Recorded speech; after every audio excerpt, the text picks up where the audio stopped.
Hi. Hello? Hello? Hi. How's it fucking hanging? Going? What's going on? I'm late on accident because I came down, it was like exactly 4, and then I was having trouble for some reason, trying to change, like, I don't know what it is, and I think it's just Twitch, like the website having problems, that it wouldn't let me update any of my stream information. So, at first I thought it was me, because another website, something else had given me, like, a little problem, and I was like, oh, is something being weird with my internet? And I was like, well, whatever, I'll just kind of, like, exiting out didn't seem to fix it, so I just kind of, like, restarted the computer real quick just to see if maybe I'm having issues on my end, and then that still didn't fix it, and so then I had to go find another way around to try and just change my stream info, just in preparation. And eventually I tried MooBot, which is usually what we use to play music, because you can change things there, but I couldn't change everything. So then I went, I can probably just use my phone, right? And then I did. So here we are. Now we're here. Thanks for joining me.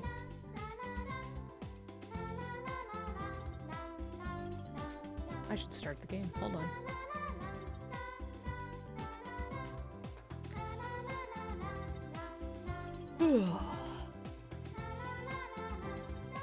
Anyway. Can you change MooBot to DJ Radking? I would love to if I knew how. Keep hold of that thought. Of DJ Radking. Hey. What's going on?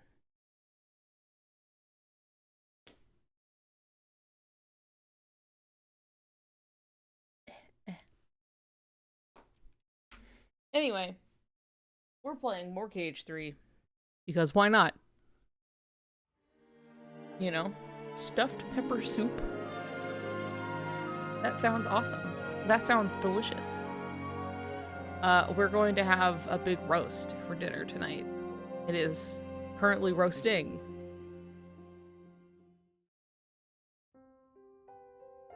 Right? It sounds good, right? Doesn't like pepper at all? Sucks for him. Leftover tacos. Who are we killing again?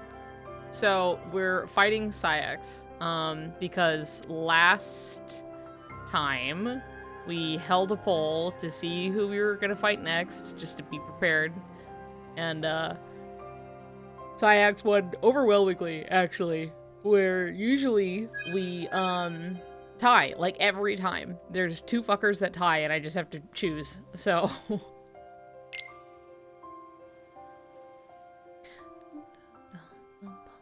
We're having the roast beef and potatoes with the Chinese seasoning. I was like, there's no going back. Anyway, yeah, that's why we're fighting Sayax puppy. He chewed my shoes. He's been a bad boy.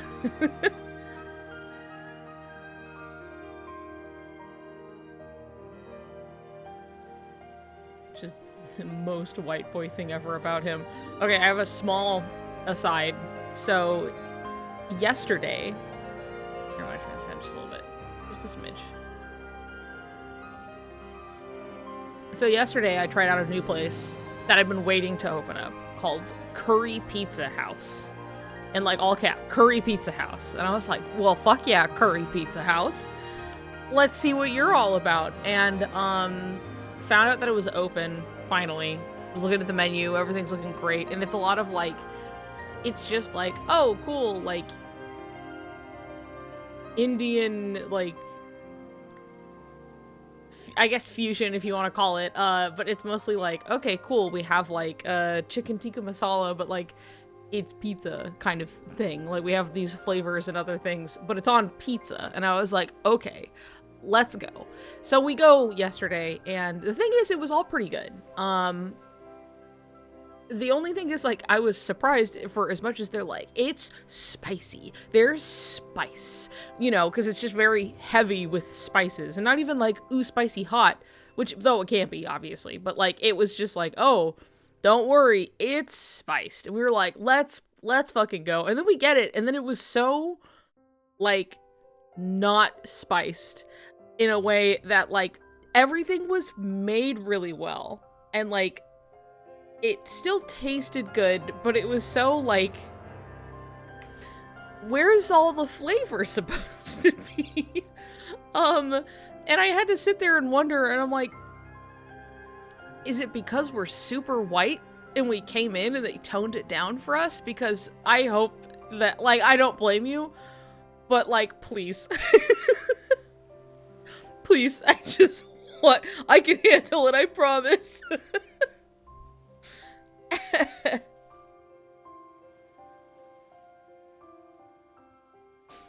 But yeah, that's all. It was one thing where I was like, oh, this was good, and I'll have to come back to really get a better feel for the menu and maybe see if, like, something else just stands out a little more, you know, something like that. But it was something where it's like, I always have to wonder, you know.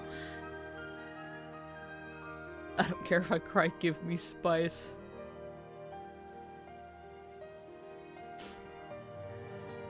Because I don't want it to, like, it was, like, to a point where I was like, okay, but, like, I don't taste, like, the chicken tikka as much. Like, it's just, like, it's just a pretty good pizza with chicken on it at this point.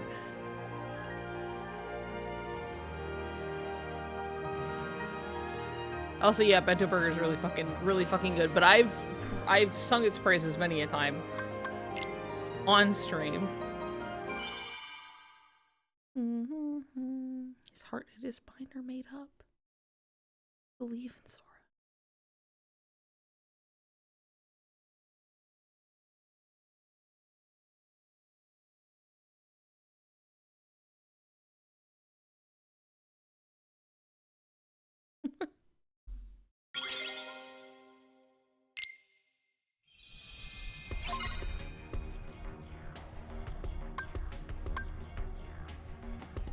Okay, I need to cuisine me. Oh, I don't have any.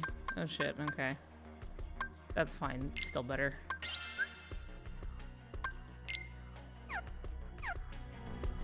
Alright, where is he?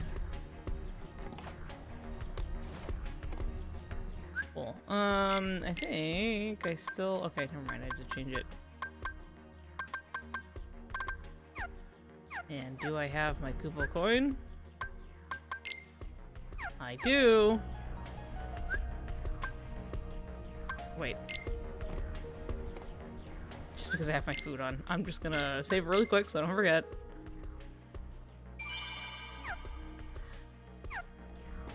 What was my plan? On what? Huh? Hold on. Let me get in here real quick.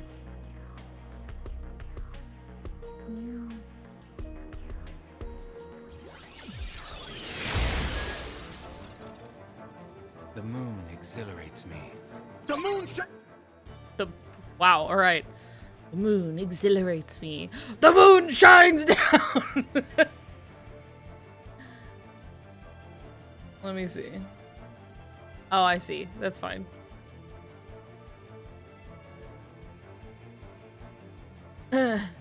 Okay, time to die. down. And by that, I mean I know I just have to stay the fuck away from him for a bit.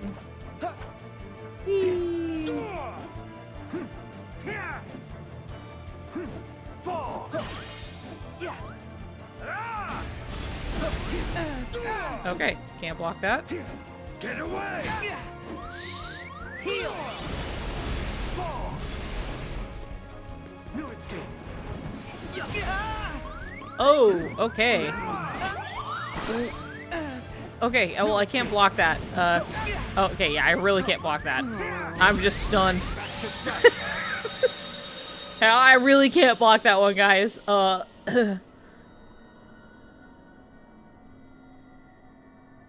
Takes Professor X psychic damage. I'm Charlie Xavier. I'm your biggest fan. What's the break time punishment this time since riding didn't work out? I don't know. I'm not sure.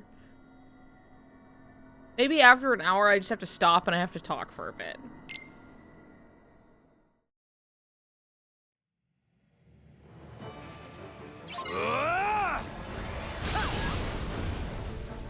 Okay.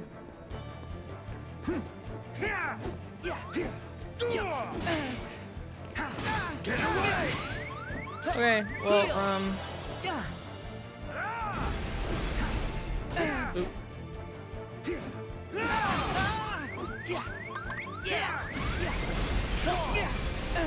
Right, okay.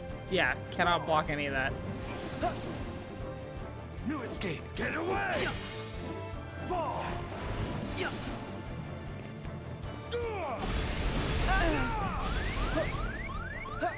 Nice.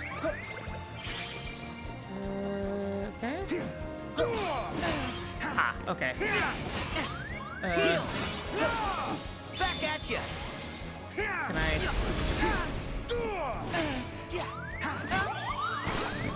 Get away! Okay. All right. Get away!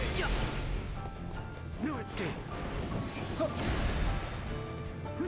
Fall! New escape! Heal.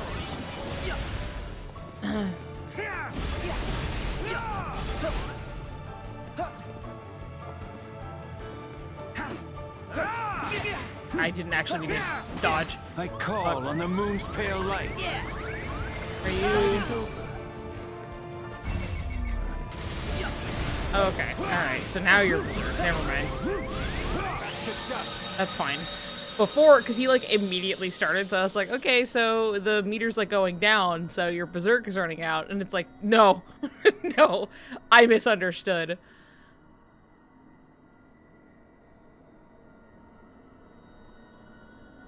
Draw Niku in a wizard hat with a brim, please.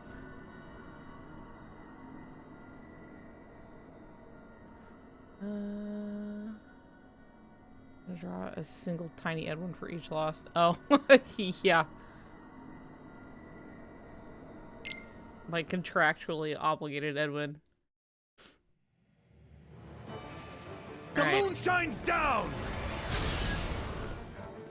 Okay.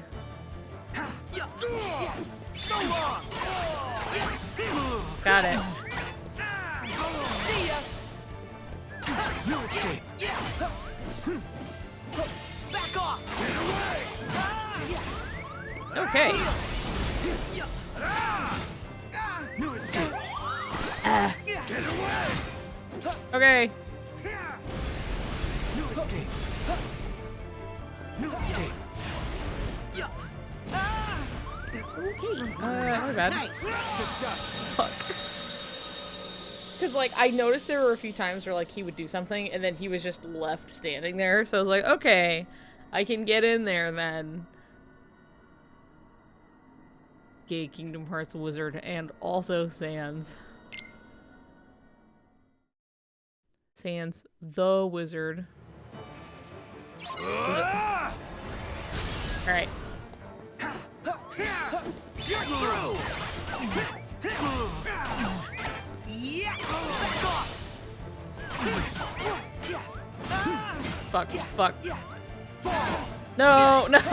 Heal. New escape! Get away! This.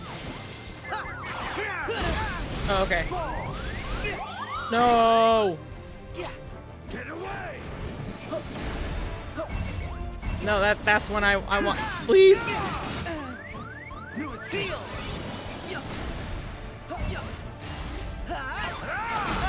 Okay, No! Fuck.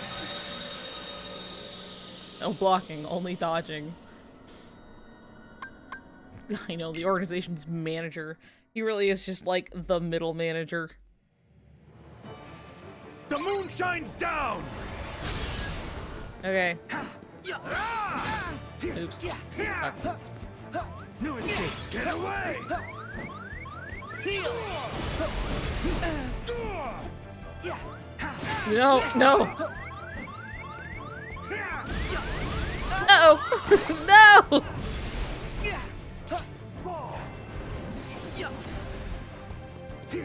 Get away! Back off! Get away! Stop. Stop. I'm gonna die. Stop being knocked out. Assistant manager at Sephora.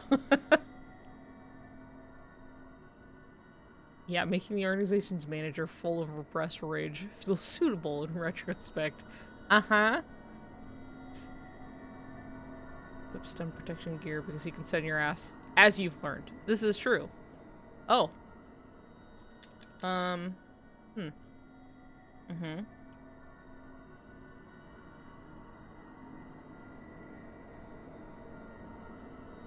Well, that can go away. And then...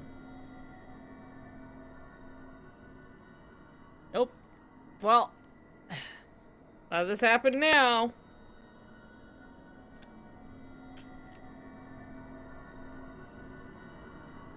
But nano gear might be wise. What if I just don't get hit?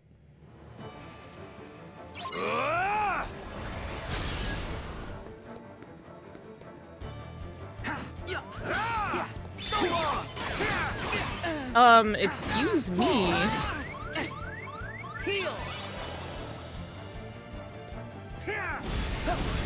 I keep doing that on accident. Ignore me. Shit.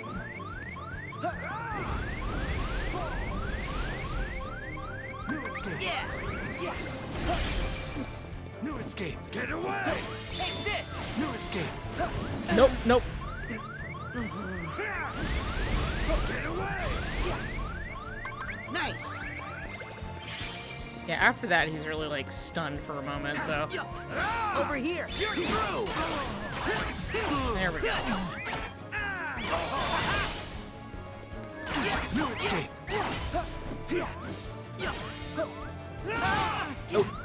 I call on the moon's pale light.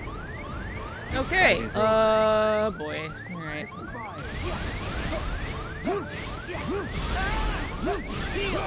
Expire. Abandon home. Abandon hope. To dust. Can't die if you don't get hit.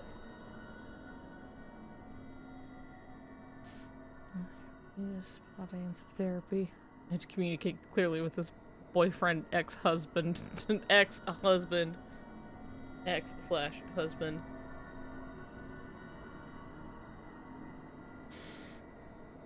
I had all types of relationships in a very different order.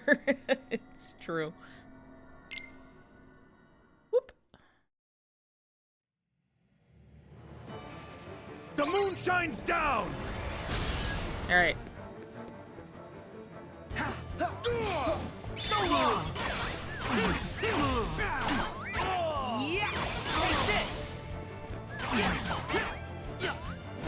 Shit. Back at you! Okay. Heal!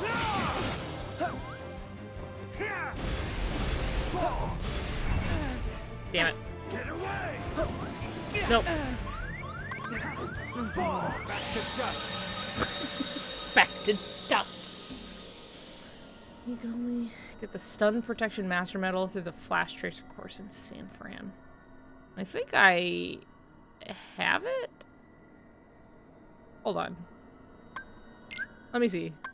Because I remember doing stuff.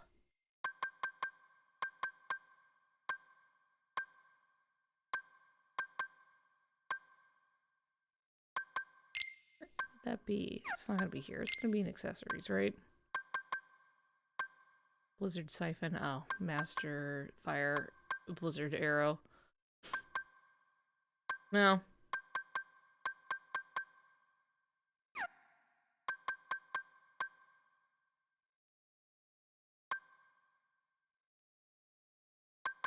I love having a billion stacks of MP haste. The yellow bar is also a berserk state. Yeah, it's like he'd just be swapping around.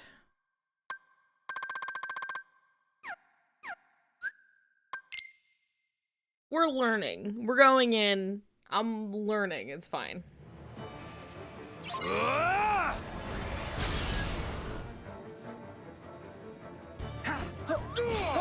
You're through!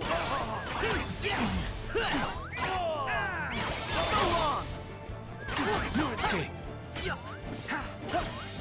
Take this! Heal! Okay, noted. Okay, if I'm close up when he does that, he tends to follow it up with, like, swinging at me. For this one, he does that. And then... Nope, not what I want. No escape. Well, that's fine. But he, like, lands, and then he's there for a while. So I was like, okay, maybe I can jump at him, like, right after he does it. And maybe if I do it, like, sooner, maybe. The moon but... shines down. Yeah!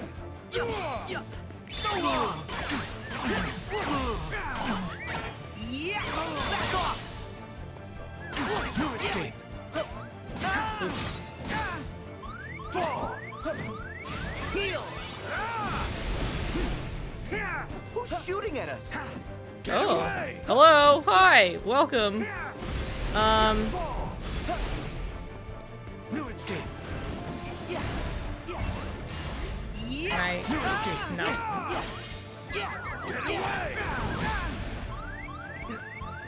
Whoa. No escape.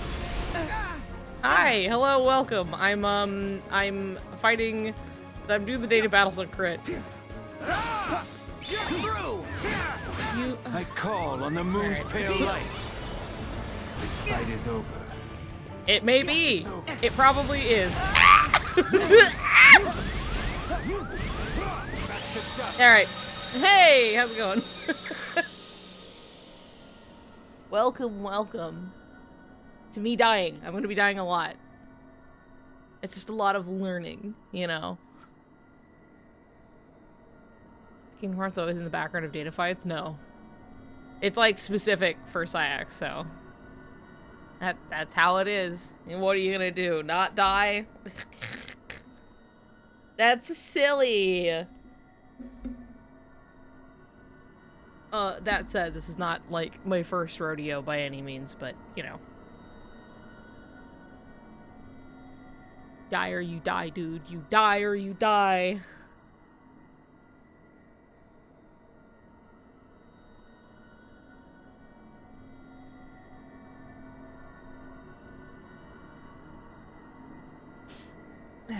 Okay.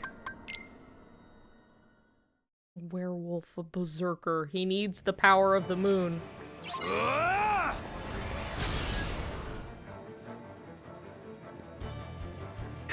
Take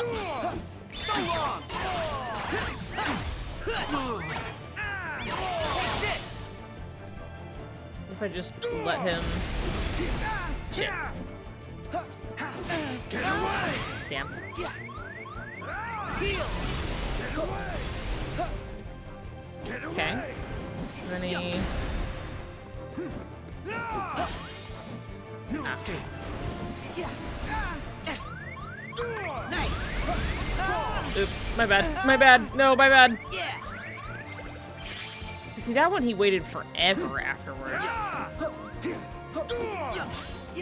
You're through! Get away! Gotcha!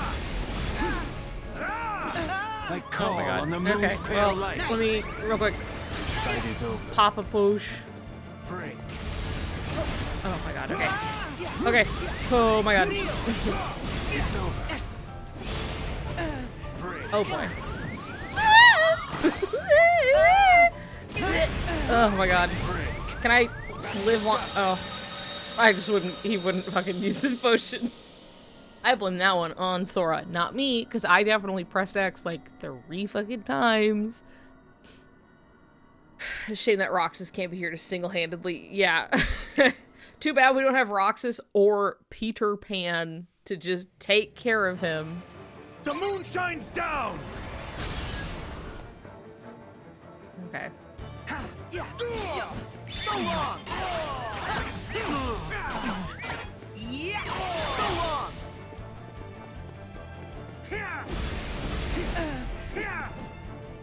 New escape. Take this. Get away. Heal. New escape. Get away. New escape. Yeah. Okay. New escape. There we go. See, I thought I could get in there. But sometimes he immediately launches into something else. No, no, no, no. I call on the moon's pale All right. light. This fight is over. It's over.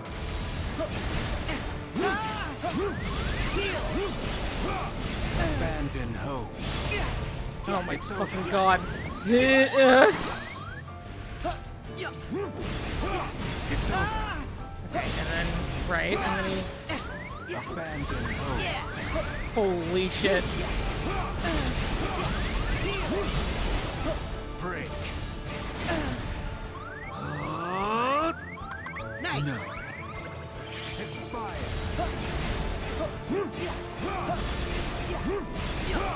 Break. Abandon hope. Yeah, I think being on the ground is a little better for this, but... To dust.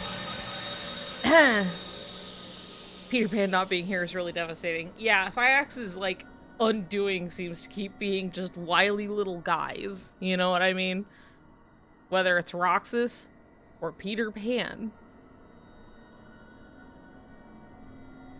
Same damage multiplier, and I have feelings about it all over again. That's really funny. Syax having beef with, like, a fucking 14-year-old boy.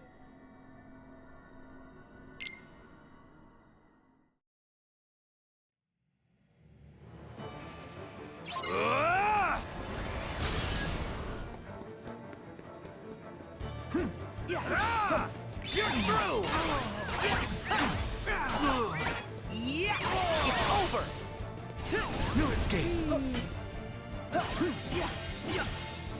Fall. Fuck. New escape. No, no, no, please. Fall. Oh. Get away. New escape. Nope, nope. My bad. Back to dust. He like I was expecting the him should have introduced this trick to me. The moon shines Yeah. down. Rocky's just gonna have to go look at it. So long. Take this.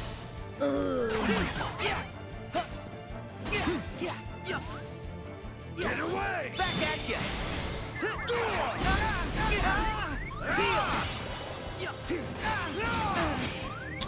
Yeah. Okay? Ah, oops. Get away. Fall. New escape. Okay. New escape.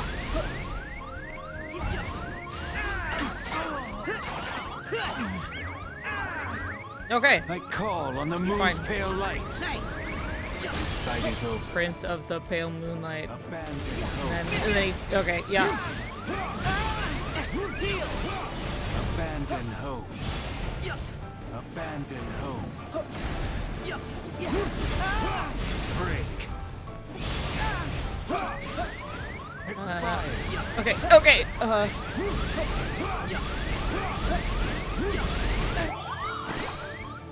Break. Alright. Whatever you say. No.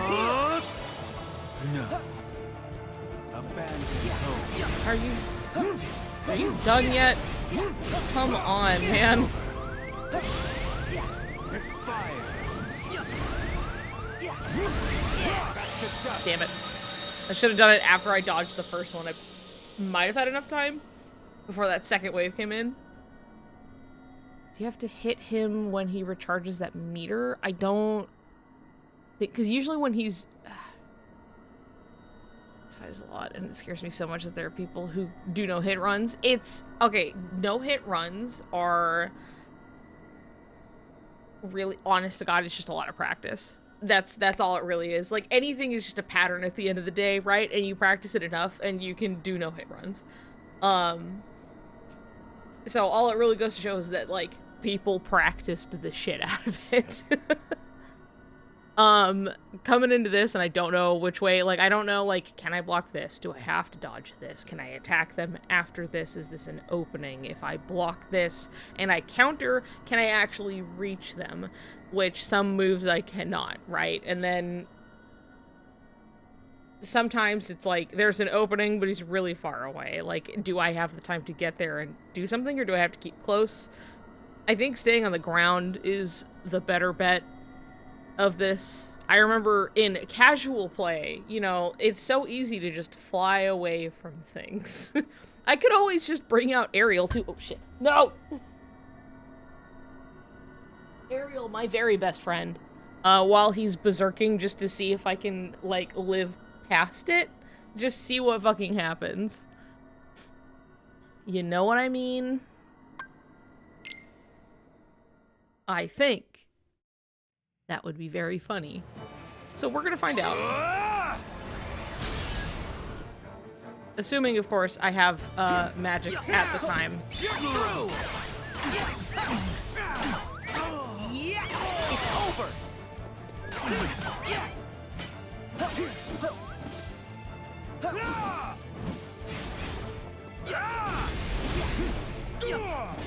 Ah, right. Okay, so that one usually. Get away! New escape. Fall. Fall. Expecting the dodge after that one. New escape. Nice.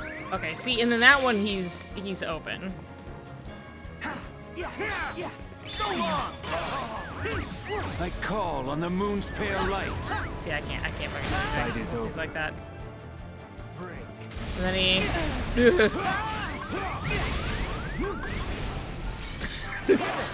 Why not? My best friend Ariel. Abandon hope. Expire. Ooh, he is taking damage. That's pretty good. It's over.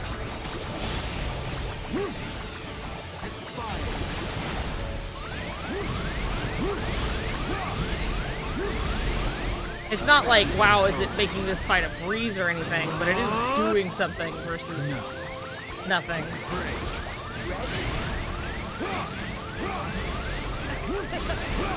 Abandon hope.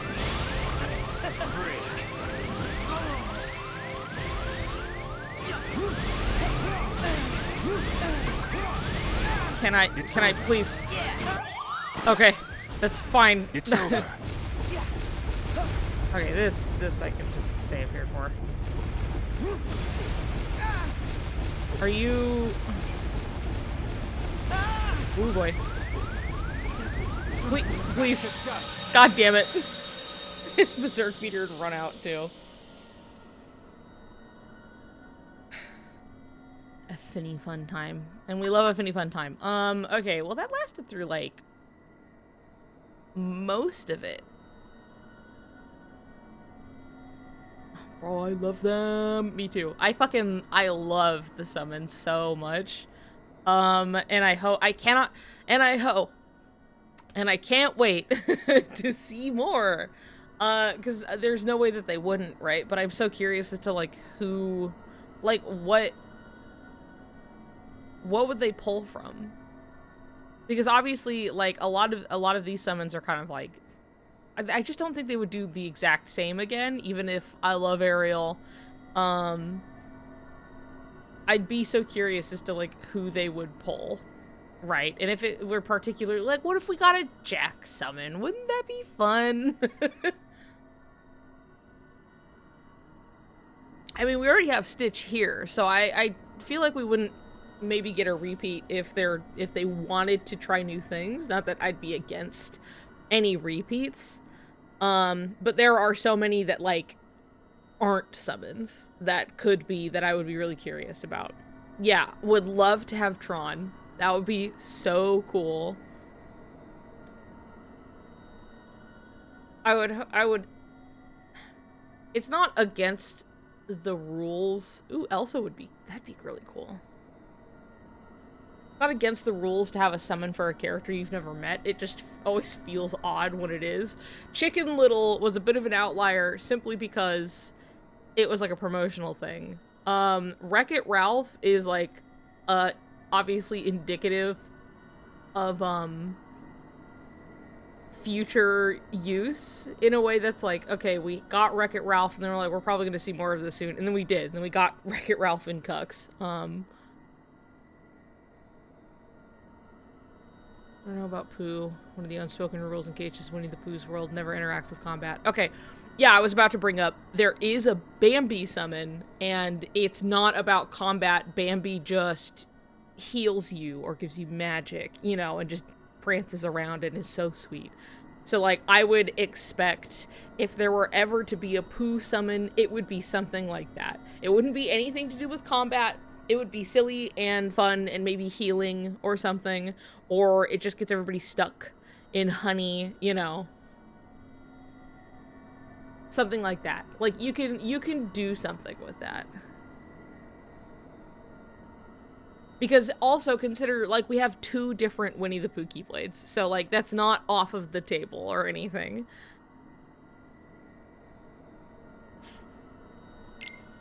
But I do think, like, KH3, like, revisited stuff. Like, we got Simba again. We got Ariel as a summon. We got Stitch. We got... Who else did we get? Because we obviously, we got Bumpus and the gang. And then we got Ralph. I think that's it. So I think it would be fun to, like, call back on, like, other friends that we have made that have not appeared. Like, it would be interesting if we somehow had, like, Mulan or something. Or, like, getting, like, a beast summon would be super sick.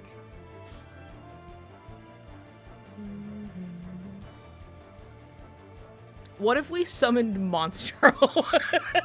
What if just, like, we just summoned Monstro, the whale?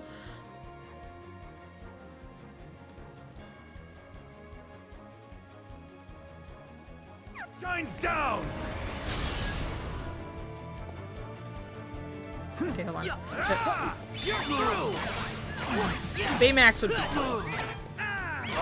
long! Take this! Back off! No escape! Nope. Nope. Heal! Get away! No escape! Any attacks. Yeah. Get away! Get away! Okay. No escape!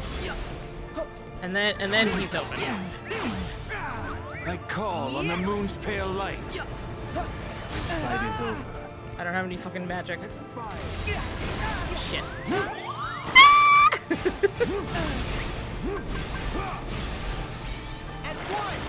It's over. Mike, it's only gonna be fun as a summon, and they could, and they would summon Woody and Buzz. Expired. Huh. He definitely was, like, hit stun. No.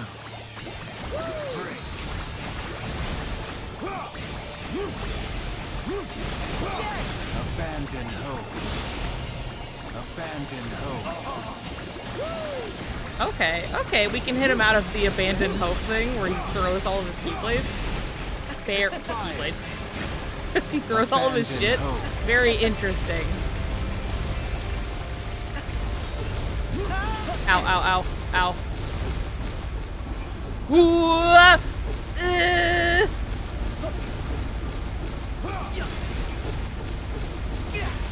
shit. I'm stunned. Ooh! No! Jump! He wouldn't fucking jump.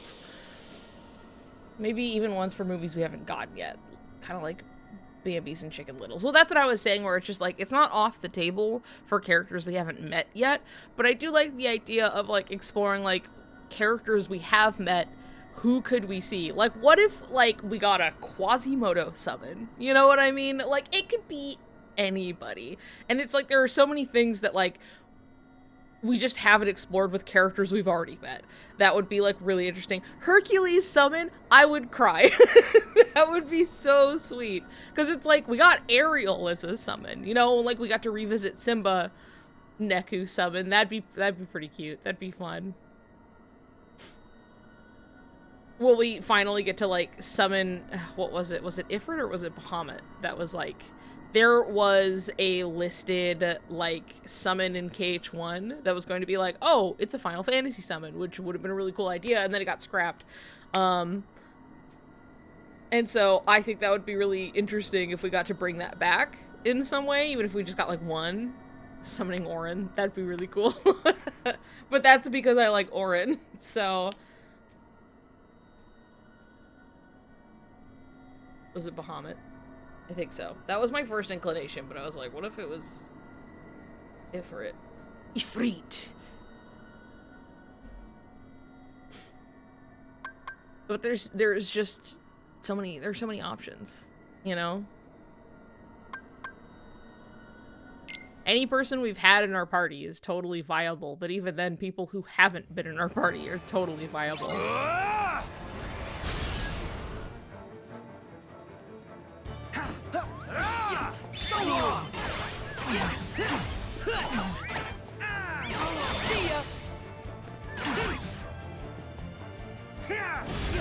Oops.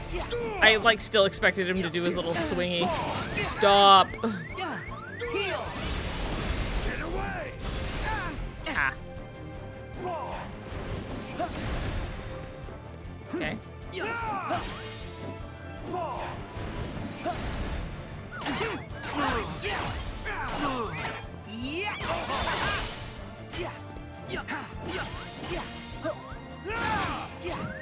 I call on the Okay. moon's pale light. Nice. This fight is over. And then he does this. And he throws, and then he teleports in. Fuck. Expire. It's over. This. I think I can hit him after that, but oops, not what I meant. Nope. I keep autopiloting to go to my items and not summon. So I always overshoot it. I'm still holding for Chocobo. I know, I would love to have a Chocobo summon. I just want to see Zoro ride one so bad. Hi, Tennelle. Everybody say hi, Tennelle.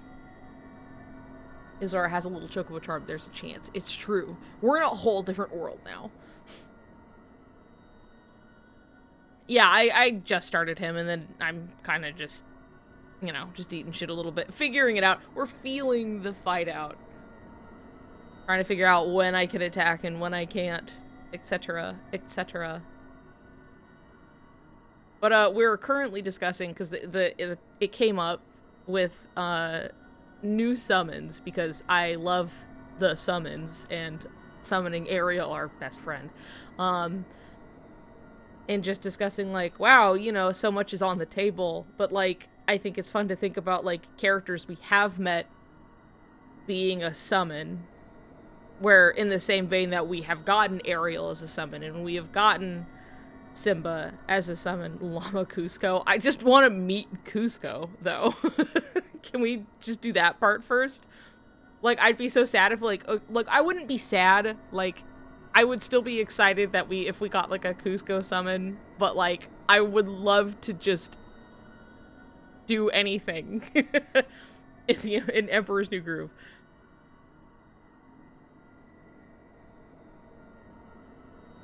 Oh, world so bad. I need Lama Sora. You have Lama Sora. He is in front of you on the wall. But yeah, just the talks of things that would make fun summons. Which, obviously, characters who we have not met are on the table, but, like, are a much lesser versus characters we have met kind of a thing. We have Llamasaur at home. I also would like to see Kronk. The moon shines down!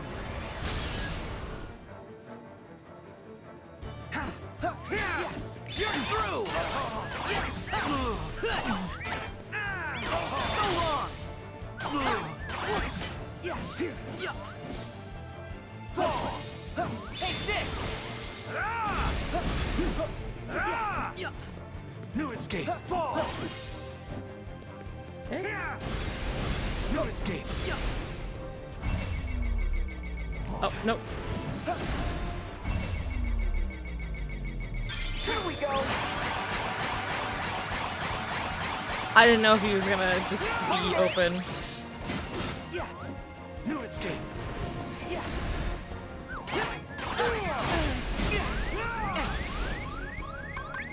I'm keeping my magic. I call on the Okay. moon's pale light. This fight is over. Expire. Together! Here!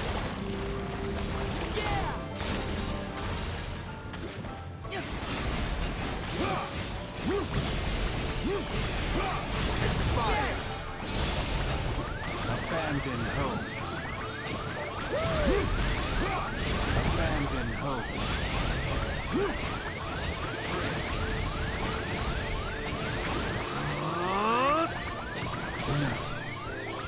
Expire.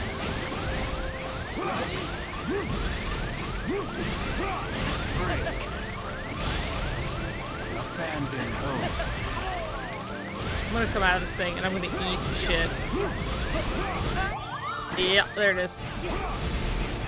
It's over. It's over. Okay.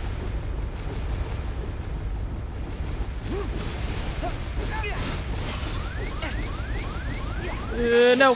That's what I was waiting for. I keep thinking it's gonna come in so much faster, but it takes its sweet time in the air. Any of the KH1, 2, or 3 companions come back as summons, like Aladdin Beast or Woody or Buzz. Yeah. I suggest Fireball. For when? Like, it just any time. I can feel it out. Emperor's New Groove. It does a lot of fourth wall breaking via Cusco's narration. It'd be a lot of fun to play with. Also true. Anytime. Because there's a lot of times I notice that he can get knocked out of stuff, but I'm like nowhere fucking close. And jumping to them does take time. So it's you know.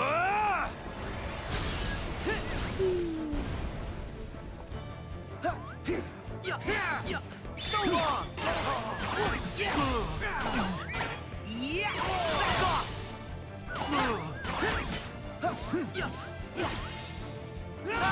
Oops. Me fucking up the timing.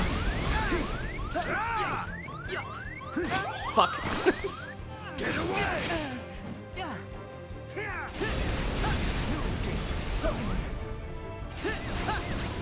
Get away!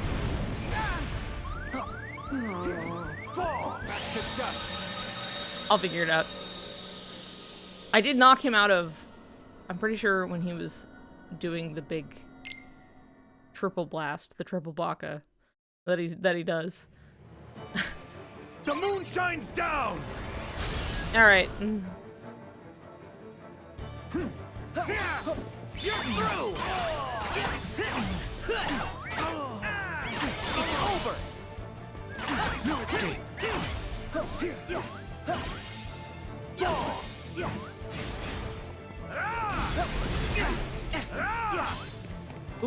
Oopsie. Get away!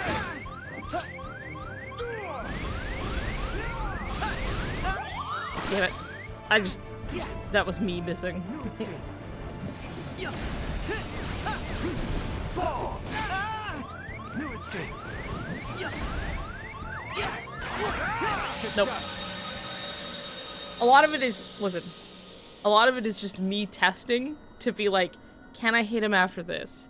Can I do this, like this way, that way? As much as it might seem like, why are you doing, of course you're gonna die if you go in there. Don't do that. And I'm like, but what if you can hit him? I have to find out. And I'm gonna die anyway. Over here. So long. Yeah. See ya.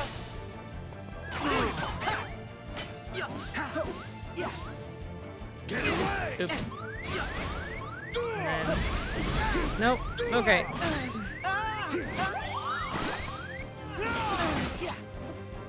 Okay, well...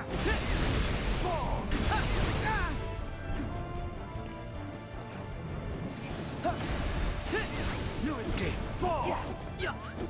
Fall! Damn, does he go a long way? Oh. No. I call on the moon's pale light. This fight is over. Expired.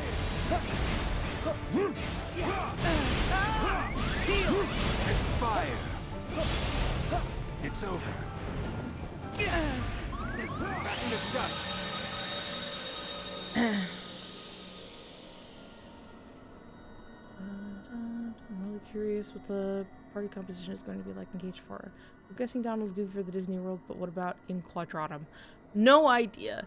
Hard to say, because it's, like, given the circumstance that they're in is really particular.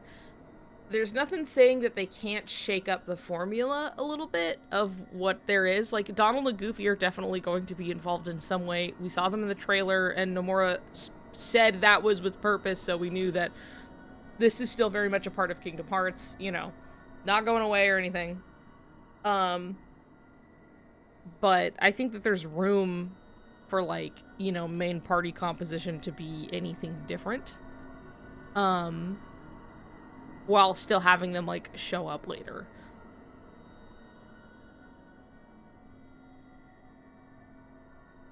But, like, I do think that, like, them not being there, at least for a time, will be good for Sora. You know what I mean? Like, Sora needs a little bit of time where he's thinking by himself without the influence of others, or that need to, like, upkeep this facade of his of being so fine and so okay.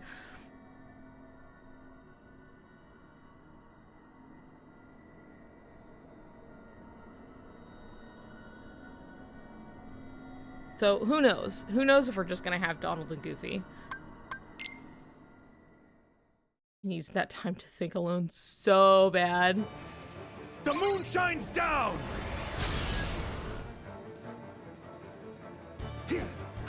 Over here. So long.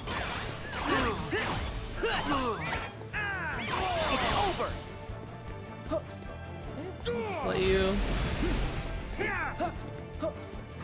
Get away! Get away!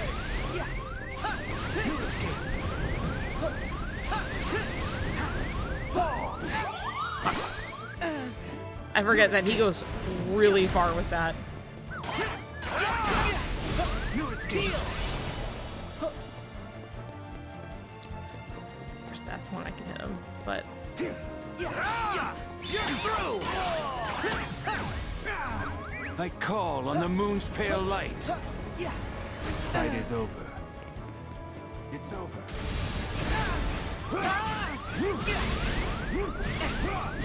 Abandon hope. Back to dust! Can't fucking see.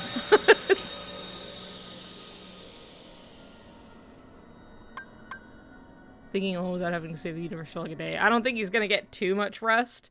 But he will be put probably in many a position where he has to reflect. You know what I mean? So long. Yeah. So long.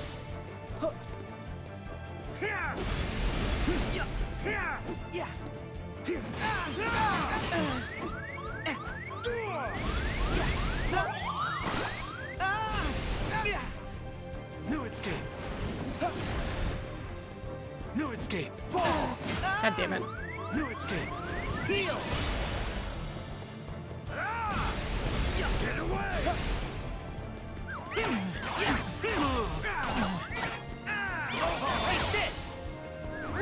I call on the moon's pale I light. got time earlier. I can get in on Fight that. is over. Abandon hope. It's over. Back to dust. Oops. Oh. Is that Shadows VA? That is Shadows VA.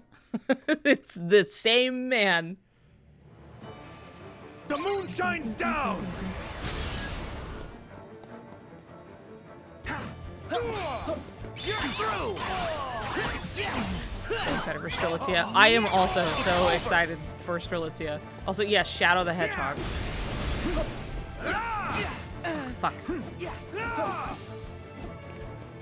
I really want to block after he does that.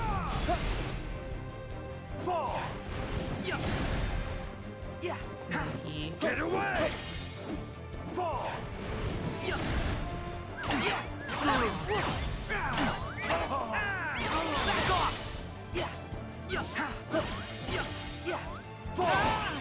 okay. I wasn't sure if he was gonna stop or what. This fight is over. It's over. At one. Ah! Expire. Expire. It's over. Break.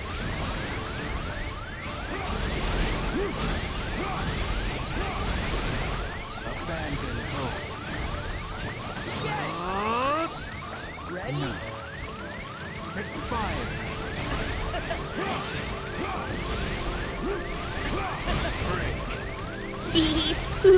Abandon hope. Oh my god. Okay. Abandon hope. No, okay. Alright.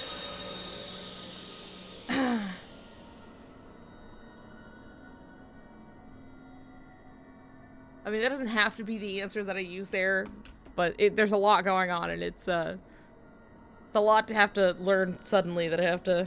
But if I can learn Vanitas, I can learn this, you know? And I did Vanitas in, like, a pretty fair amount of time. Like, it didn't actually take too long with him. When did I... Oh, right. When did I start? So, punishment after an hour, I'm not sure... But I should stop after an hour. And now after we're hitting this ad break, I suppose I can stop and chat for a moment. I think that'll be good.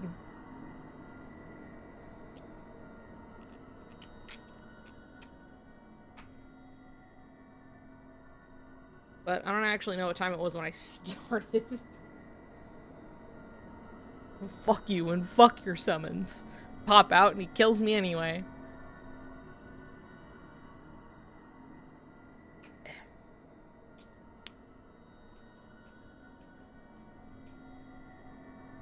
Oh, fuck your dancing and your mermaids or whatever it is. I don't care.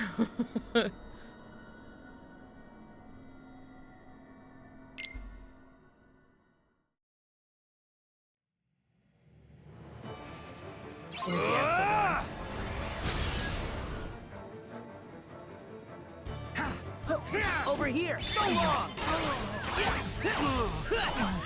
Yeah. See ya. Okay, I'll let him land, and then he does this. Shit. New escape! Fall! God damn it. Heal. New escape! He- Get away! God damn it. Again.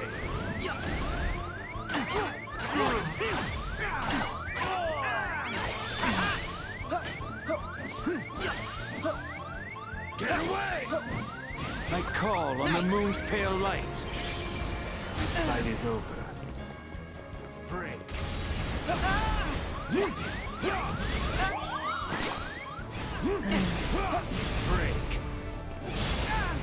Break. Abandon hope. Not what I meant. Autopilot.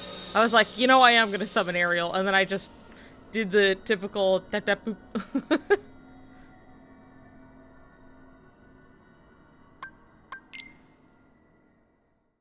Hey, give me just a second. Give me just a second. The moon shines down!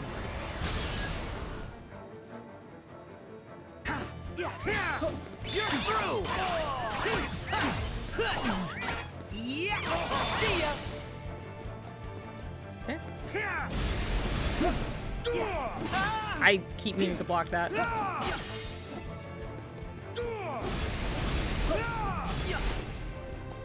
Fall! Attack. And into another attack. Oops, fuck. Get away! But I can't just go over here and do this. Oops. Damn it. He has to like set first, and then. Call on the moon's pale light. This fight is over. Expired.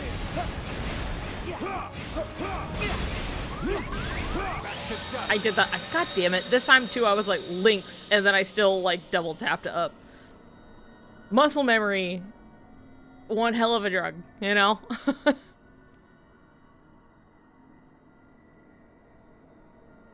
Yeah, the no fun allowed.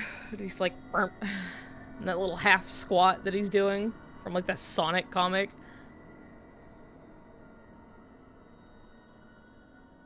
Yeah, right, okay. I do just love to see Riku up there. And it should stay that way.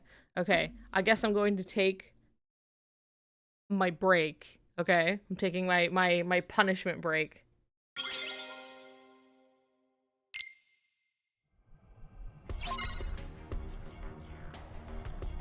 By the way, I don't know why Twitch has such a weird, complicated relationship with Cavern of Remembrance. Not sure why. More than like any other song. And right? I don't know. We can brainstorm though. We can talk. But it will just, like, despite it playing for, like, in an hour's chunk, it will mute just one section of it somewhere, just be like, potentially Yoko Shimomura's Cavern of Remembrance, so we're just gonna mute it. And I'm like, but the rest of it, and it's only ever, like, in, like, a chunk, like, one spot, and it just takes it out for some reason. I'm not really sure why. It's very odd.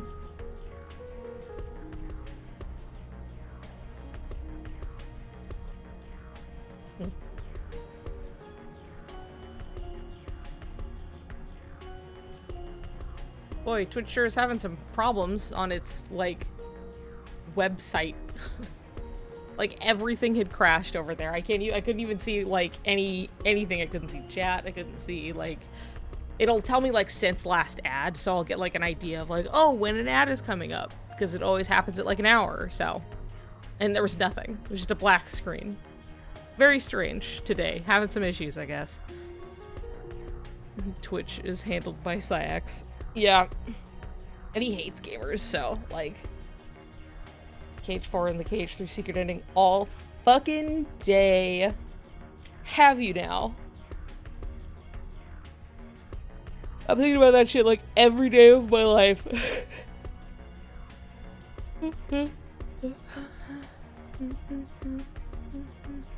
Technically, we could look at it right now if we wanted to. I could just go into the menu, I can go into theater mode, and play the damn thing. Like, what if I did that, though? That would be so crazy. Special.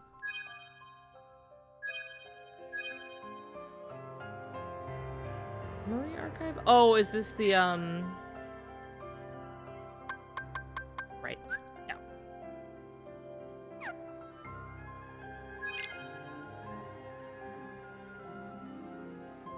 The way I screamed when the secret ending revealed and it was just more Soriku. Boy, tell me about it.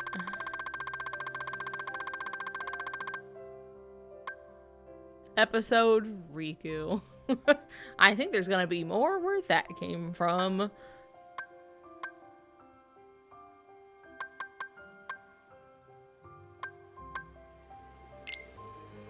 See, and I love how much these cutscenes, the end, the winning and the losing cutscenes, are I've been having these weird thoughts lately, and like, is any of this for real or not?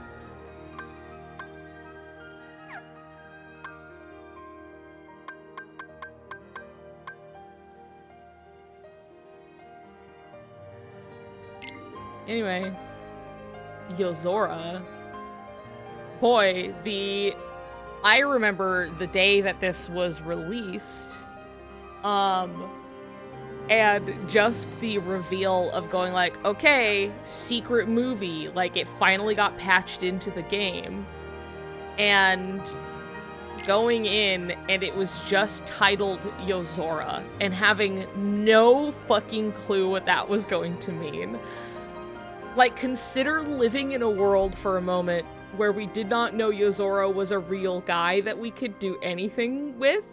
That he was just that guy from Toy Box that definitely seemed very pointed, you know, but like, it was just like, yeah, that was fun, that's funny, that's, you know, I can see the obvious, like, versus 13 callbacks and the all of this stuff, and this is like a fun gag.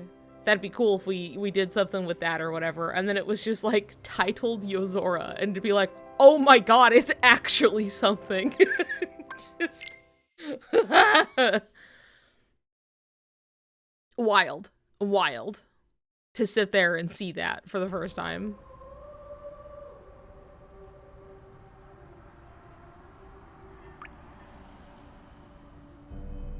And then just like the most in your face like symbolism. Sora, Riku, warm light Sora, cool light Riku.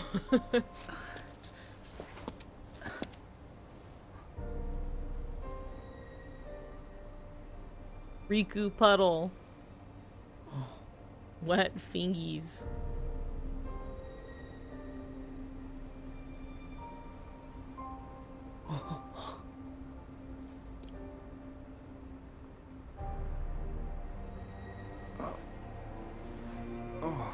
Wow. Oh my god. This guy? Oh my god, is he looking for Sora? Oh my god, does Sora, it's the blue light? It's Riku, but it's covered up. What's up with that?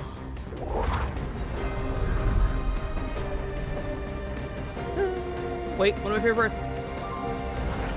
I love that.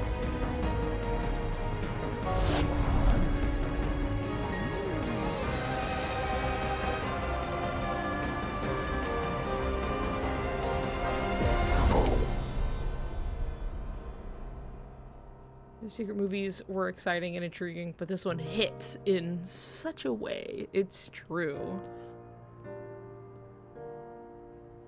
Like, it sure has been a long time since we've had something that left us off with so much of a we do not know what the fuck to expect.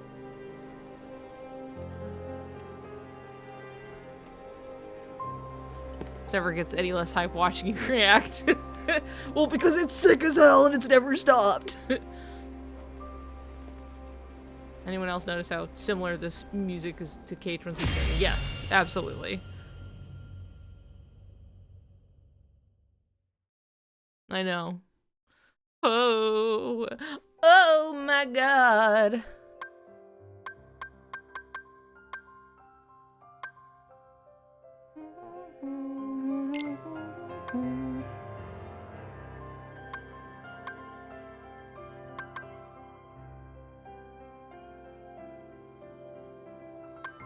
We're gonna go look.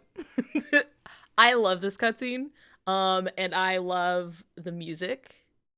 And I'm just so excited. I'm so excited about things moving forward.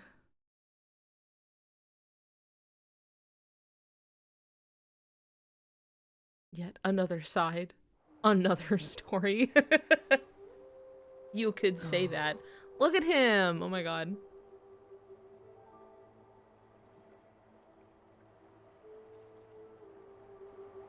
This place. Turn it up for you guys just a little bit. At least I'm all here. His giant fucking hands.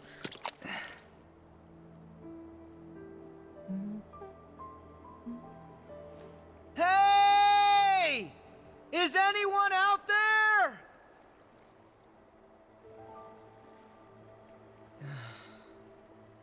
Hello? And his little big ol' slappers. Loud ass clappers. Hey, Hey, Who's that? where are you? where are you? There it is. Over here! Here. I see you. I see you. Isn't it Sprouse?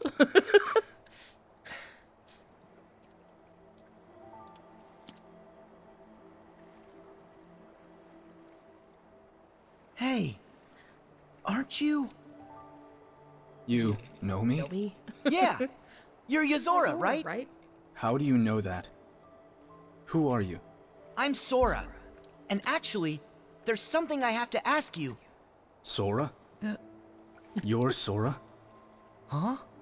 You know who I Who I am? am? This little crap. Sure. I've heard of you. If you're here, then this can't be the real world, can it? But wait, that girl. She told me about you.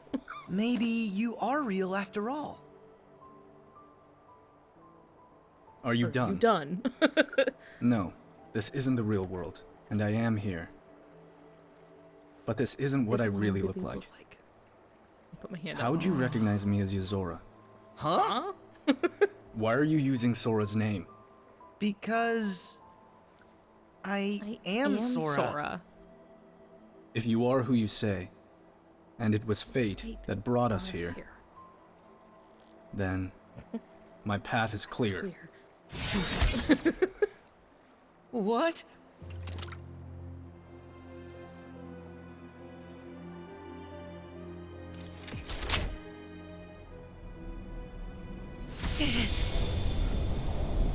Oh, the moon between them.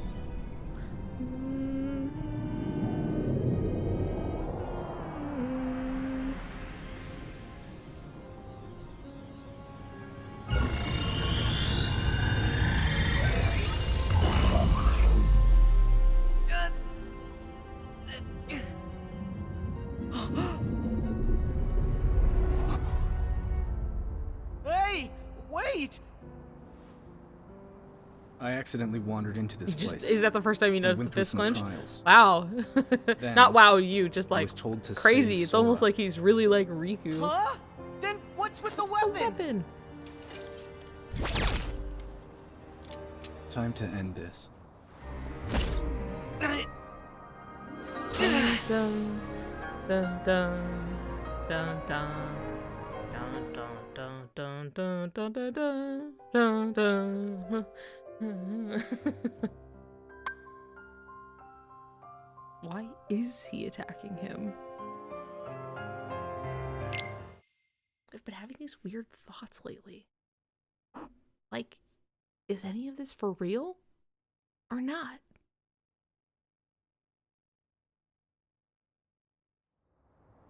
Raku, welcome to current mysteries. This is if you lose. If you do not have the context. Sorry, but I don't lose.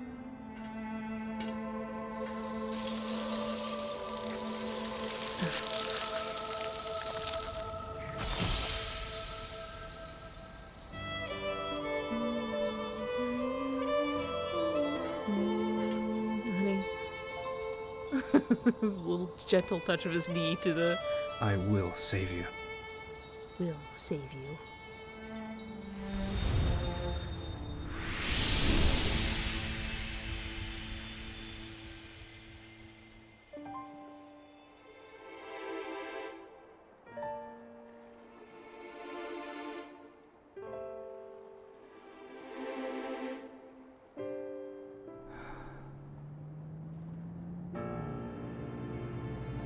The thing is, like, also, no matter what I could possibly imagine, I know that whatever we get is gonna be just better. Which isn't to say that I'm trying to place really high hopes, as much as just, like, there will never be something quite as good as just the source material. That's all I want, you know? I'm so excited for whatever the fuck they're going to do. Which is why I just don't get, like, too attached to, like, personal ideas or wants or whatever moving forward. Is any of this for real? Keeping it real general. None of this makes sense to me. Ugh.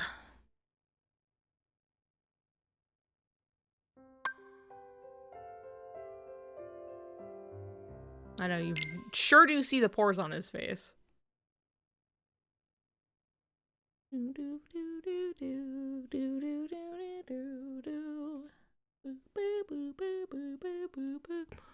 And then this Raku context is when you win the fight.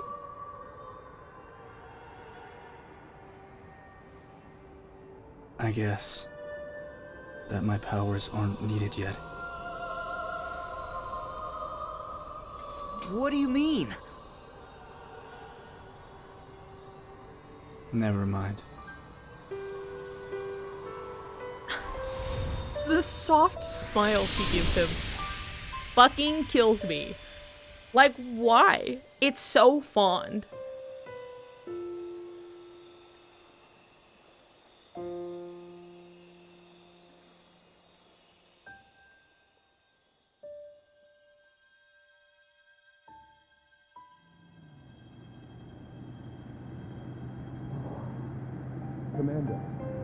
Commander.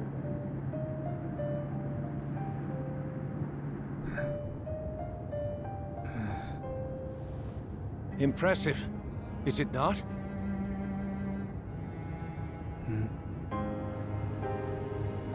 I've been having these weird thoughts lately. Like, is any of this for real? Or not? Wait, I have to get out of the way. None of this Please show up in the makes video. sense to me. Don't. There it is. There it is.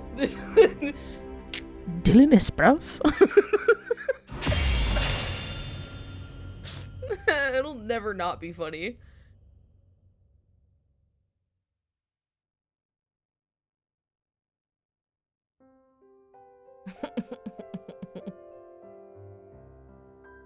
I know the first time that came up, because it came up in like the trailer for Remind, and I remember like I've never quite had this experience before, but when I first saw the trailer for Remind and everything that it showed, I was like so excited, and I remember I was like looking at it on my phone, right? And then like I moved and I was like, are there tears on my face? And like my eyes had, like, I wasn't like crying, sobbing or anything, but there were definitely some like I had gotten so excited that like my eyes watered like crazy. And then I had like tears on my face, but I wasn't like actively crying, but I certainly was a lot of emotion.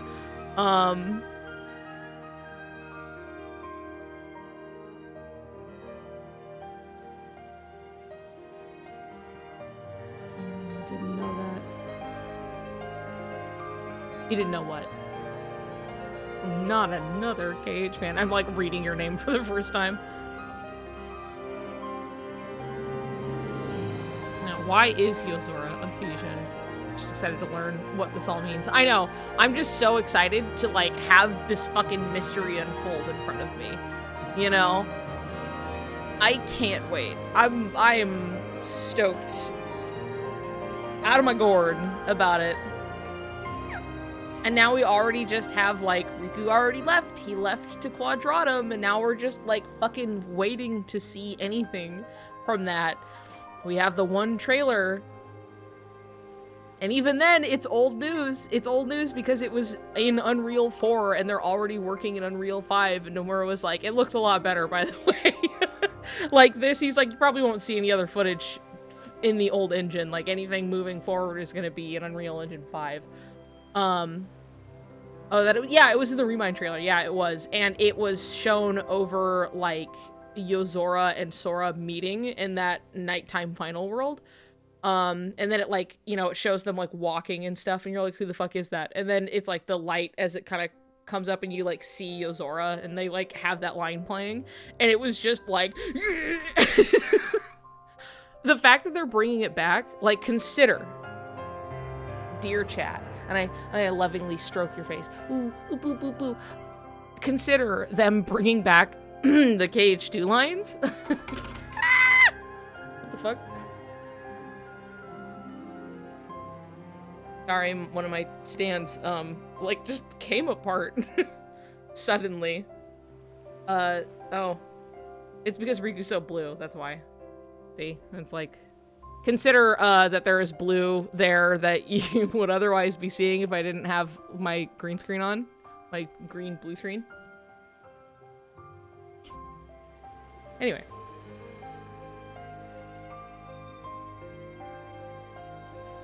Scattered dream that's like a far-off memory. Far-off memory that's like a scattered dream. I want to line the pieces up. Yours and mine. Who's he talking to? Consider, who is he talking to right then? Is it that he's on a journey to find Riku at this point in time when he says those lines? Interesting.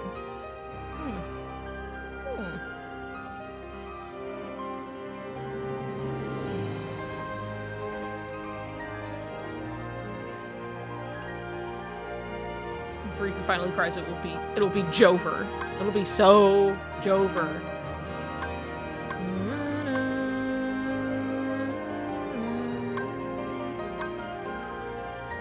Let's see, where is it? I believe the 2 more hearts, 13 power within. No. Where is it? There's 2 more hearts.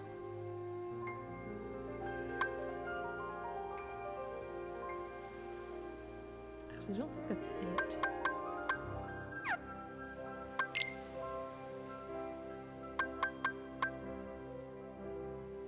Our hearts connect as one. I think this is the one that's...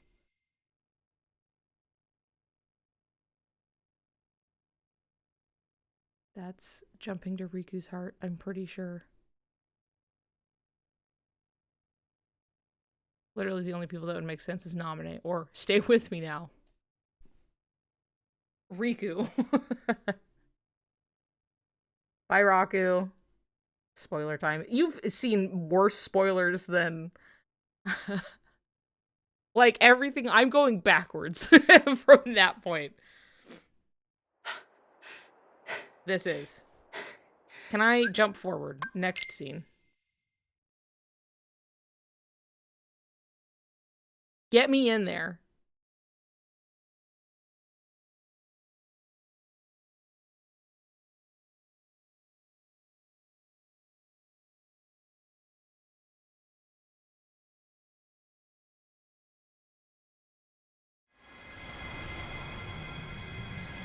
Did it really jump me all the way past it? No. Maybe. Shit. How did it take so long to get there? Okay, go back. Go back. Start it again. Because then they get all swept up, and then they're doing their thing. So I'm pretty sure I skipped over it, as much as it's... like, there's a bunch of shit there in the way first. The Chain of Memory poems, though. I know. I love those poems. I hope they come back. But I mean, if they're diving back into Chain of Memories at any point, which they're gonna have to if they're going to, like, address Sora's lack of memory of the occasion. Of all the places to be sent.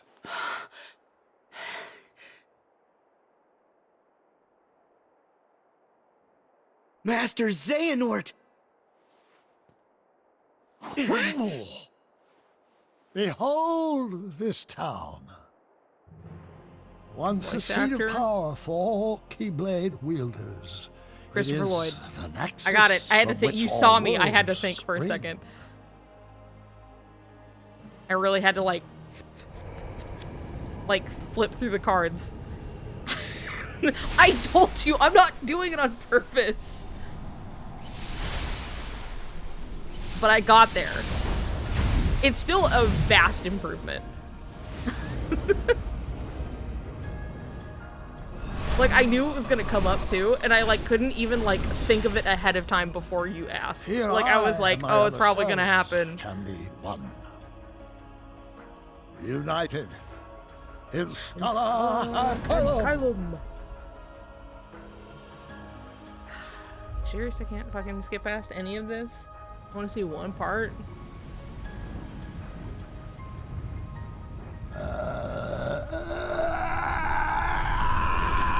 His veiny head.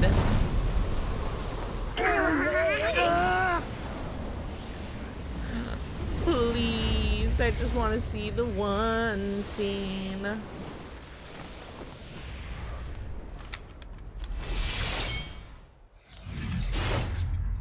Anyway, I just can't wait. I'm even, like, genuinely interested in whatever, like, Mickey's got his own little side shit going. Would be. We already got it playing. It's fine. Mickey's own little, like, thing he's got going on where he has to, like, figure out. Besides, but him investigating, like, Scala or whatever that's going on. You guys I'm just like, what's happening over there? Like, how the fuck did Vicky time travel in cuts? I don't know.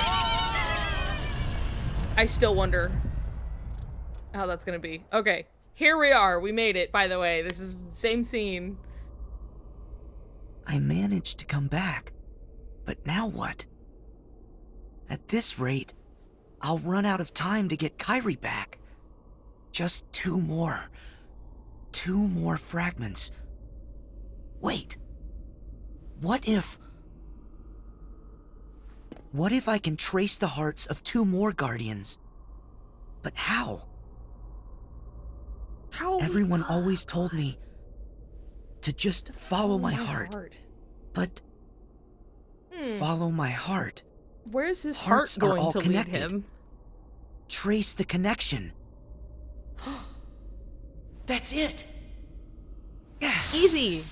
So easy. I'll just do this. Huh.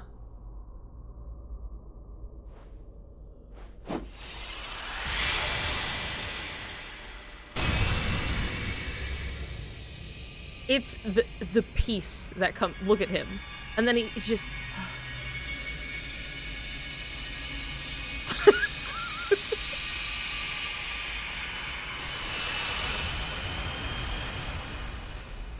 All right. There you go. That's Our Hearts Connect as One. By the way, that's what that scene is called. Just so you know, just so you get an idea, Our Hearts Connect as One is that scene.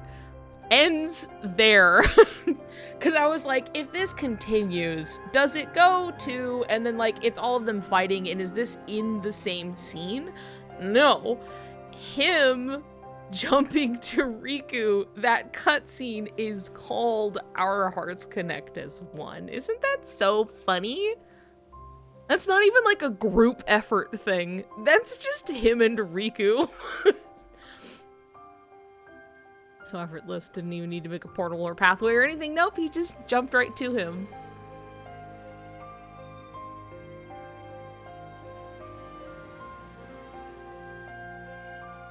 So, real quick, considering the wording, Our Hearts Connect as One, do we all wanna, let's all open our books and crack them open to chapter Dark Road and remember the special little baby boy, the chosen child of destiny and whatever, and how they're gonna have some ability to, like, connect his heart to somebody else and, like, to make their hearts together and be one. I just want to remember that dialogue. I just want to bring that back up really quick. Just fucking like, then we get there and you go, oh, interesting. That's so cool. Oh my god. Who'd have thought? It's not like we haven't been seeing evidence of that repeatedly through the series. Anyway, but, you know, if you just need a little bit more, just a little oomph, you know, we just right up to 11. Right there. I like this just Sora and Kairi.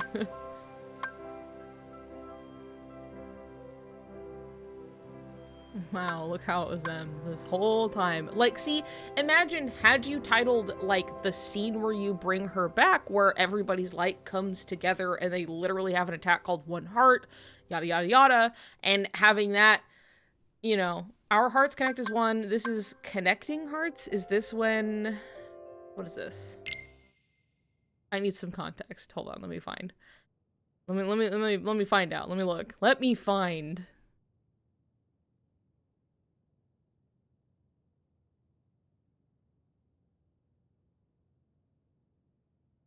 As I sit in silence, I wait. The fucked up thing, when you're watching this on an OLED screen... Okay. And then they do this, and they do all that, okay. And they all come together.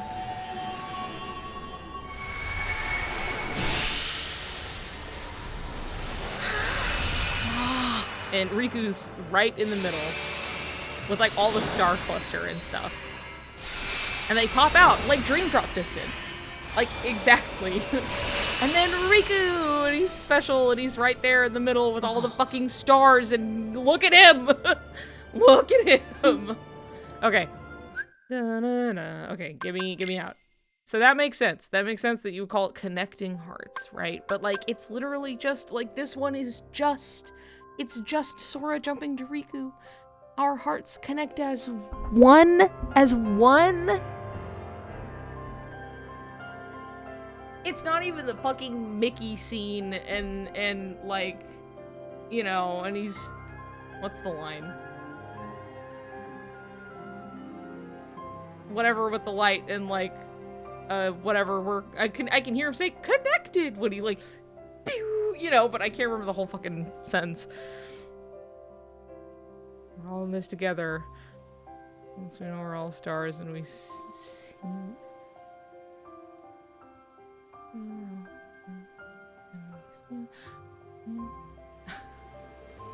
Just like goes straight to Sora in that other scene. Also true.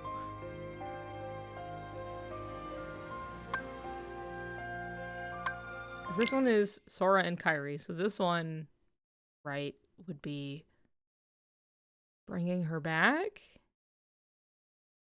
And then they go to have their fight, and he's like, "You ready?" And she's like, "Huh?" Yes. Just a little bit of the processing had to take just a second. Yeah, so this is like, okay, she comes back. And then they have their fight and everything.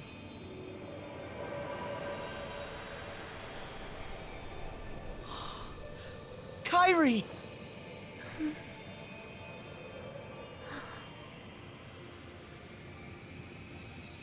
Sora! She just like came back to life, sort of, or whatever is going on. You know, she's like, huh? Oh, yeah, sorry, I was somewhere else. Alright. I'm glad you're not dead. Like, that's it. That's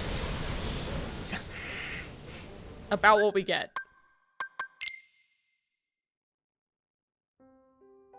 And recognizing the light. Would it be in here? Because here's the thing, it's... This scene happens right after that. So I would imagine it would be in here, but there are some scenes that are in-game scenes that aren't necessarily cutscenes in theater mode. which that might be one of them. Unfortunately. But it truly is, like, here's the thing. Here's something that, just personal note, real quick. When typically the argument comes up of like, oh, you know, literally anybody talks about the reunion scene in KH2 and everybody gets their panties in the twistiest of twists. You know, they're giving themselves wedgies over it. And typically it's like, well, Sora thought Riku was dead, which is not true, for one. But even so, like, just emotional reunion for what it is. You know, very emotional. He's so happy to have him back. You know, a knot of something he could barely define swelled up in his throat or whatever. All that fun stuff. Here's the thing. Kairi, was dead? Like, we're literally acting we're working to bring her back. And I say dead in like a very loose sense, right? Where like they can be kind of wishy-washy with it, but like all intents and purposes she was destroyed and she's not here and we are trying to bring her back. Kingdom Hearts dead for the most part, right? Even though I think like very actual death is on the table, we haven't quite gotten there yet. But there is.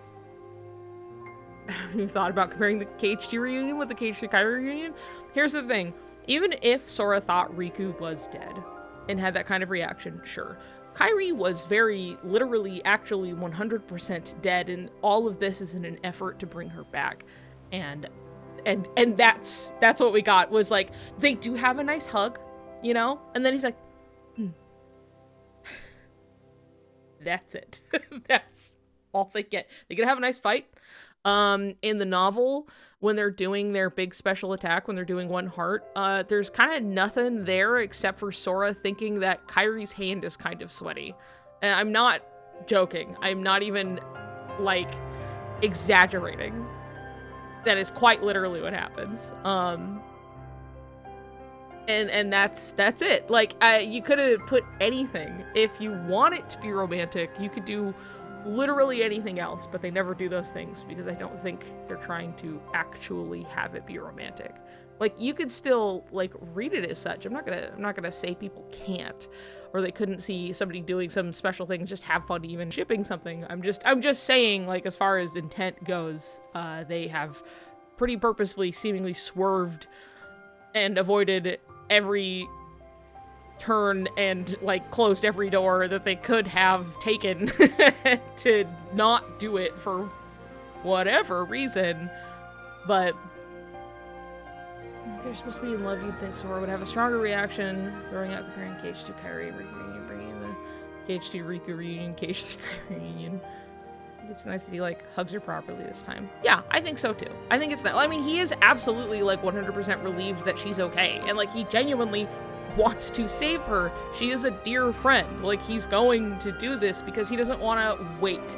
He doesn't want this to be a drawn-out thing. Like, Kairi doesn't deserve to be out there alone while everybody else is okay, you know? It's fine if he's fucking thrown in the bin. Who cares, right? But, like, I don't think, you know, we don't want that for her. So, he goes to just take care of it pretty much immediately. And he is happy to see her happy and alive and, you know, it's fine. And then he's like, okay, well, toodles, I gotta go.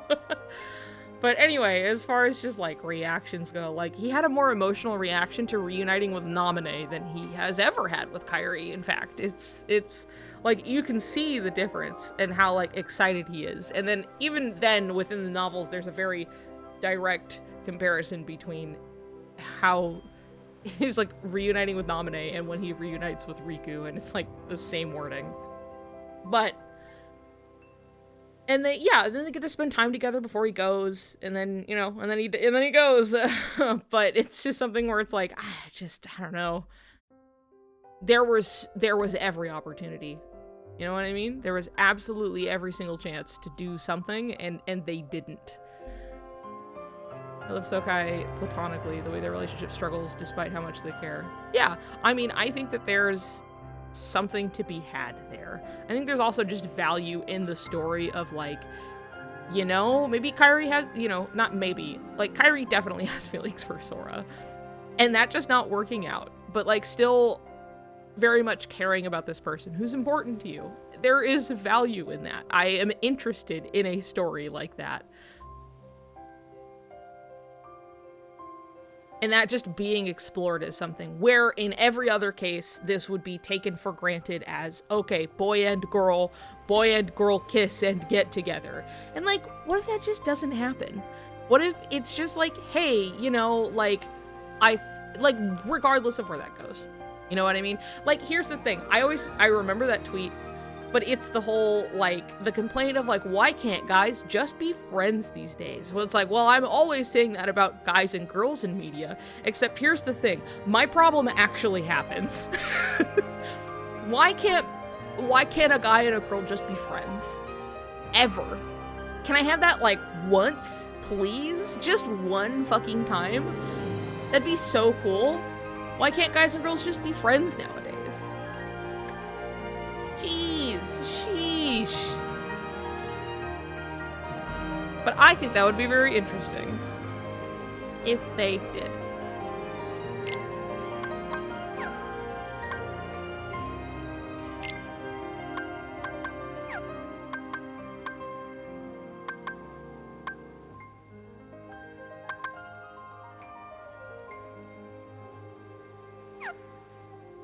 Anyway, I was fighting Syax, and it's definitely been long enough, that I think I can go back and give it a shot.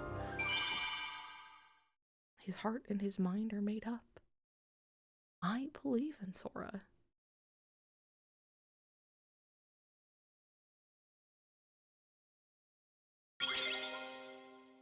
Turn that back down. Whoop.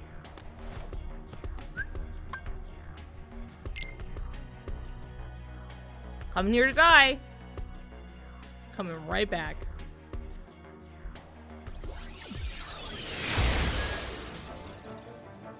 The moon exhilarates me.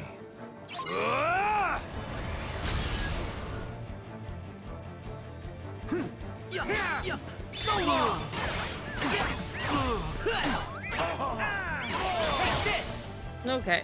Then he's gonna do that twice. And then... Fuck, I did it too soon. No, no! Ugh. Okay.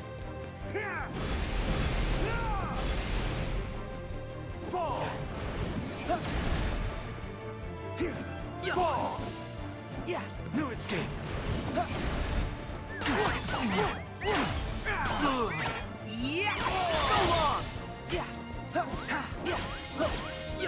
Get away! I call on the moon's pale light. No. Nice. This fight is over. Break.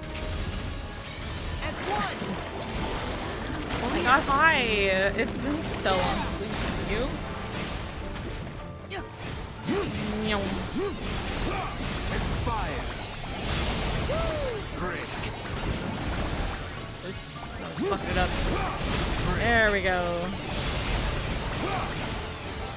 Fire.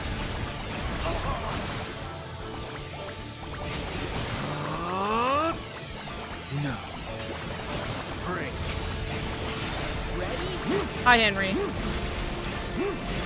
Those two should get together, but we all know that they will only throw a fit if one comes in and the other one. Also true.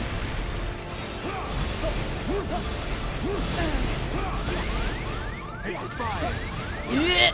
It's over. Wow, okay,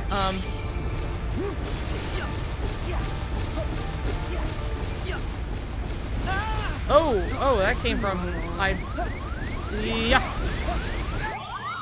Okay, that's fine. How's the puppy? Bad. He's bad. Can I get past this for once? I would love to see what's on the other side.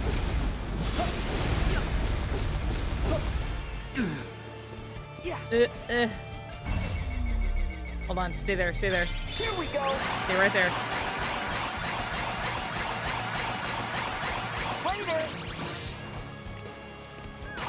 The moon shines down. Okay.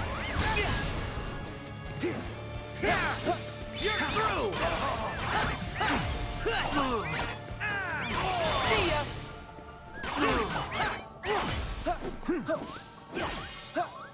Fuck. Shit.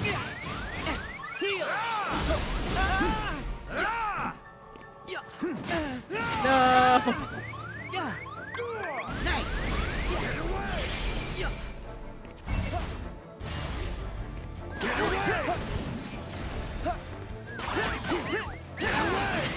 Okay. I call on the moon's pale light. This fight is over. Okay. Well, all right. Now I just need to. Abandon. And then. Break. It's over. Expire. Expire.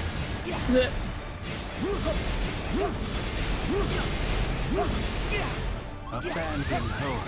Shit. Okay, hold on. I gotta pee. Gotta go to the bathroom. I just have to figure out like. It seems like it's just gonna go in the pattern of first level of Berserk, I can block and do whatever there. Then he gets to do his big Berserk, and like, I know there are points I can hit him within it, but I do not know what those points are yet. But if I can simply live through it, then I can just wail on him after we get out, and then we get another cycle of I can hit him during that time. And unless we hit a desperation move that I have no idea, that seems to be the general idea of it.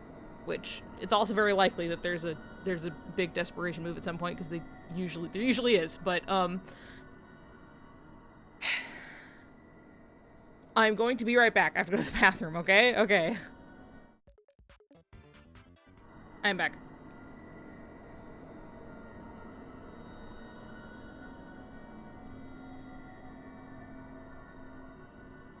How's it going? Welcome back, Raku. I'm back to fighting. You came back just in time for me to also get back from the bathroom.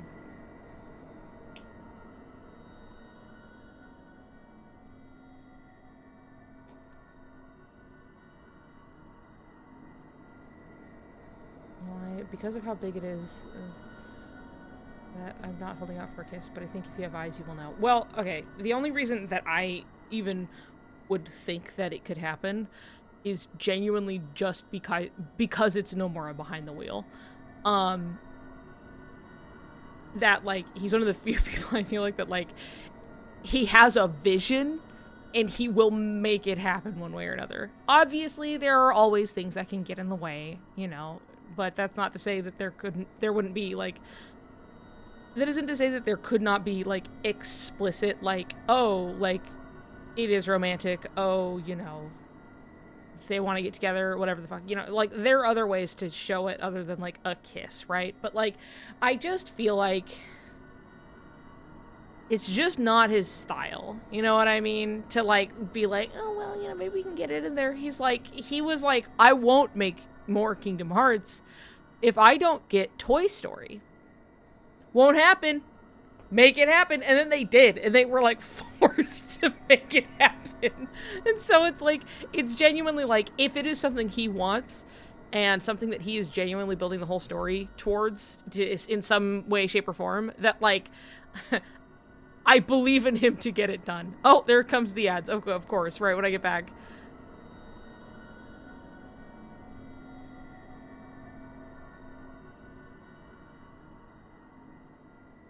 If it's meant to be, then we will all know whether it's a kiss or something else. It will be clear. If that's what it is to be, it will be clear one way or another. But also, you know, I feel like kind of just, you gotta go big or go home, and he's just not one to pull punches.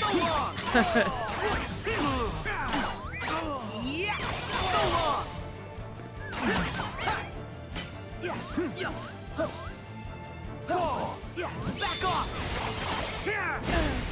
I just wanted to see. Fuck. Alright, okay.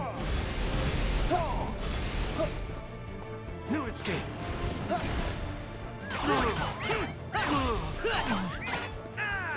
It's over!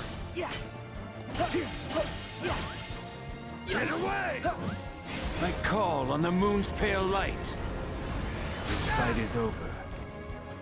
Expired.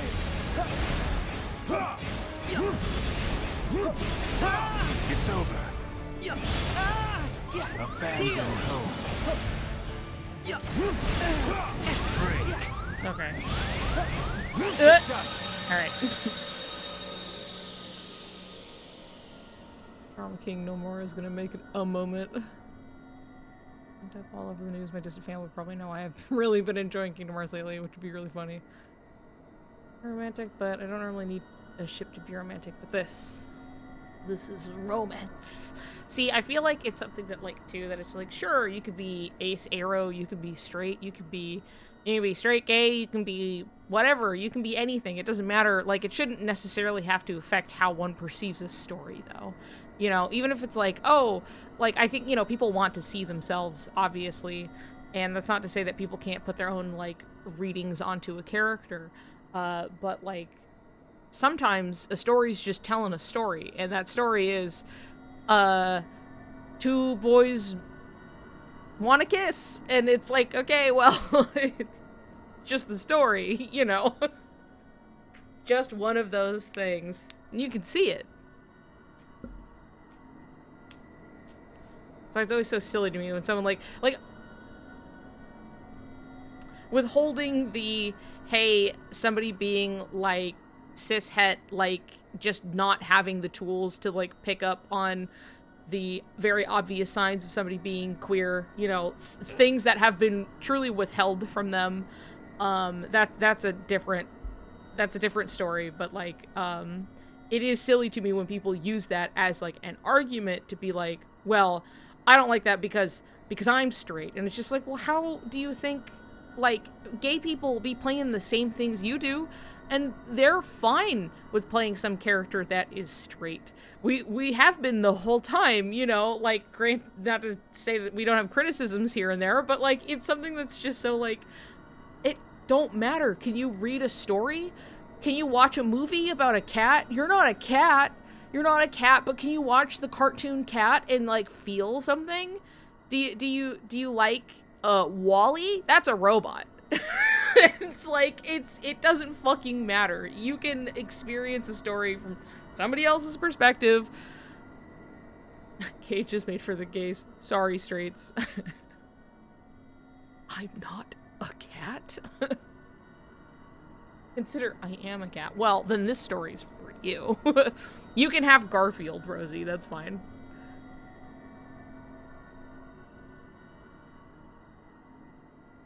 Same thing as when boys used to get all pissy about playing girl characters while every gaming girl was sitting there going, like, skill issue. Yeah, that's always the thing, though, is that it's like, I know what you're talking about, because I was there. I remember. I remember when it was a novelty that you got to play as the girl character. I remember playing Pokemon and naming my character Nick because I was playing a boy, and I was like, well, I can't put my name in. I'm playing the boy. And, like, that's all I had. And, like, I just fucking dealt with it. I didn't even think twice. I was like, yeah, okay, I'll put in Nick. And that's it. And then, of course, I was excited when I got to play as, like, the girl. I was like, wow, you know, but, like, it's just silly. People will spout weirdo shit about it, I promise. It's the same thing with the Sora dancing with guys video.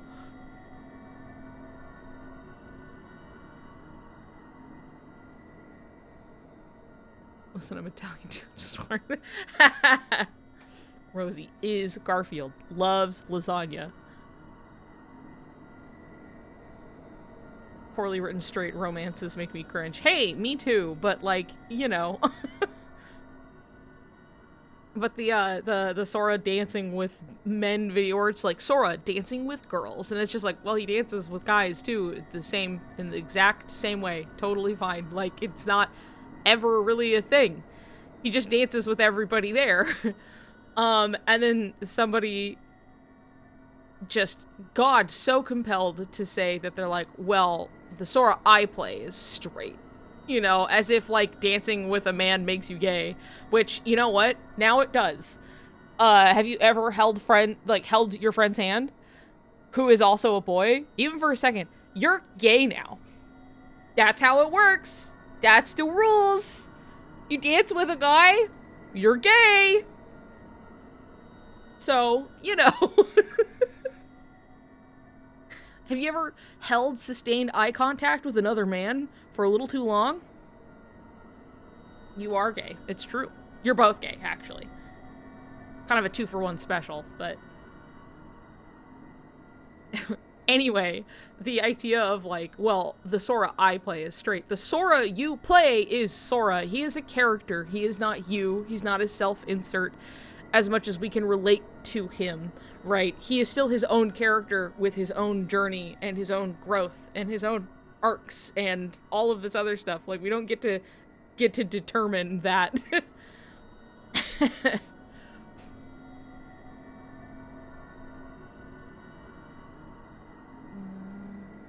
You project on Sora because he plays him, but he exists. There is no your Sora, yeah.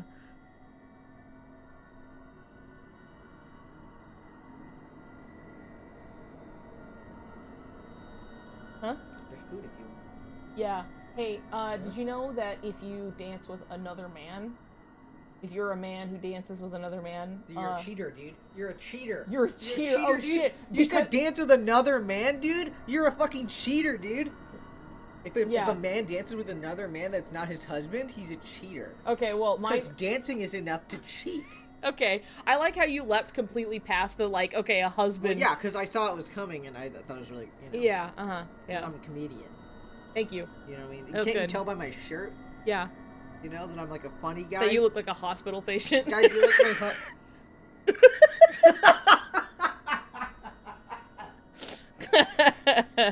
You're gonna say, fellas, is it gay? Fellas, is it gay if you dance with another man? Well, do you like him? Here's the thing, the whole point, the whole thing that came up was that, bringing up, and this is a favorite to bring up, was that there's a video called Sora Dances with Girls. And it's the Rapunzel when you're dancing with everybody. The thing is, you can dance with everyone. Yeah. Okay, you dance with the men and the women the same, right? You even lift the men up and twirl them in the air, just the same. Yeah. And in the comments of this video, because there was like, well, he dances with men too, and someone was like, well, the Sora I play is straight. And so I was like, here's the thing, you dance with another man, you know what? You are gay now. It's just the rules. It's as easy as that. It's as easy as that. You might as well suck his dick at that point.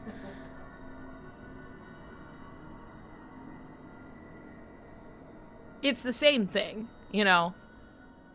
The public indecency of it all.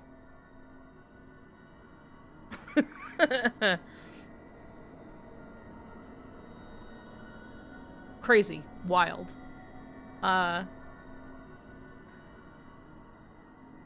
Sora's gay, you play Kingdom Hearts, that means you're gay. I don't make the rules. That's true. It will retroactively turn you gay. You've been gay the whole time. And, you know, you're just gonna have to deal with that now. Because obviously that's happened to gay people, where there was a character who was definitely super gay, and then they turned out to be straight. And bi people don't exist, obviously. And, like, straight people have it just as hard as you guys. With our very real problem that we're always having, straight people, you know? That, like, all the time, like, there's no straight people left anymore, you know what I mean? Like, all of them are gay in fan spaces and not in the source material ever. I'm so tired of seeing people do stuff on their own time that, like, I gotta let them know that, like, I don't like it. No, no, no. Poo-poo. I don't like that. Because that's not how it goes in the game. Can't guys just be friends? These days? They can't dance, though. Or hold hands. Or, look lovingly into each other's eyes, or, you know, show actually any affection for each other, because if they do, well, you know, it's so obvious, you know, so, like, we can't do that. We don't do that here. How many times are these guys going to play a Kingdom Hearts game and come away from it going, yo, is anybody else's gaydar going off with Sora in this one? Like, they butchered his character every single time. Yeah. Counterpoint. Being gay means you get to dance with men now. So it sounds like a win to me. I have to see these things now. How dare they exist, where I have to acknowledge they exist ever at any point.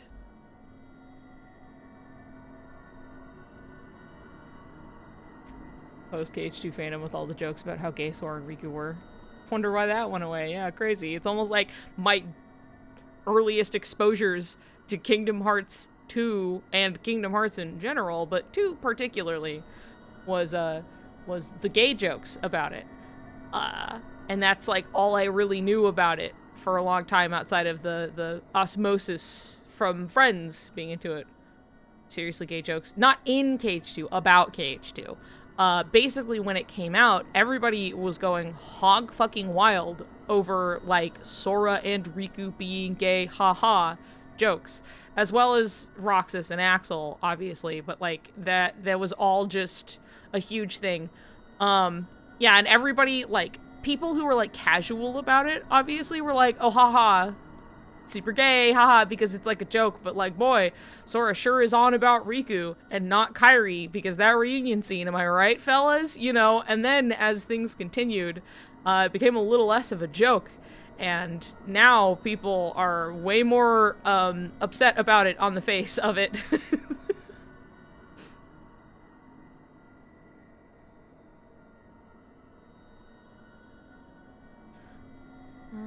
Nomura never makes red herring plot twists. Hints were hidden in sight. Nope. Yeah, the guy's never done anything like that. Made them realize it may not, in fact, be a gay joke. Oh, they keep going. You know, we're playing gay chicken and they're not pulling away.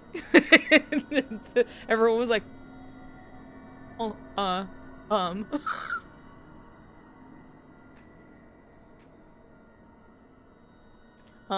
all that said, I want to go get some food really quick.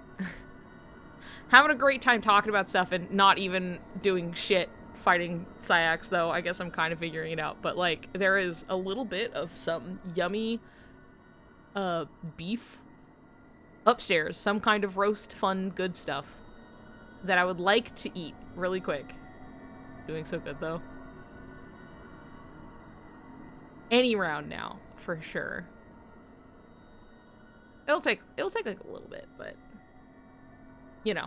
Anyway, we can continue this talk and me fighting and dying and then stopping to talk like after every fight in like 15 minutes, okay? So, you know, stand up, stretch your legs, you know, do like one squat, feel all of your ankles and knees crack all at once, get some water, take your meds if you gotta, and I will return very shortly. Okay? Okay. Hey, I'm back. It was actually back pretty fast this time. How about that? I actually wasn't that hungry, because my meds are still a little kicked in. So, you know. Thank you. Thank you.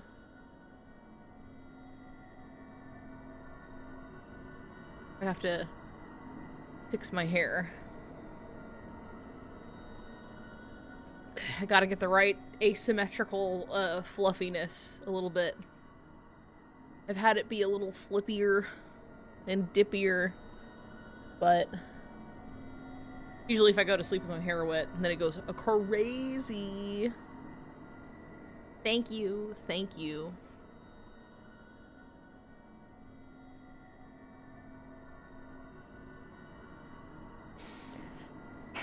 Well, okay.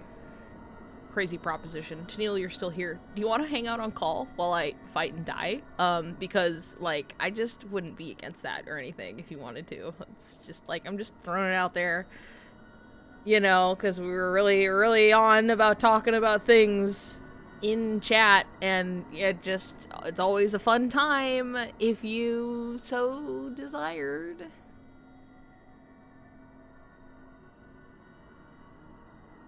A small bit of self-doubt because there's some overlap with what Sorikus have been saying and past victims of queerbait. That's fair. I mean, I think I think it's important to distinct what is and isn't queer bait. Sometimes things are earnest queer coding. You have to eat some foods. Yeah, do that.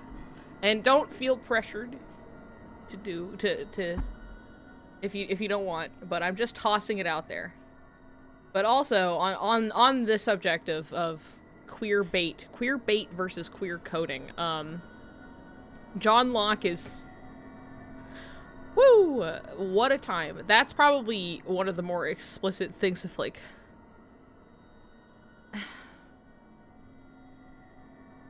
queer bait, in a sense, that like they definitely leaned into it in a way that obviously made everyone go, hey, like, it's right here. It only makes sense if it's this, but like also not not doing it and also hating all of the fans who wanted it is like, it was mean. That shit was mean, dude. It was not cool. I wasn't even somebody who was like in it. I was obviously there around when this was happening, but like this is not something I was a part of.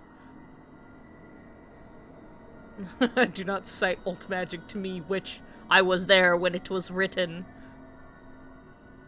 Nomura isn't a hack and is stubborn as hell. That's true. See, that's the thing, is that they're very different people, and that, what's this fucking nut, the big guy behind, Sherlock.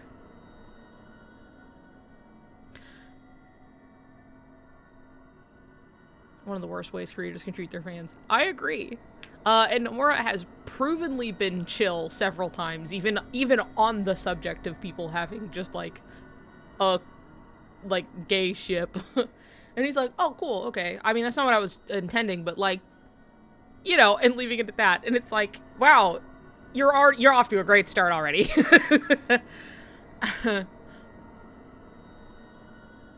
So nuts watching that whole show go down. The harsh queer rating from other media makes me always hesitant when I see queer coding, even if it's genuine. And yeah, Stephen Moffat, there we go. That's who I was trying to think. Because, like, the other guy is gay, right? And then people were like, well, he obviously knows what he's doing. He is a gay man. And then everything went... Or they were really just, like, playing with the, like, haha, they're gay, but then, like, kind of making it a joke at like the expense of fans that wanted to see that. And what a hurtful thing to do.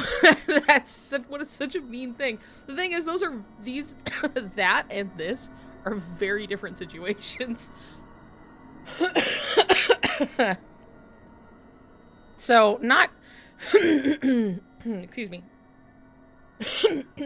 Not really comparable as much as the repeating course of, hey, I think this is really gay, actually, for real. I'm, like, seeing it with my eyes, and then it not happening. And usually, like, this keeps happening in, like, the worst way possible, repeatedly.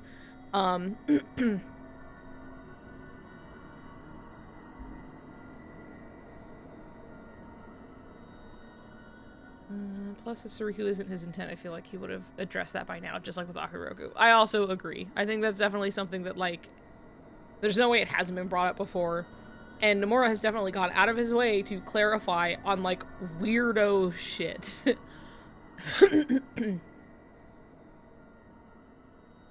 That, like, I would be surprised if something hadn't come up since then, other than, like, clarifications from sources that, like, things with Sora and Kairi are not as romantic as one might think.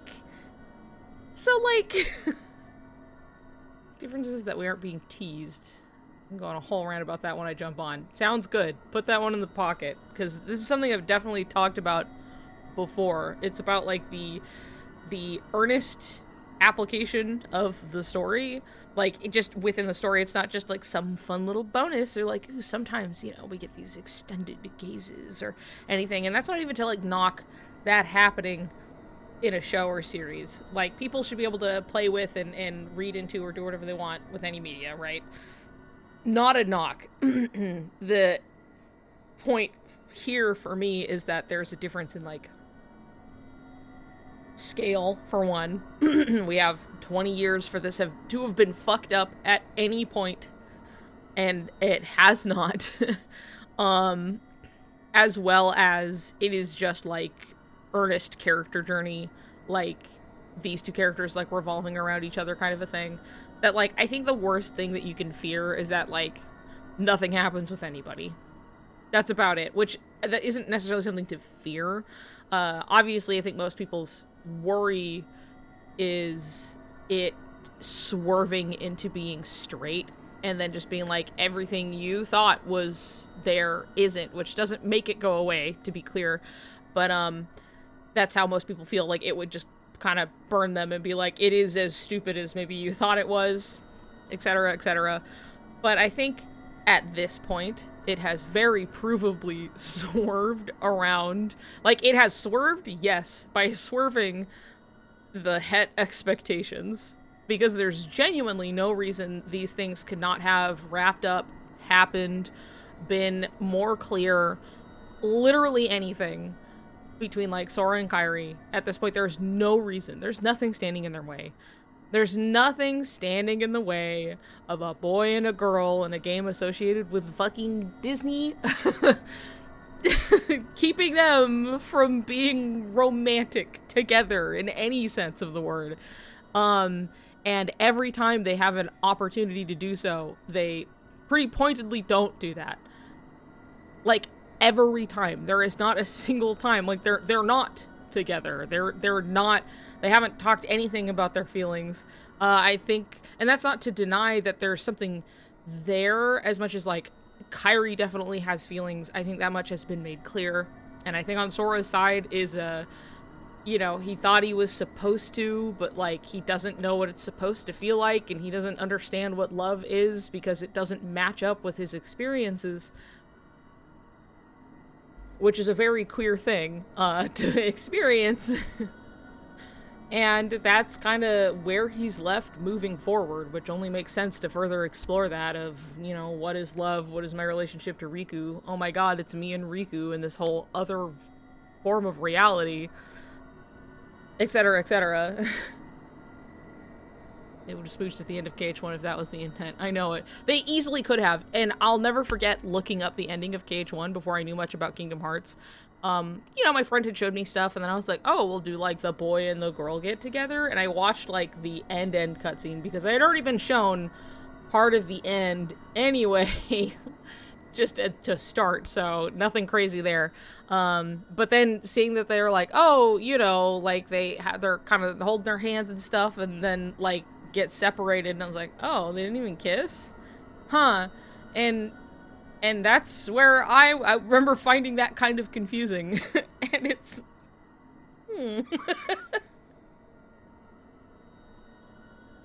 Anyway, they easily could have done it KH2. They could have done it at the end of KH1. They could have so easily done it within KH3, like everyone was expecting, and they just didn't.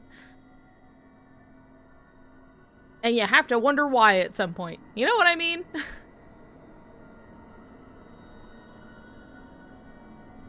Supernatural queer baiting talk. Yeah, it was messed up. We didn't even talk about Supernatural as much as Sherlock came up, but at any time in the 20 years. Here, I'm gonna fight a little bit, buy some time. Neil will come back. We can discuss more. The moon shines down! Alright. You're through! Yeah! Take this!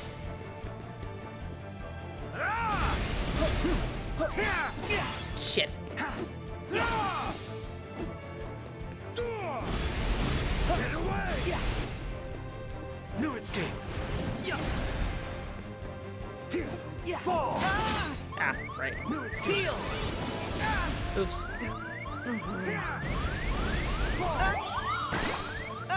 I have to remember. Alright, come here. I call on the moon's pale light. This fight is over.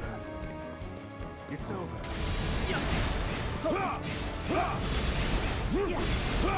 Expire. Heal! Expire.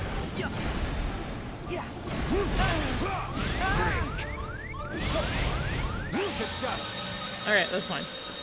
No Nomura is supposed to have characters he has designed to kiss. Yeah, even then, like, if you're just looking at it as, like, as far as he is a character designer, he doesn't necessarily always have say in exactly what they do with the characters at that point, unless he is a little more involved in the story, which he has been in the past, but that's not true for every single one. And, like, example, Final Fantasy VIII, I forget her name, is it Quistis? I think? The teacher lady who joins your party. And she's like, wow, super young looking and all of this other stuff, right? And Nomura was like, yeah, I was a little confused because, like, I designed her as a fellow student. And then they ended up using her for the teacher, and well, okay. So, like, that happens. And that's even a game that he had input on the story in. Like, you can't always necessarily account for that kind of a thing.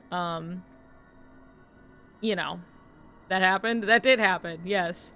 And if you look at, like, the character design, you're like, that makes sense. Like, she looks really young, and it's like, she's supposed to be, like, a teacher? And, well, she wasn't originally designed to be the teacher, no.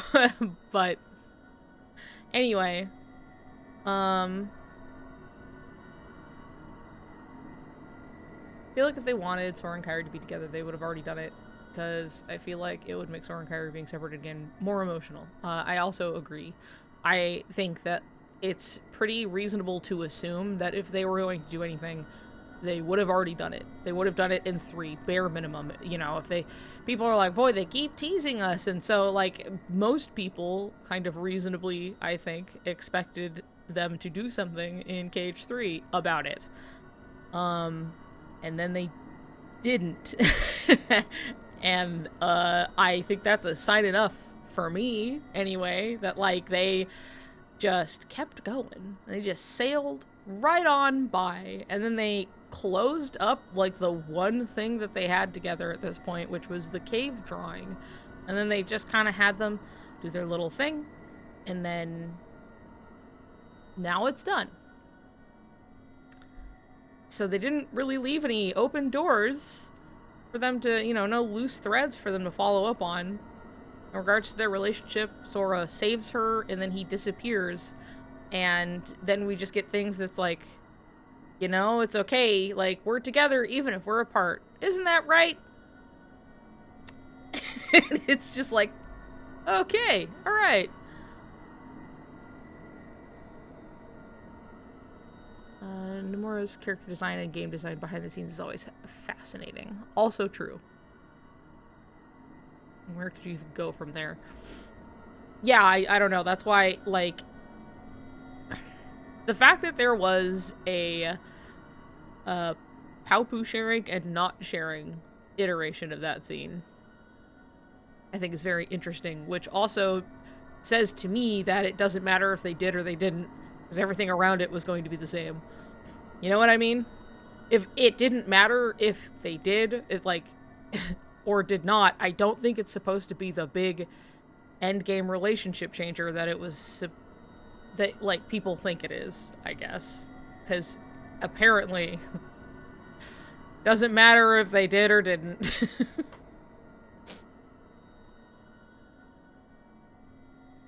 I got shut out of the climax twice. Yeah, well, that doesn't necessarily stop happening, so look forward to that.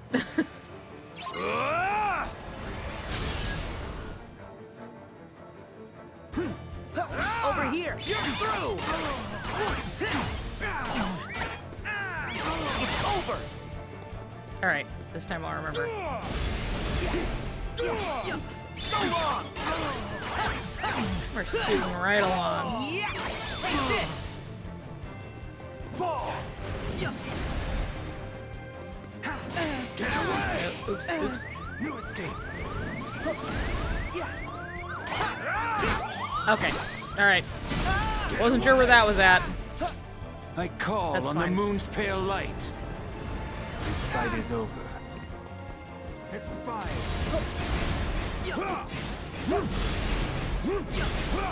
It's over. The Abandon hope.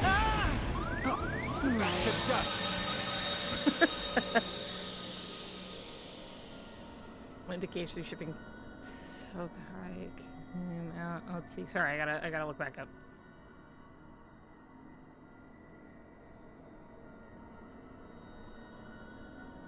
The KH manga. Oh yeah, that's right. Let's see. On the KH3 shipping. Sokai. Christ, I keep jumping around. Coming out, not shipping them anymore. Yeah, that's reasonable. Dual opposites like other pairings and couples. Nomura is designed. Nomura has a lot of great ideas for romantic scenarios and is very capable of writing an interesting romance dynamic. I feel like a lot of casual fans forget that. Yeah, most people couple together this idea that Nomura can't write because... Hi! Oh my goodness! Hello, baby! Hello, baby boy! Oh! Oh, everything stops. The whole world stops for you. Hi, baby!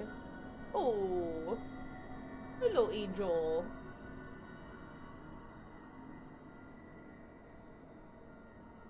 Oh. Oh. Okay. Okay.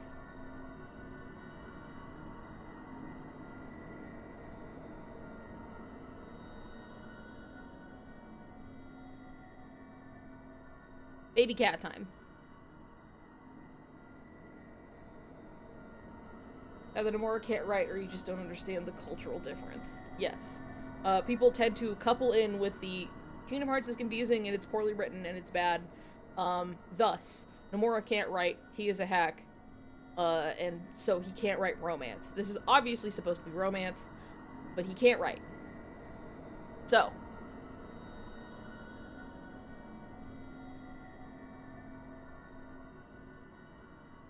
I love that he's such a little guy and he's like huge. My giant boy?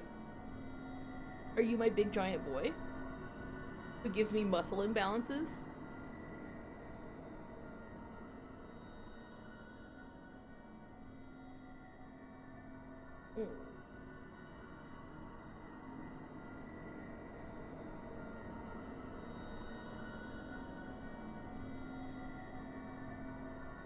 Little guy in spirit. True. That's why his name is Baby Cat. Because he's just a little baby. A giant little baby.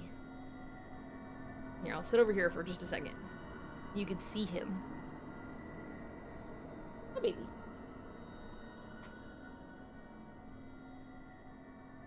He is purring.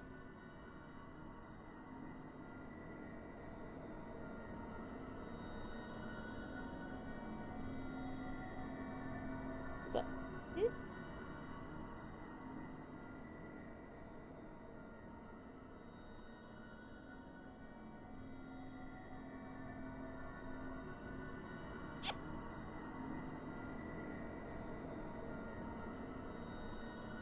He is baby.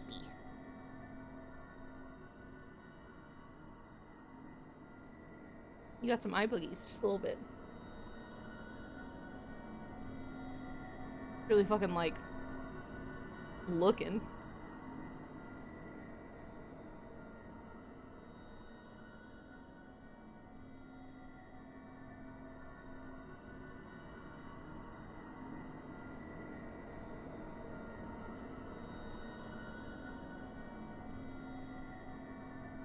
He's my silly baby boy.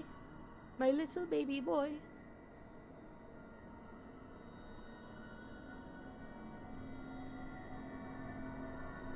I do hope that if when Story becomes canon, some people will look back on the series and go, wait, it actually is well written. Of course, this is a pipe dream, but I'd still like to see it. Okay. Bye-bye, baby. Come on.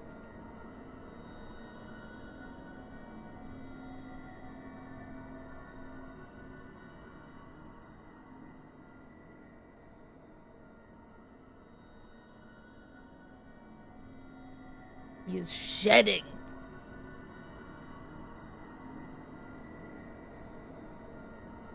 Okay. anyway, yeah, I think, like, with time, anything can, you know, people can gain a different perspective on things. But, like... The moon shines down! Once a series is done, people's opinions tend to change a lot.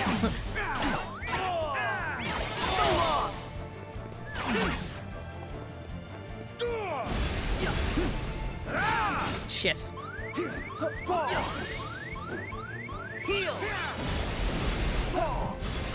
I don't know why I tried to block that. Nope. Get away! Okay. Get away! Heal!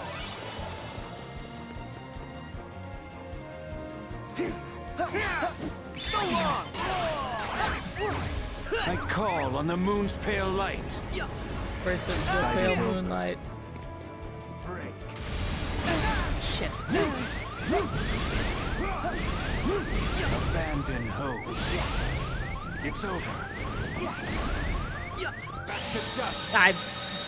That's fine. I was like, is one gonna do it? Can I pull out a potion? No.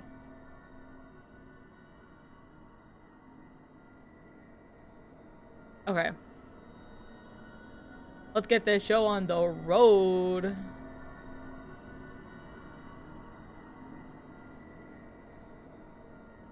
All right.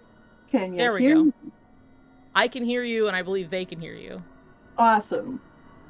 Let me turn this up just a little bit, and then make sure I have you turned up just as a little boosty over the game sounds. Howdy, everybody. Imagine finding someone in real life and they told you, abandon hope.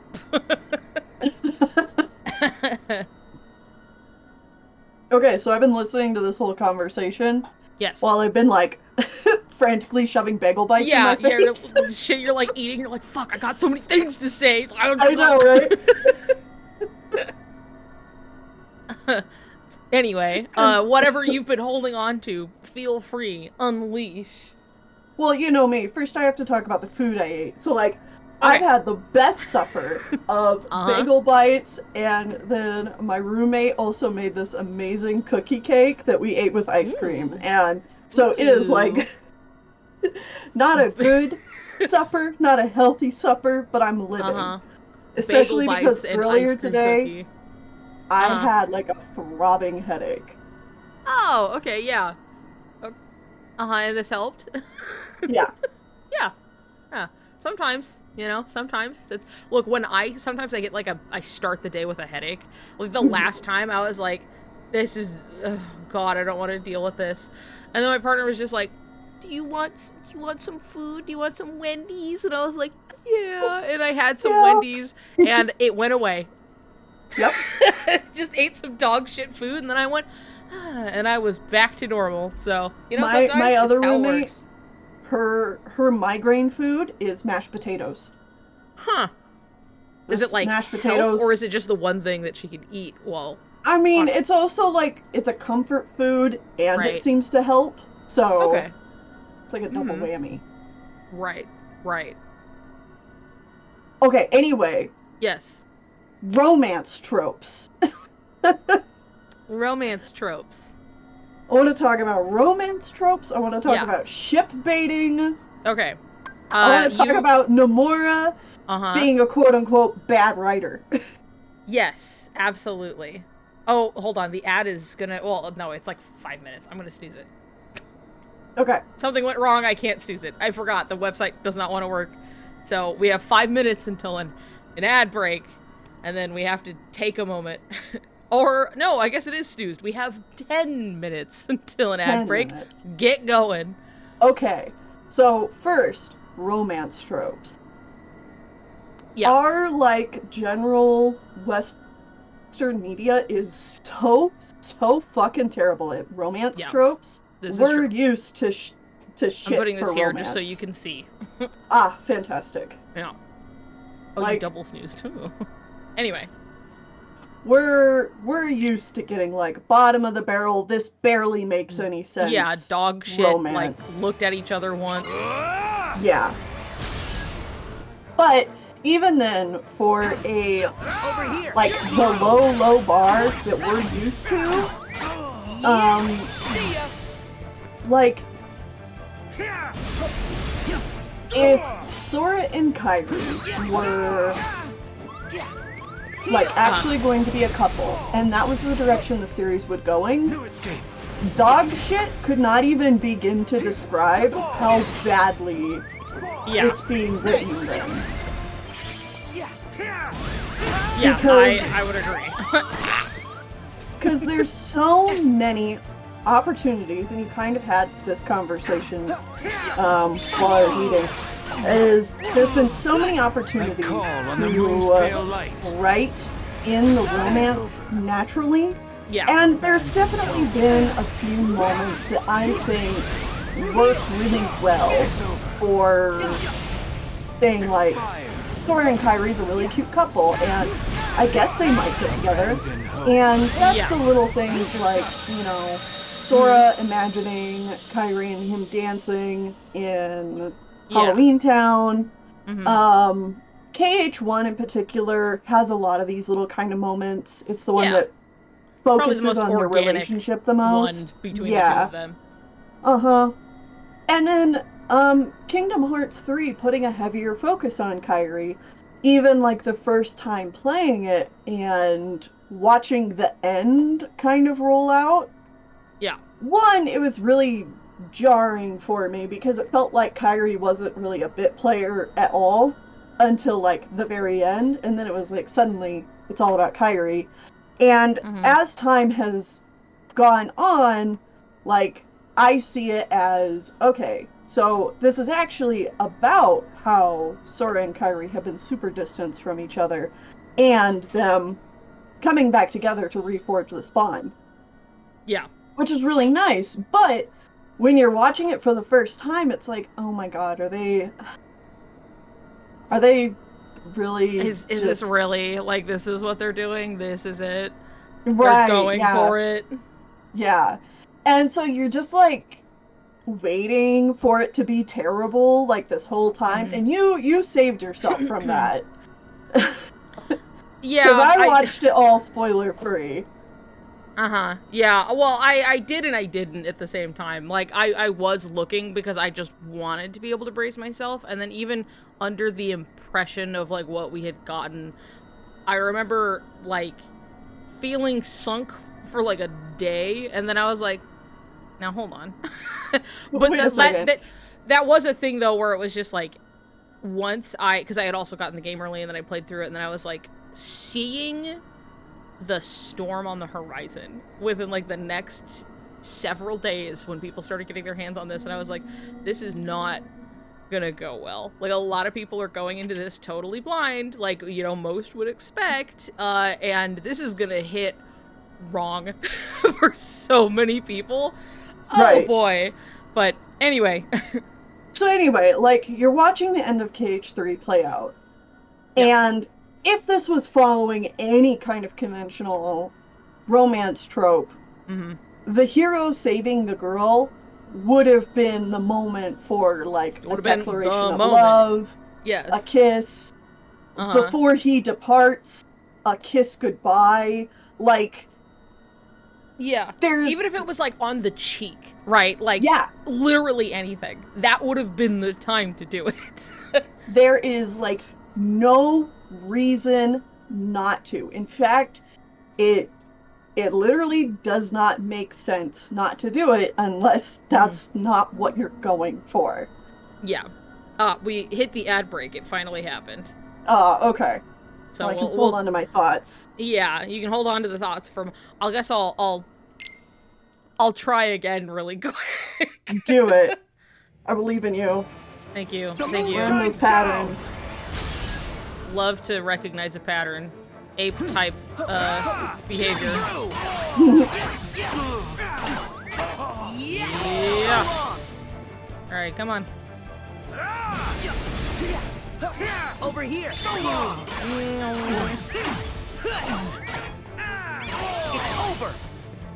I don't know what we're getting.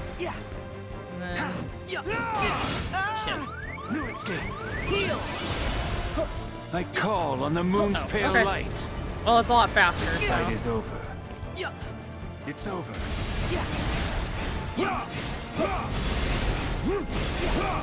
Break. Expire. Okay, alright.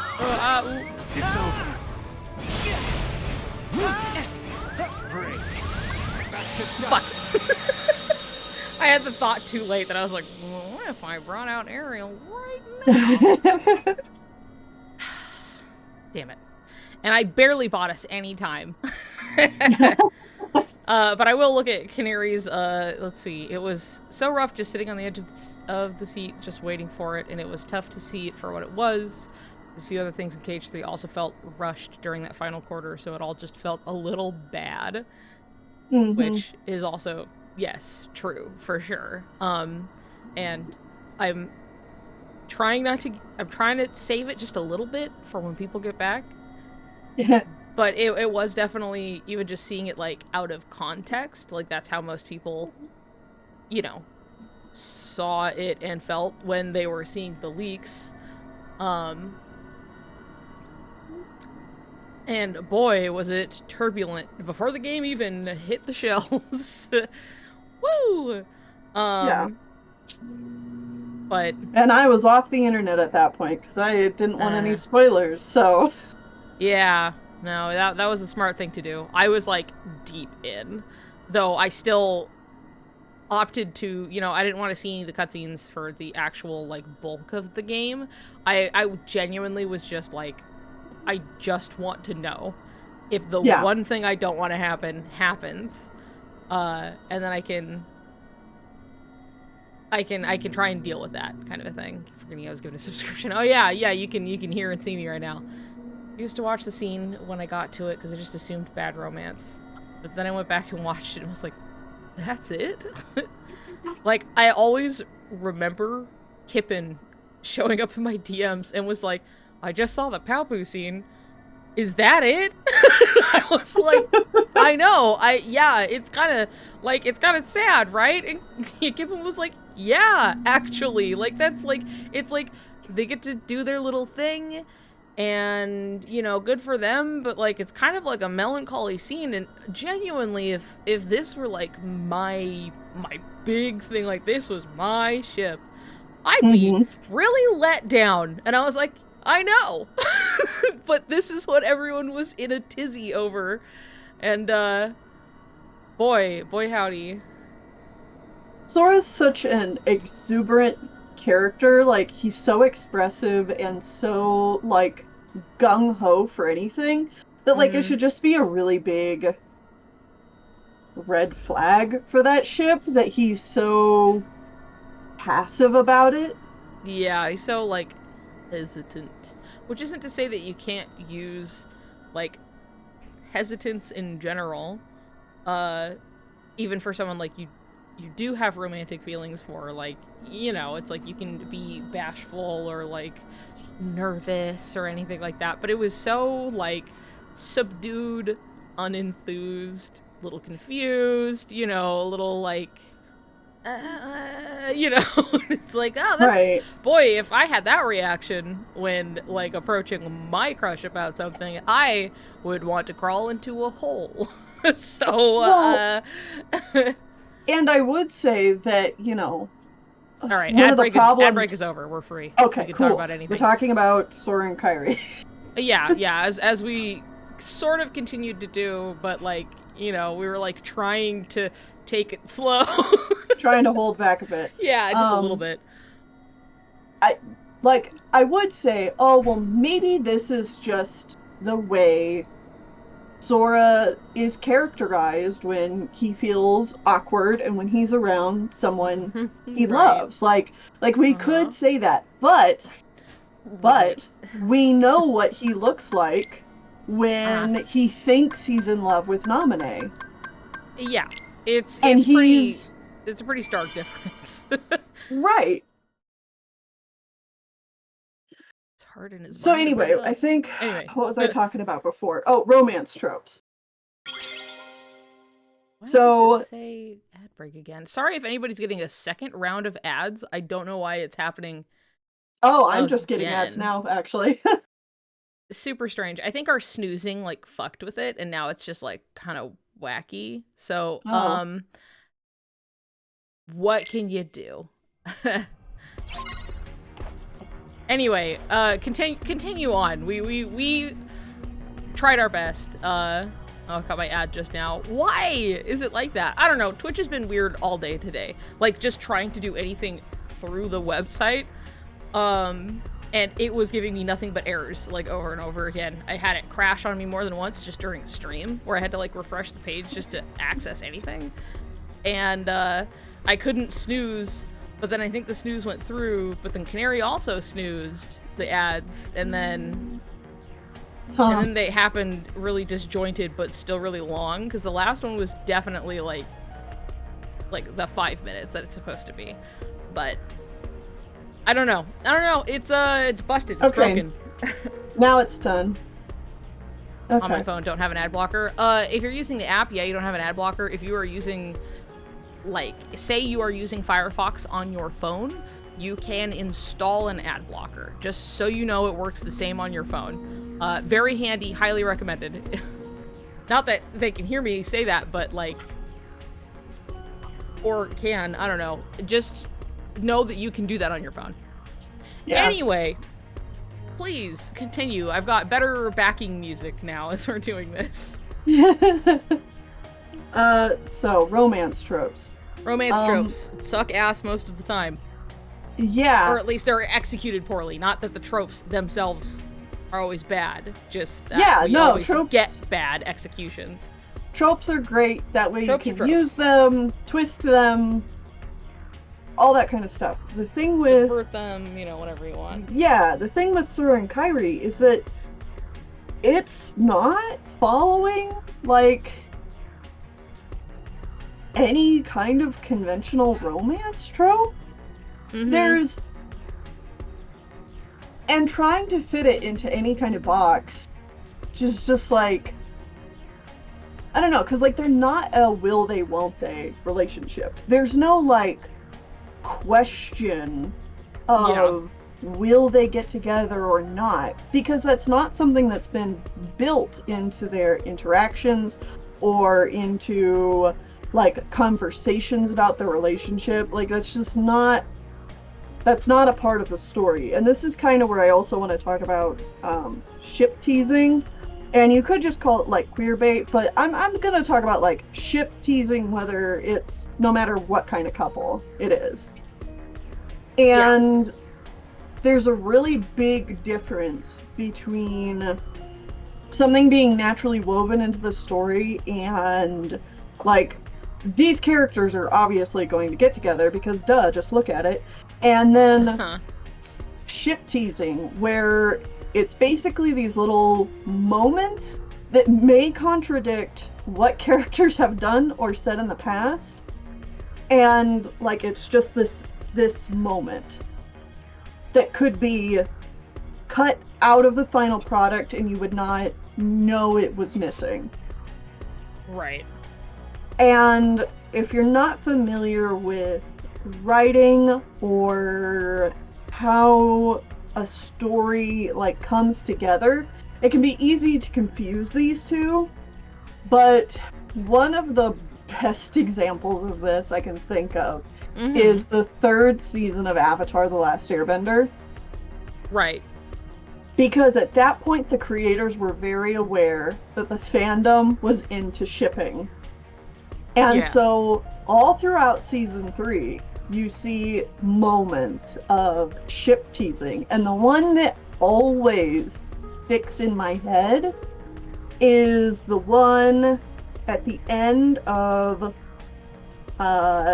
like episode 4 of season 3, Sokka's Master. He does the whole sword thing, and then he gets to hang out with the gang right at the very end, and Toph makes him, or is making, like, a silly little thing out of a meteor, and she says something like, you know, oh, we missed you. And he smiles and, like, gives her, like, a nice warm look. And Toph has been established to have some kind of crush on Sokka. Yeah. However, never throughout the series has Sokka ever shown feelings back. And so in this, and he has a girlfriend. He has a girlfriend, Suki, like, they're a thing. But for this moment, they tease a shipping moment because they know the fans like this ship. Yeah. And so it's one for the fans. And, like, that's one of those, like, perfect examples I can think of where something is obviously just ship teasing versus being a natural part of the story. Yeah, and, like, sometimes teasing sounds more negative than sometimes the intention is, where it's like, oh, you know, we can, like, give a little something that isn't really, like, doesn't run counter to much of anything, as much as just, like, oh, you know, like, obviously Toph has, like, a crush on him. That's been made clear, you know, and, like, he cares for her.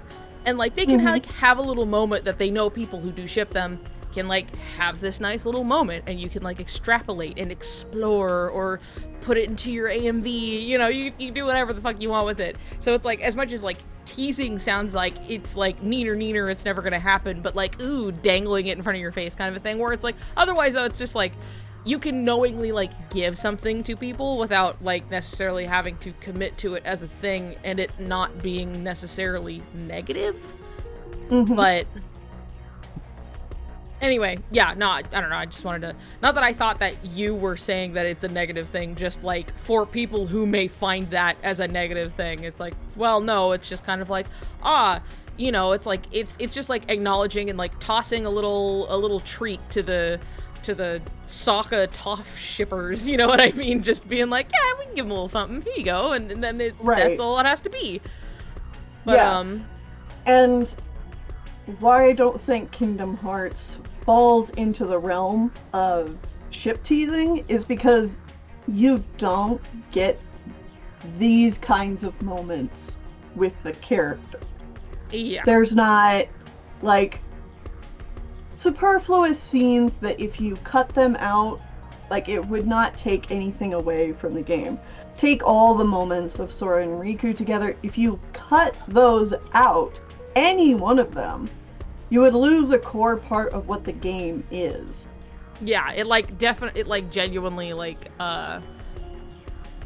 inhibits story comprehension at that point.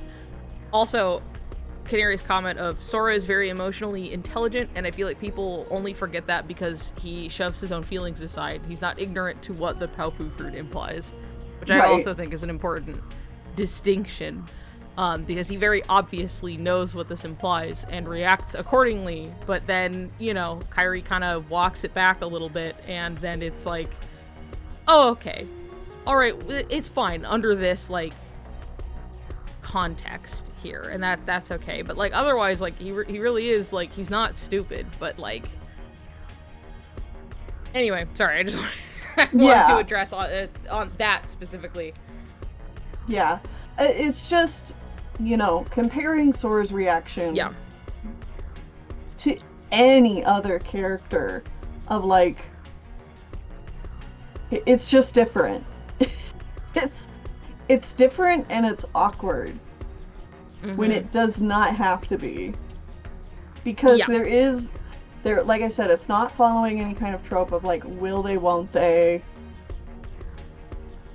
Yeah, there is no, like, quote unquote, like, there's no ship teasing in a way that's like, ooh, ha, they have a little moment, and, like, ooh, Sora's embarrassed, or they touched hands, or something like that, or, you know, he's, like, thinking of her and then gets caught out or something. He's like, oh, you know, and embarrassed about it, really. It's like, it's just kind of... The closest it comes to that, sorry to cut you off. No, you're fine.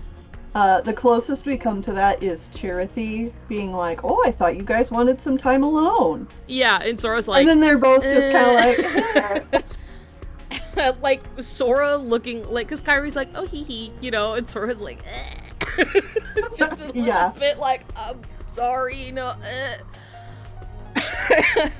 But like other than that, I guess there's that, and then there is in KH2 when they're in Pirates and it's just like, oh, I know who you're thinking about. Like, ooh, his face is all red, and it's like we don't know who he's thinking about, you know. They're just teasing him kind of a thing. But like you have that, I guess, as far as like some teasing, and then like there was discussion earlier in the Discord about the Sora and Kairi like dancing scene in KH2, which oftentimes people point to that and they're like, oh, this happened at all. That means obviously he has feelings for her. And it's something that's like I like the scene a lot because there's coupled with the actual context around the scene being that like Sora's kind of thinking about the fact that he's never truly, quote, like, given somebody a gift just by way of, like, I'm doing this just because I want to make you happy, kind of a thing. And then Donald and Goofy kind of immediately make it about, like, Kairi. In English, it's more like, he's like, I don't think I've ever given her a gift, which, even then, the implication of, like, oh, you've never just done something to make her happy? It's like enough by itself, right? But even like in Japanese, he's just like, I don't think I've ever like given a gift like with this context here. And then they're like, oh, we're sure Kairi would love whatever you give her. And he's like, well, that's what makes it hard, you know? But like they like turn it into that. But it's like otherwise like just kind of grappling with that and then being like, oh, you know, just spending time together I'm sure would make her happy kind of a thing. And so he's looking at Jack and Sally. You can be like Jack and Sally if you want. That like, he like looks at this and then like thinks about it. But he's like, well, okay, you know, it's like, it's such a like testing the waters with an idea you've never really had before, which is why I think it's very childlike, which is what I was saying in the Discord, that it was just like, especially like obviously Kairi is younger because that's all he remembers. He hasn't seen her after this whole year, right? And that's fine, but it's like the way they're dancing and it's just like we're holding hands, spinning around, hee hee wee, and like laughing, and it's like cute, it's sweet, right? But it's very like childlike in a way that like really reads to me as like, you know, playing with the idea of something you haven't really thought about before, and you're like, it's supposed to be like this, right? Like, what if we were dancing, you know? And you're like, that's all he has, you know? And it's like, it kind of shows that one, hasn't been thinking about it up till this point. Two, all we get is we see this silly little scene, that's sweet, and then he just kind of bashfully, like, laughs, and then that's it. Like, after the scene was like, boy, you sure have never really given her a gift, huh? And he's like, it makes me think too of the novelization and Sora drawing himself giving Kairi a paopu on the cave wall. Yes. And like I think people misunderstand it as like, well, he's doing this action, that must mean he likes her. But, like, then you get into his head, and he's just like, I've got to be better than Riku at something. Yeah. And it's like, you're not even thinking about Kairi in this moment. Yeah, no, for context for people who, and even though we've talked about this before, the KH1 novel, the novelization, has this moment happen where he goes and draws on the cave wall. He is kind of dealing with his frustration with Riku being better than him at everything. It must be nice being Riku. He's so strong and cool and right? And he's like reckoning with this. He's like about it and stuff. And he's like, if only I could beat him at something. If only I could beat him at something. And so he goes into the cave wall and he's just thinking like, if only I could beat Riku at something. And he's looking at the drawing of him and Kairi, and then goes to draw the paopu, like the giving paopu fruit thing. And you're just like, oh my fucking god, dude. Are you serious? Are you serious? Like, it's so, I think it's so juicy and interesting because it's so, again, such it's just a queer experience. It's so much, and it sucks because that still sucks for like Kairi, right, to be caught in between this, but that's also kind of just what happens in the real world. You know what I mean? Like, it's not clean cut. It's not always gonna be like a fairy tale, right? Especially if you're queer and figuring things out from nothing because you have nothing to work with. But then sometimes, you know, maybe the idea of like, okay, and then a boy likes a girl, you have to pick your favorite girl. She's the girl you like now. Yeah, anyway, I think, you know, Kairi definitely seems to like me, so I guess I'll do this, and like, Riku can't beat me at that, you know? And it's and the only way you can get a straight reading of it, and this is like really reading into it, but like, if you want to try and get a straight reading from it, you could interpret Sora thinking, if only there was something I could be better at Riku at. Yeah. Could mean, well, Sora thinks he needs to prove he's better than Riku to impress Kairi. Yeah, right. But, like, that's already, like, really not true, and it's still not... Like, it's still not a good romance, because, like, Sora should just be thinking about Kairi, not about Riku. Yeah, I also think it's something that's fairly obvious that if that were the case, Sora's already got this in the bag. Kairi clearly likes him, and it's fine. Yeah. But it's something that it's so, like, because the context of this whole passage is, like, he's so focused on things that Riku is good at, that it's more just like about him than like the Kairi thing is like, this is an afterthought. If he were worried about what Kairi thought of him, perhaps she would be in his thoughts whatsoever during this, but she is not. It's just, if I could beat Riku at something, and then draws this, because it's to beat him at something, not to beat him like for Kairi's attention or affection or her heart or anything like that. Just that he wants to win fucking something for once. You know what I mean? And so it's like, oh, I can do this though. You know, and it's just like, oh no. And that's not to say that like Kairi isn't important to him. That's not to like turn it all like, oh, she's nothing. Not true. Absolutely not true. And also it wouldn't make any of the things that happen afterward make any sense if he didn't genuinely care about her, as well as Riku also cares about her, even if it is complicated, because he's dealing with a lot of complicated feelings. But like, KH1 is peak Sora and Riku toxicity. Yeah. You know, like, they both have bad feelings. Sora's just like more frustrated and shoving his feelings down. Yeah. And like willing to just still go at it, versus Riku, who is just like, I am so done with all of this. Yeah. Hold on, I'm looking over the... Because we were talking and I was just like, oh, things are being said. I'll just go back and look really quick. Yeah. Even Donald and Goofy's teasing is a good character moment for Sora because we see him embarrassed because he's getting teased. But he doesn't ever reflect on it deeper outside of him trying to think about what it'd be like to dance with her. Mm-hmm. Let's see. That's because he could easily make it actually romantic. You could easily compare it to Sora and Riku's Hearts in Tune scene where their sound ideas dance together, creating dearly beloved, their hearts connecting across a great distance to dance together even if they can't see each other. My friend saw that dance scene in KH3 out of context and thought they were siblings. Because that's like, it feels, because that's part of what came up in the Discord, was that it kind of feels like sibling-like, because it is very like, it's silly, it's cute, right? But like, it's, you know, like, barring the fact that like, yeah, he doesn't know what she looks like older or anything, it's just also in how it's executed, and like, it's just like, they're kind of holding hands and spinning around and laughing, you know what I mean? Right, it's so innocent that it doesn't even like, yes, you can see it as romantic, but it's so innocent that you're just kind of like, okay. Yeah.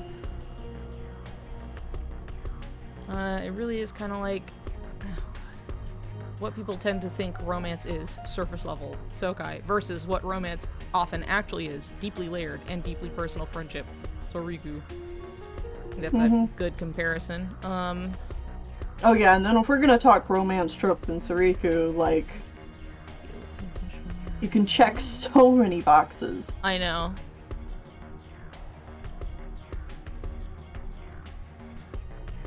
Kairi herself is also flawed in a way I wish they'd expand on more. Everything on Riku, 10-page monologues, or the on Kairi, crickets chirping.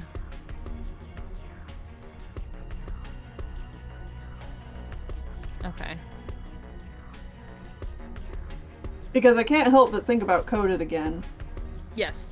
Hey, remember Coded? Hey, remember Coded? Hey, you remember how they literally took Kairi entirely out of the one other time she would be the most relevant, which is a retelling of KH1, and they completely supplanted her entirely with Riku? Just actually, and they had a whole scene that was a direct, like, mirror to the Kairi lying on the floor in Hollow Bastion, and they made it about Riku. And they and they did this whole thing. If Kairi is supposed to be the love interest, there is absolutely no reason on God's green earth that she shouldn't have been the one who represented the journal. Yeah. Like in a different universe, like, Riku could still be the journal and it not be, like, romantic in a sense if you wanted to really pin him as, like, this protective, like, the protector, best friend, brother figure, or whatever the fuck you wanted to go for. Like, there's an angle you could. I'm not saying it's this angle because it's super not, but, like, you could still try and pull some of this stuff and, like, have, you know, Kairi there in a romantic sense in any capacity. You also very easily could have just had her be the journal, and that would have had plenty of implications right there. You know what I mean? Right. But it's not. She's not there. They made it Riku, and then they made everything about Sora and Riku. It's, you know, that was a choice that they made. It's not like, oops, we forgot to turn on the Kairi layer, and so she isn't in the game. Like, that's... She comes up one time in a flashback that's about mostly Riku. So... It's about giving more context to Riku's actions in Kingdom Hearts 1. Yes. And how she is a tool for him to reach his goal. Yes. Yeah. That little cutscene that drives me insane that I've watched like a million times. It's so good. Frame by frame. It's so fucking good.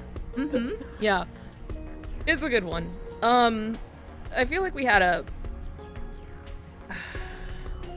broader point we were trying to make or something? Yeah. Initially when we were talking about, like, I think queer coding and baiting and ship teasing, and that, like, I always want to make it very clear that there is a distinction, an important one, between earnest queer coding and what is actually queer baiting, which doesn't happen as often as you would think, but there are, like, some, you know, bigger examples of it actually happening. But oftentimes it is queer coding that, you know, the coding exists simply because people are not allowed to make it overt or explicit for whatever reason. And so I think a lot of people nowadays, as things have improved and we have gotten actual, like, you know, we've gotten to see gay people, queer people in general in stories,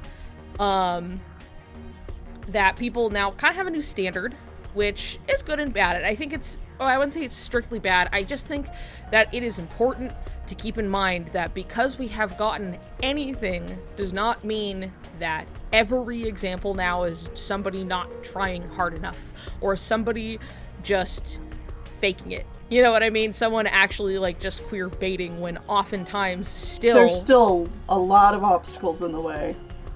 Did I read what you wrote? I can see what you're writing. Sorry, a lot of people are saying stuff, so. Yeah. Anyway, yeah, I think it's important to note that, like, there is a difference between just, like, actual queer coding and then what is actual queer baiting, which are not many instances at all, actually, just there are a few, because queer baiting is kind of predicated on, we are selling you essentially this ship so you will come and take part in thing. But so we you are will actually spend money. Yeah, you will spend money, you will do all of these things, and then, like, you know, but we're not actually going to commit to it. Right. And that does exist. It's just not as much as one would think, where more often it is somebody who's queer, like you and me, working their ass off behind the scenes and only being able to get this much out. So, I think that's always just something important to keep in mind. And that, like, regardless of kind of what happens here as well, so far as Kingdom Hearts goes, is that, like, the coding is so coded, if you will, that regardless of what happens, like, if, like, the them not getting together ending, is nobody getting together. Which doesn't make it any less queer as much as just they did not get to do what they tried to set out to do. I don't think that it's going to hit a bump in the road and suddenly turn into being super straight, because you can't force Nomura to do anything. Not that I can speak for the guy, but, like... And he already had the opportunity, and it's that, like, they had literally every opportunity that they manufactured under the sun to actually move forward with that, and have obviously not done that. To a point where it feels very redundant to try and go back and make something of it at this point. Not that you couldn't, because you can kind of do anything, but that certainly would be not good for the story or the pacing or even make any fucking sense. So I mean, imagine, like, the way Sokai becomes canon, just based on how, like, the Kingdom Hearts formula has gone thus far. I personally really doubt that in Kingdom Hearts 4 we're gonna see much of Kairi. Like, I don't think she's gonna be a key player like she was in 3. There's probably going to be stuff and even then, about her. Key player is in quotes. Yeah. I mean, like, I feel like she might have a role closer to what she had in, like, KH2. Right. Which I can buy. At least it is as far as, like, if it's going to be that much. Yeah. I don't know. None of us know. Nobody knows. We don't know anything. But we can generally guess a likelihood. You know what I mean? It's not so out of nowhere that we can't predict the loose plot beats. Yeah. Your only real option, I feel like, for Sokai is for Sora. Essentially, he gets back to the realm of light. Goes back to Destiny Islands. Sora and Kairi sweep each other up in their arms, and then they have, like, a declaration of love and a kiss. However, why would you do that? Because there has been no build up to that for that game. It's very important that even though Kingdom Hearts is a long story that's being told over multiple installations, the narrative of Kingdom Hearts in each game is still its own separate narrative. So, like, Kingdom Hearts 4 is still its own separate narrative. And if that's what they do with Sokai, it's like, okay, but so she was here not, like, the whole game. She's not around. Your build-up for that was in the previous game. Yeah, like, one of the few times she really was, like, involved to some degree, and that being 3, and you kind of totally threw it out the window. So, like, as far as what seems reasonable inclusion of her in the next game, doesn't seem like it's gonna be enough to qualify, like, some kind of, oh, and finally we are together at, like, the end of the game. Right. To summarize. Also, I like again, I can't see a Sokai interpretation of Melody of Memory. It actually felt harsh how clearly it says it's not happening, and I think I agree. And that it was really, like, damn, dude. Oh my god. Woo! Like, it wasn't just the fact that, like, oh, she's not going, because, again, anything can happen and she could show up later or something. Though, again, I don't know why, there are easier ways you could set that up, I suppose, but, like, it really just seems like a very clear, like, okay, she's not going, but Riku is. Riku has already left. Now we kind of have an idea of what pieces are in play, even though we kind of already did with the secret ending. But I digress. You well, can and her just even have being bullied by the main villain that's in what her I was, own brain. That's what I was about to go on to say, was that, like, besides just that, which made it pretty clear cut, it was like, they also just had this whole thing with her in her own dreamscape and them being like, there's nothing for you to find here, you know? And you're like, damn, okay. Like, it's so just making it very clear, and like the most you get out of that is the is Raku still here? I'm trying to, like, not that I'm like, wow, I have to super dance around things, but it's also like there's not Raku is still here.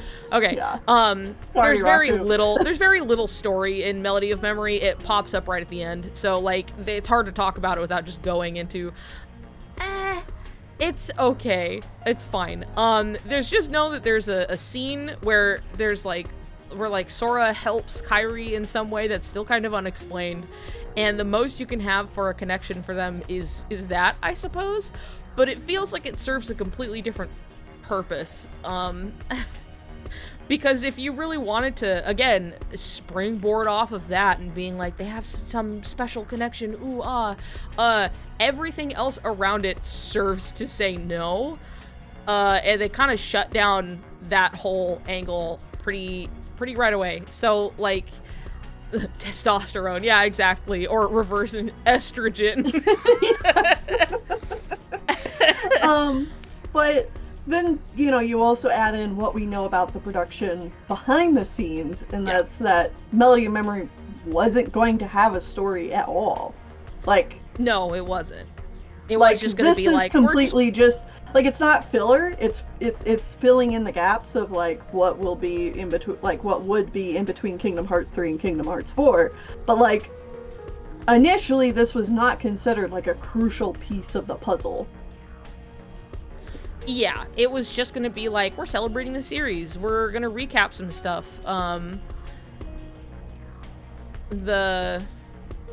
Sorry, I started reading a comment and I probably shouldn't have done that in the middle of my own sentence. Anyway, it was just supposed to be like, hee hee, we're having fun, and then like towards the end of development, Nomura was like, hold on. Actually, wait, hold on. I have to make something really clear. Yeah. Hold on. We gotta make some cutscenes. I'm gonna change this and this and this, and everyone was like, oh, okay, sure. And that everyone was surprised when he requested like this and that like cutscene be made, because it was like really late in the production, and then like the cover for the game was like barely on time. Like, he barely fucking made it because it was like down to the wire type shit. Like, they were waiting like the day of it's supposed to be turned in already, and he's like, hold on. And he's like trying to fucking finish. Yeah. I bet if those scenes hadn't been in Melody of Memory, they would have been the KH. I bet if those scenes hadn't been in they would have been the KH4 prologue. Kind of like 0.2, in the sense that like it was gonna be a part of KH3, and then they kind of just made it its own thing. Not that it would be big, but I'm sure they would have probably bridged the whole like, oh, here's stuff from KH3. How did we start here? Riku's here now, you know. Like, I'm sure they would have made that clear, but. I mean to Kairi right now and say the first time I saw the scene in Melody of Memory, I said, man, Kairi's so pathetic, she needs to turn into Swarm. Oh, yeah. Yeah, it's kind of, I don't even think that, like, particularly, like, Kairi fans were that excited about it. No, if I remember correctly, Kairi fans were pretty pissed about it. Yeah. Not that it doesn't have, like, interesting implications with what is said to them, the both of them, I guess, about it. It's still like, well, shit, can't do a goddamn thing, huh? And I think if you wanted it to be a signifier of, like, because this is inside Kairi's mind palace, that it's, like, representative of, like, she still feels like she can't do anything by herself, or that she still looks to Sora to, like, save her in some respect. I think that's interesting. And I think it's good for characters to have flaws and struggles, you know what I mean? But, like, unfortunately, it's just, like, what we do get versus all the stuff that we don't get. We kind of have a lot of Kairi can't do something, she needs to be saved. A little more than we get the other stuff, so.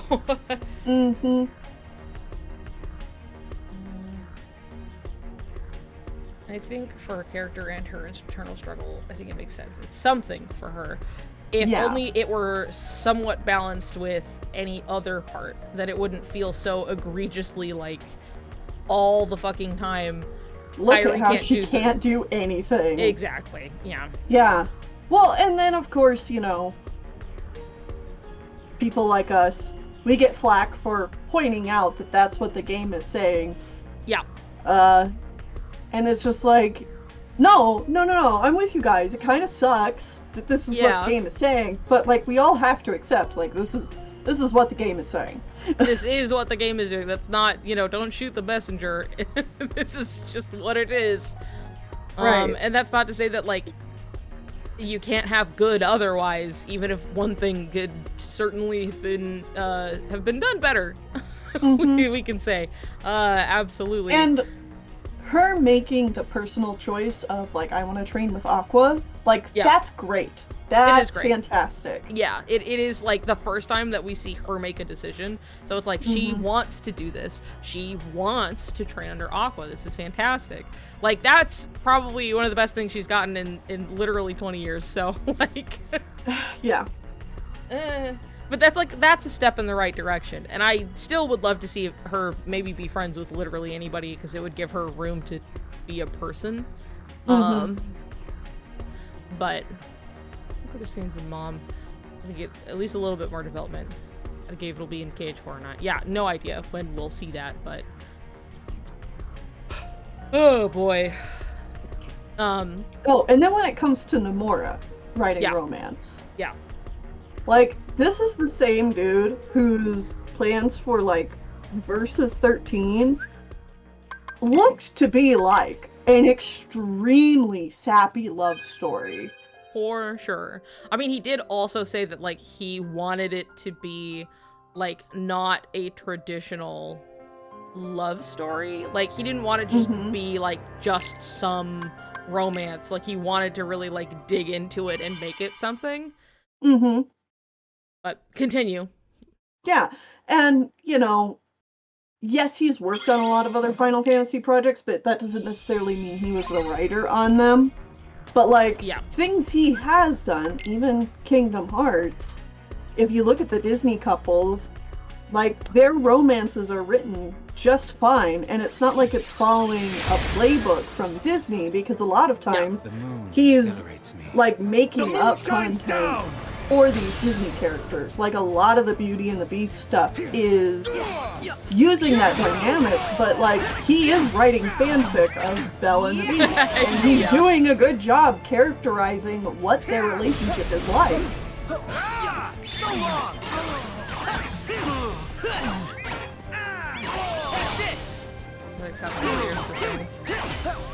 Yeah, he does like having layers to things, for sure. And that includes super sappy romances, right? Oh, fuck. I call on the moon's pale light. This fight is over. Expire.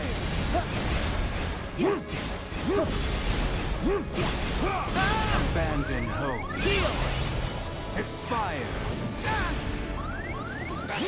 I'm fucked. I get hit with that plasma, I can't do anything. I'm like stunned the whole time.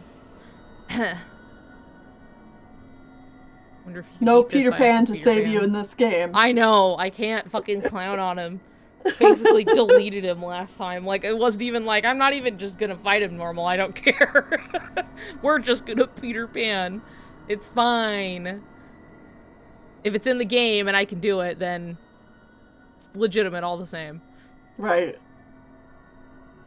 Riku Naminé being together. Uh-huh. Yeah, that one's fucking rich. I mean, that one is just like a prime example of how shit people are used to romances being written. Yeah, written. Yeah. Righted. Fucking righted. And we're ones to talk. And we're ones to talk. I can't speak. This is why I write all my scripts beforehand. Yeah. But yeah, I think that's something that's like truly a testament to how much all it takes for somebody oftentimes is boy and girl look at each other in room together. It must be. It must be true love, you know, and it's like God damn, it doesn't even matter if like Nomura like clarified. You know what I mean? Like, because he did. Yeah. Word of God. Yeah, and people still don't really care. Like, obviously not everybody is always going to hear, but plenty of people have and go,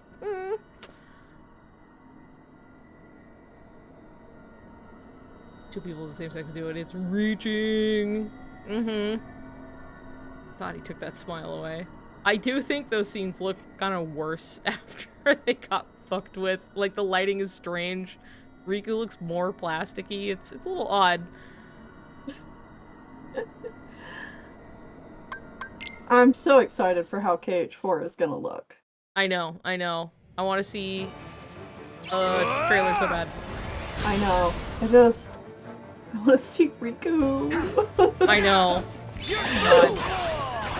Even just playing like Rewind and stuff and like looking at how good everything looks, I'm like, damn, they really started to figure this shit out. Yeah.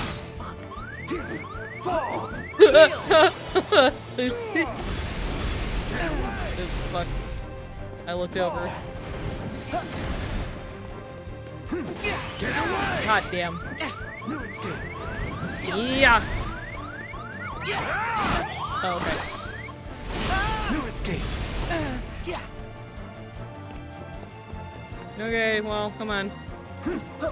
Over here. So long. I call I don't on even the get to moon's finish my pale combo. light. He's just immediately berserk. Fight is over. The thing is, if Riku is getting a new outfit for KH4, which we all assume he is, yes, then that means Yuzora is also probably getting a outfit? Maybe. It's over.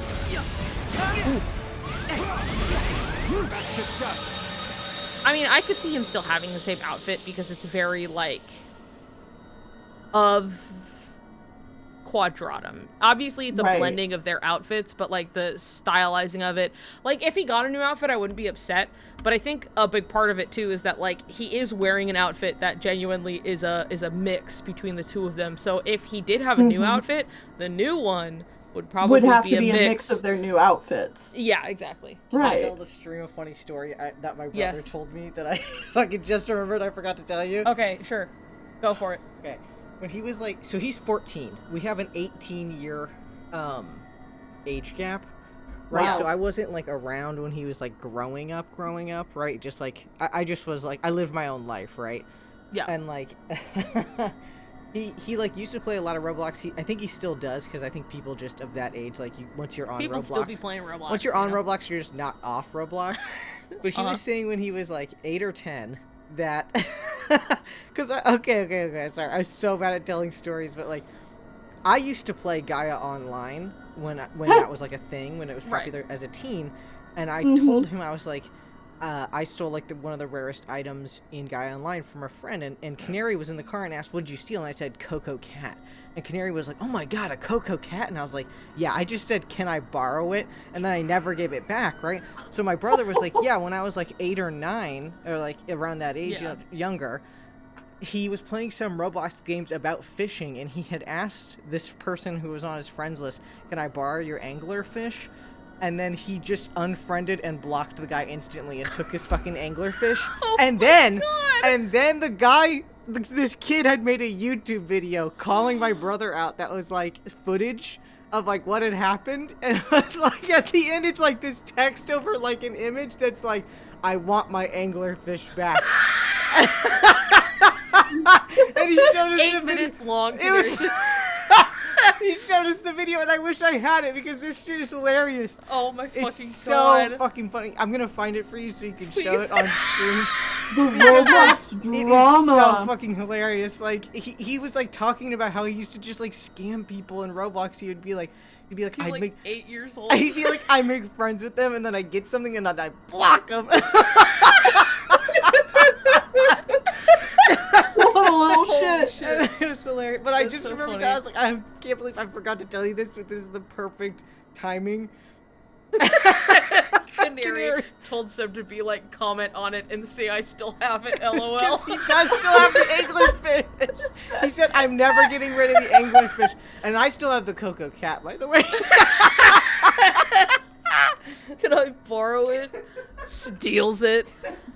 Jesus Christ. Yeah, if you can find that, I would love to see it. Okay. That's so funny. Fucking making a call-out video. Oh my god. My friend used to agree to be guys' girlfriends in RuneScape, get them to give up stuff and then block. Love that. People just be out here scamming on the daily. I used to collect boyfriends on Wizard 101, but that's about it. Good on you. That's so funny. I still have it, lol. God, he should. That would be so funny. I want my anglerfish back. Anyway, what the fuck were we talking about before that riveting fucking story? I think you were just fighting Syax, and we were just kind of talking about Nomura. We were talking about KH3. Riding. It was the Yozora, if he has a new outfit, it would be a blend between their new outfits, because you gotta keep on the theme. If they couldn't make it more fucking clear that it's an intentional crossover of their outfits. Possibly having Vanitas still in his heart and be super active and teasing Sora about his feelings for Riku. Because Vanitas is all about feelings. Interesting point there of the being about feelings. I have no idea what that dude's up to, but I wouldn't be surprised if we do see him in the future in some way, because, I mean, if anything... He is one of the pure darknesses, so... Yeah, or at least so we can assume. Right. So convinced Vanitas is gonna play a part. How or in what way, I don't know. I just wouldn't, like, because even then, like, there's stuff that's, like... the things to do with, obviously, the darknesses, and then, like, Ventus, and, like, there's just some open-ended parts here that's like, well, I'm sure we'll see those guys in the future. Yeah, like, Ventus Vanitas definitely still have loose ends to tie up. Yeah. Yes. For sure. It's kind of similar, though, how we feel about, like, Axel and Syax still have loose ends to tie up when it comes to Subject X. Right. Yeah, and that's something where it's like, it doesn't feel pressing right now, but like, will probably come up. I'm still of the opinion that KH4 is mostly going to be focused on Sora, Riku, and Masters, and whoever is with Masters there. And it's not really going to touch on the foreteller plot yet. That's like right, it might be like set up for something. Yeah. Like, I could be wrong. It's just that's what my gut is telling me. Hold on. Hold on, everybody shut the fuck up. Uh-oh. The video is here. Hold on. Oh. Oh no. Okay. I gotta, shit. Oh, right, I know what I can do. I can make it about... Oh, it's still gonna make the... God damn it. Let me... 5 years ago! No, not you.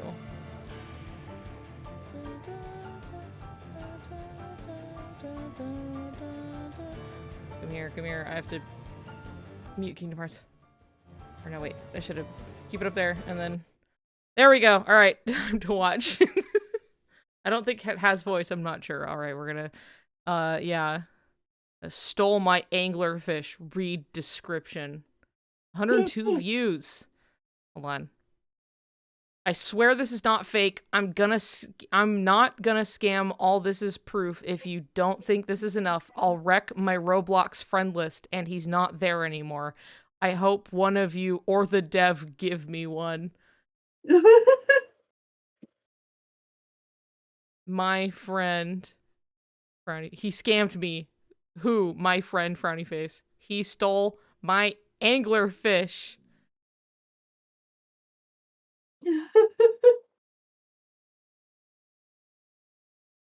Oof. Okay, alright.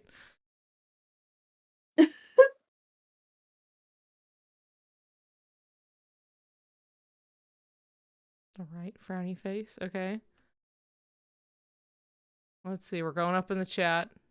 We're also flying in the sky. Can I borrow anglerfish?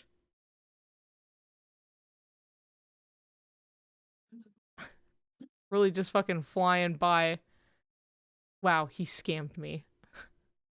Blowing.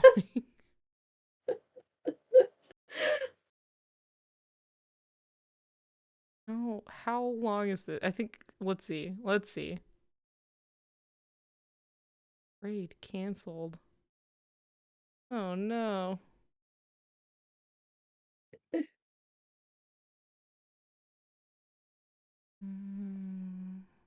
For king crab. So my friend scammed me. 7 minutes. The menus are in Comic Sans. It's Roblox. I really liked anglerfish. Angierfish. Well, Oh, no. then you shouldn't have traded it. I hope maybe someone gives me one, or the dev give me one.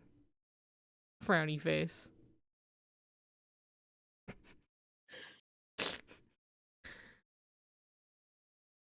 Somebody gave to me for free. Oh. Oh.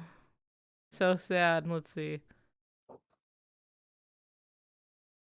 Fine, but promise you won't steal it. They didn't even catch it themselves, apparently. Somebody gave it to them for free, and so they're so sad. I'm imagining how this kid's feeling as he's typing it out. I swear this is not fake. Not fake. This happened to me for real. They Man, stole okay. from me.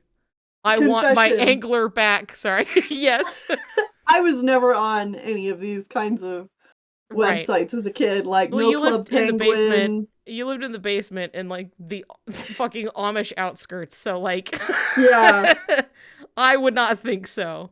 These kinds of things were, like, too high-tech, too much Wi-Fi power for a lot of our computers. So I hear a lot about other people's my age, like drama on Club Penguin or Neopets or... Yeah. Want to see the fucking...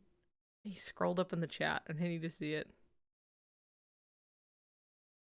Can I borrow anglerfish? Okay. Go down. Go through. If you let me borrow Phoenix. I'm sure this kid was very sad and very shocked, but boy, what a sucker. Hey, boy, what a sucker.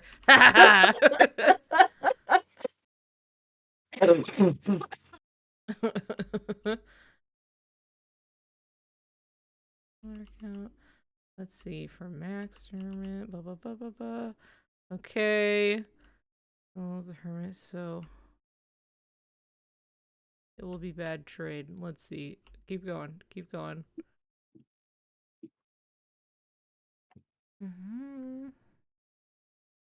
Let me borrow first. Privately chatting. Okay.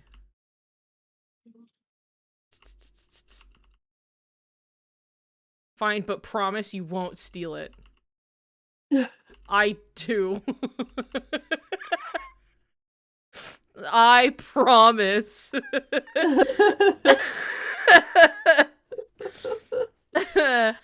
Wow. And then he stole it. And he took it. Oh my god.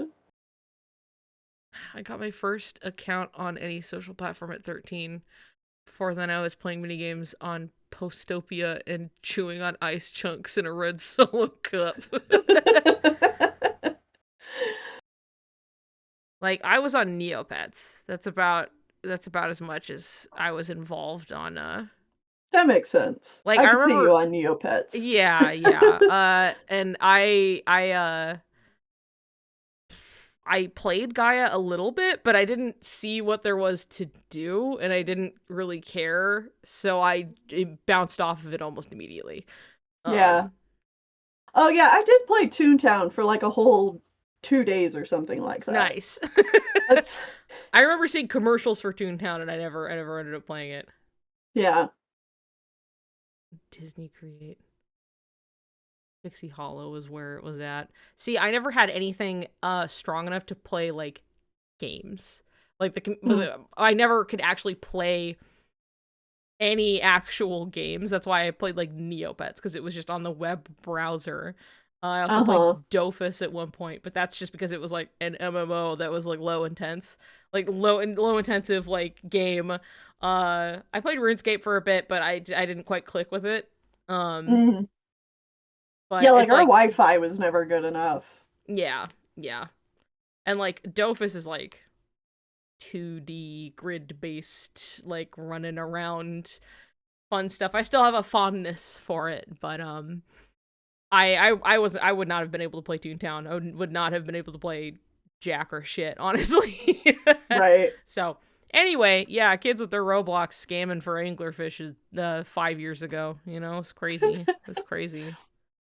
It's also crazy that this was such a large chunk ago for somebody like of his age, right? And it's just like, wow, you know, this is like baby shit. And I'm like, 5 years ago was like Kingdom Hearts came out. Kingdom Hearts 3 came out.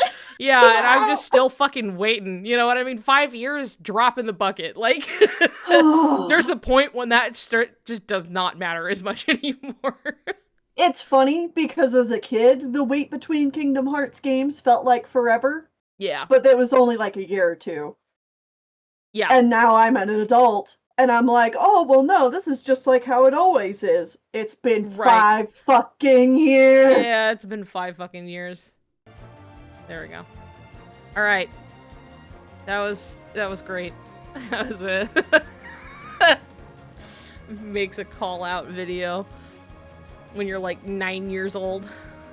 Nomura has been so quiet. I know. Driving me insane. Sir, just say something.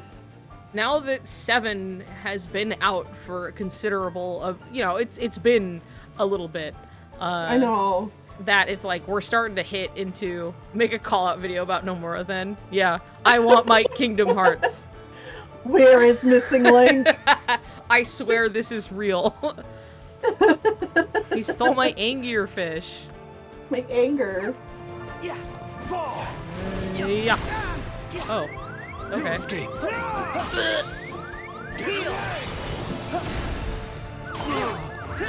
I call Read on the moon's pale description. light. Yeah. I swear I am not scamming. Now that I have your attention. It's over. Nomura, where are you? Expire. Abandon hope. Yeah, like, June's coming up, and June is typically video game news season. Yeah, like, less summertime. less so because E3 is now dead, but, like, fingers crossed. Yeah. Like, let's see.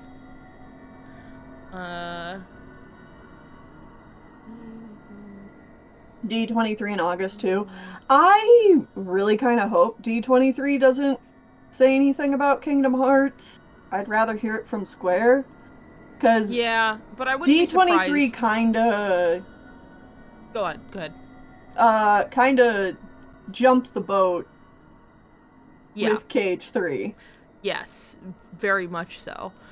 Which is why I'm like, it's not out of the question that something would show up there, even if it wasn't good when it happened the first time. Like, who's to say if it would be better this time around or not? But it's not that it can't show up there. Oh, ad break. Didn't even get it. Didn't even get a warning. But it's like broken. It's not the full. Whatever. Yeah, I'm not getting anything. Then we continue on. We carry on as if nothing has happened. Yeah. But let's see. It's not that it's impossible for something to show up then. But I wouldn't be surprised. Genuine, even just from my own first person looking at the game, would not be surprised if Missing Link got released sometime next month even, while it's still okay. And if not next month, maybe the month after that. Like, if, depending Like, you think know, it's far enough along? Oh, for sure. It's definitely, like, there's, like, some tweaking and some other stuff to get working. I don't think that there's going to be another beta test. Mm-hmm. Now that they finally got to test things with androids and they can work some kinks out, if they really needed to, it would probably happen pretty soon. But, like, as far as, because I've seen the difference between that first run around to this one, and a lot has been ironed out. There's a lot of stuff that's a lot smoother, you know. It's something where it's just like, yeah, I know you were talking about the pretty fucking menus close. too. Yeah, feeling the a lot menus, better. for sure. Yeah, it was a lot more easy to navigate. There were still some things that there were like things that like I wouldn't know so much firsthand because I wasn't the one at the wheel, right? So like there were some things where like going to try and look at your pieces list was a little weird and out of the way, and the only way you could do it was when you were going to like equip something, which is not great. You want to be able to actually just go and look through your shit if you need to. Yeah. But like otherwise, for the most part, like the general consensus I was also seeing from like, you know, another friend, like Gam was in, and I was seeing his general thoughts and even what he sent as feedback and so on. And he had a lot more technical stuff where it was just like, okay, I'm on an Android, you know, this and this like have a little issue and stuff. Like there was like the locking the screen, like Android has a screen lock feature where the game doesn't go to sleep. You know, it can do something in the background kind of a thing, but it was like combating weirdly with the screen lock with Android's screen lock. And so it was like, okay, there's like little stuff like that that needs to be figured out, which is what this test is for. But as far as the game goes and the game loop and those like initial hurdles that we had the first time, a lot of that is way more like evened out. It's way smoother, it's way easier to navigate and find things and just get your feet on the ground and like know what you're doing by the time you're doing stuff. And there's cutscenes. And there's cutscenes, and they're like a good time, and I like them. Still curious if they're gonna do anything with, say, English dubbing. Don't have to, but like, I would be very curious if they did. You know, I would just be like, oh, how interesting. Like, that would just be fun if they did. But, yeah. Who knows? Which is one of the few things I could see maybe holding off a little longer, is if they have to, you know, start doing, like, dubbing or anything like that. But, I really hope that if that is any kind of, like, reason for postponement, it's just something that they add in later. Like, if they are planning on releasing the game in the next few months and the English dub isn't ready yet because they plan on doing it, like, I hope that doesn't delay the game. Yeah, and they just patch that in later. Because it's like everything's subtitled in English already anyway, so it's like, you know, we could be fine without, like, the dubbing, but if you wanted to dub it, like, you could always bring that in later, so I wouldn't, like, I just don't want to be behind Japan if we can help it. But, like, otherwise, because then I end up watching all the cutscenes online anyway. Yeah, pretty much. But it is fun when we all just get to experience something together. You know what I mean? We're just like, ooh, and like we did get a bit of that with like Dark Road, and that was fun. Like where the difference is like a few hours. Right. But yeah, otherwise, yeah, I really do wonder if it was like a soft launch, because like that's also what Gam had said. That was kind of his impression, was just like, this feels like a soft launch. Like this feels pretty ready to go, actually. Got more ads instantly? Please be true. Yeah. I want Missing Link so bad. Yeah, and see, that's where, like, and bringing all of that up and the way that it's, like, it feels very ready to go. I'm sure they have a lot of stuff that, like, I don't think what we're seeing is obviously all of what will be available at launch. You know, it's like, we're getting you in, you can test these things, here's some more cutscenes, you know, to make this make a little more sense. Because before it was just like, he finds you on the beach, and then they give you, like, text, and they're like, and now you're in town.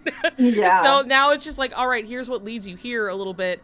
And I doubt that's all they have. So, well, and just the sure extra little cutscenes we did get, I'm like, yeah. ooh. Ooh. I know, ooh, right? They're so nice.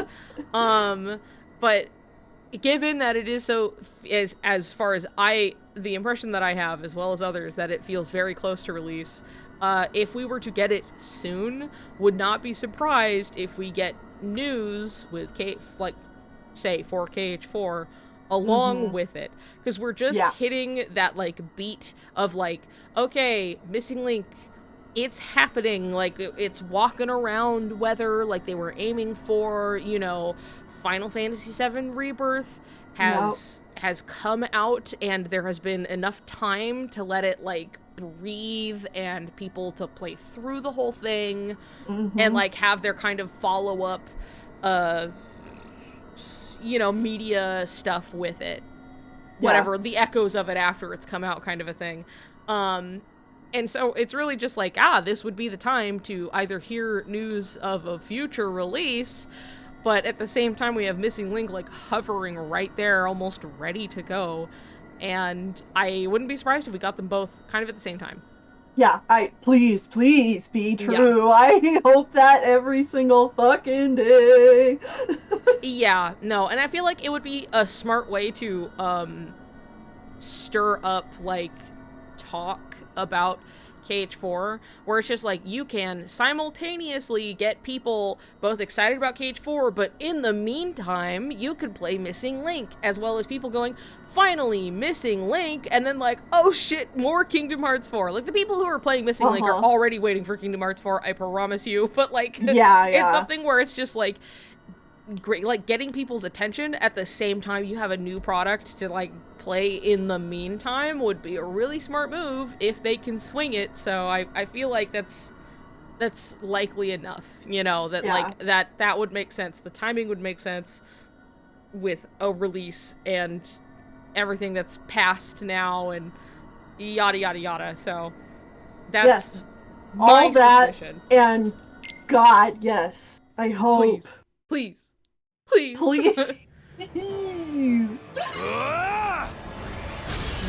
gonna go fucking crazy. Just like this guy. He's gonna go fucking berserk. I mean, that's his whole MO. I am excited to see good guy Isa. Yeah. Like, I think he's still gonna probably keep a lot of his asshole-ish nature. Right. But like... But he's got his boyfriend back now to like, keep him in check a bit. Nice. And if Roxas can forgive him, I mean... like, he always had a bit of smarm to him, right? But like, he'll probably be like... a little more, you know, chill. Yeah. Abandon hope. It's over. Who is their boyfriend back? Saya. Isa. It's over. Okay. Question for you all in chat. Abandon hope. I think Isa has his name Isa now. Post KH3, he's Isa again. Post KH3, Axel is Axel. Abandon hope. He's like Like, I don't want to put the words, like, dead name to it, but he's chosen name Axel. Right. He was Versus like, call me Axel. versus Syax can now reclaim the name Isa. Right, right.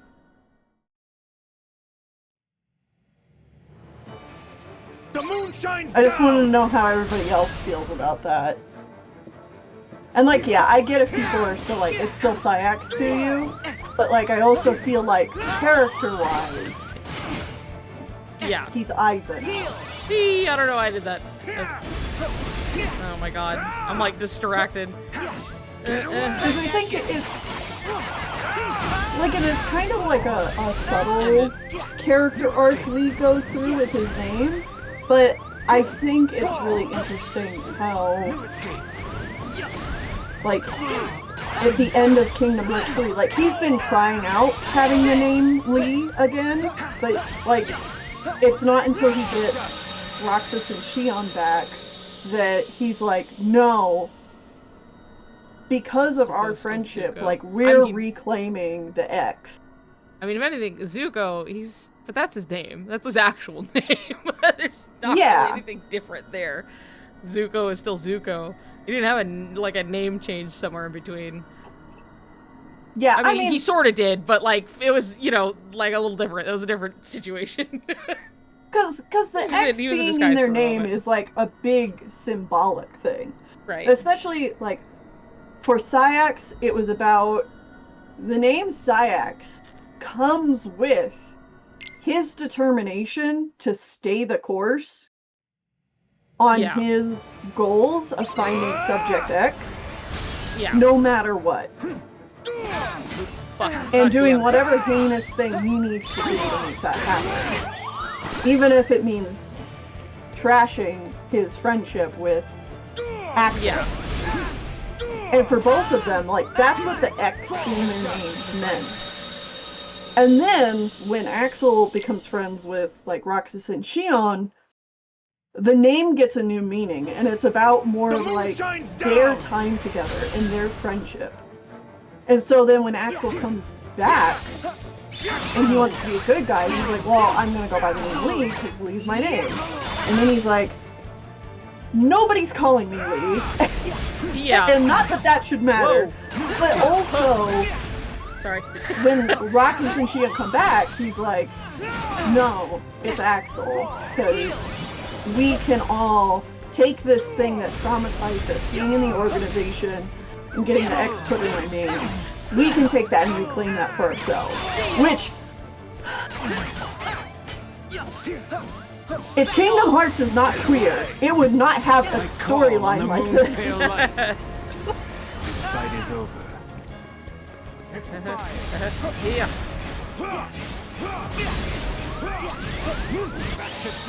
That's fine. Axel uses both Lee and Axel depending on who he's talking to. Calls him Axel, then calls him Lee. He's fine with either. Yeah, he'd be fine with either. Yeah, I think so. Like, he had obviously like a bit of like, there was a reason why he was like, oh, call me Axel, like that I feel is relevant, especially considering that it's just like he's seeing Kairi and like he's having these like little itches of memory at the back of his brain. Right. And that it's like, there is relevance to like Shion, as well as he's still wearing like the coat, even though he has a new outfit, that he is like holding on to these old memories. Things like until this is done, kind of a thing. So I feel like it's something that like you call him either or and he's probably gonna be fine with it. Right. Like, I'm not gonna fight anybody if they call him one or the other.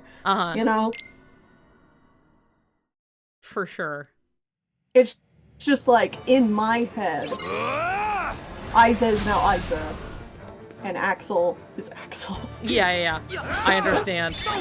Yeah.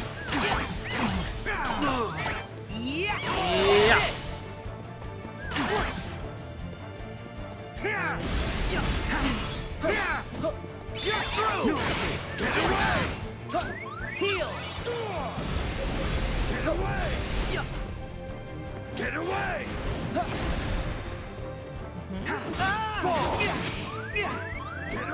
I keep watching the stream playback instead of the Discord playback. Oh, right. Oops. And then I'm like, right. Yeah, right. Over here! So long! I call on the moon's pale light. This fight is Prince over. of the pale moonlight.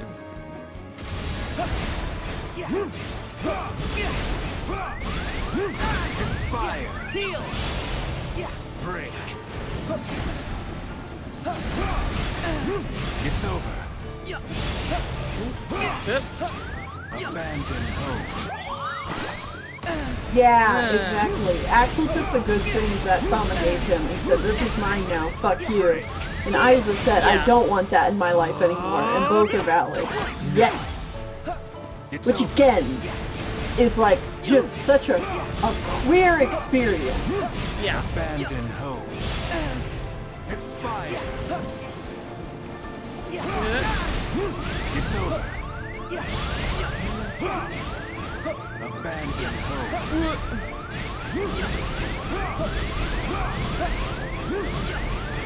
Expire.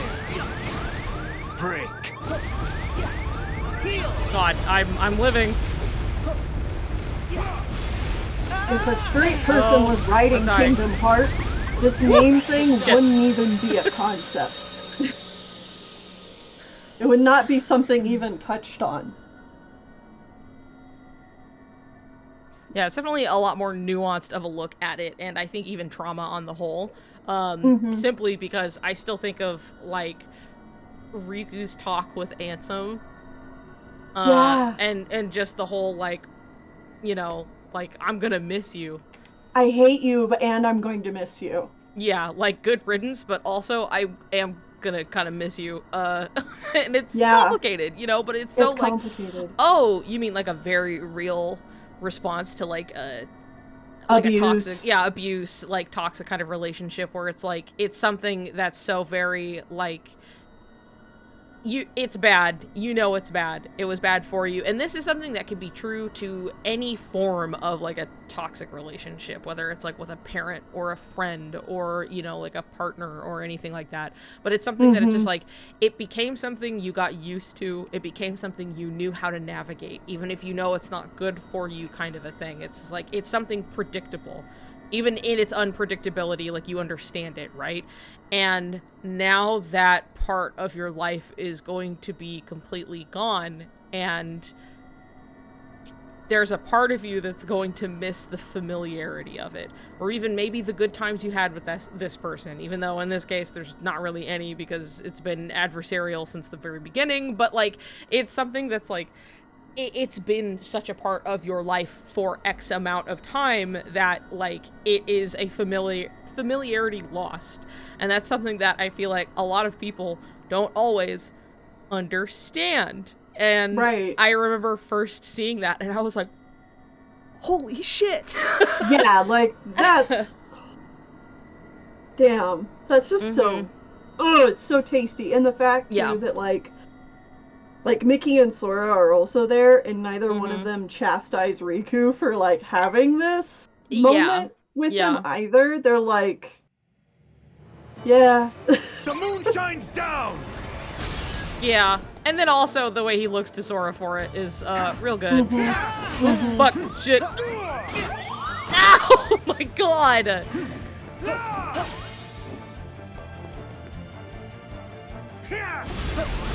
Why did I buy? See? I don't know video games anymore.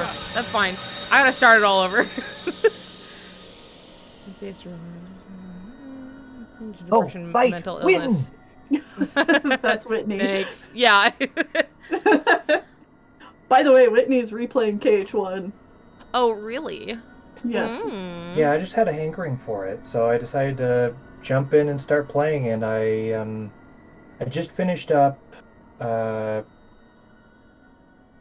the town second visit. Traverse Town Town. visit. Traverse Yeah. Town. I was like, how did I forget the name of this? Yeah, I Just drawing a hard blank. I finished up half of it, so I just need to go turn in the book. Gotta and see I can Riku. move on to the second Ring of Or is Wolves. maybe about to see Riku. It's been Can't good. remember. It's very enjoyable to just go back and just enjoy the game. Yeah. I'm not trying to go fast or anything. I'm just kind of playing. Soaking it in. Anyways, I wish you luck in beating up, is it Riku you're trying right now? No. Yes, sorry. Yeah. Good luck. Thank you.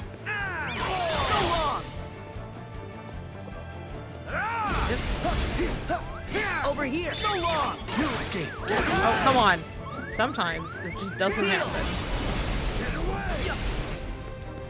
Get away!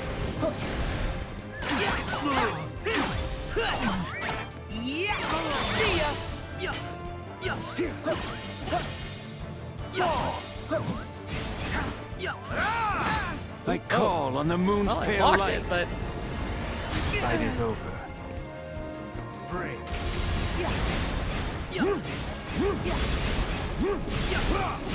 Abandon hope.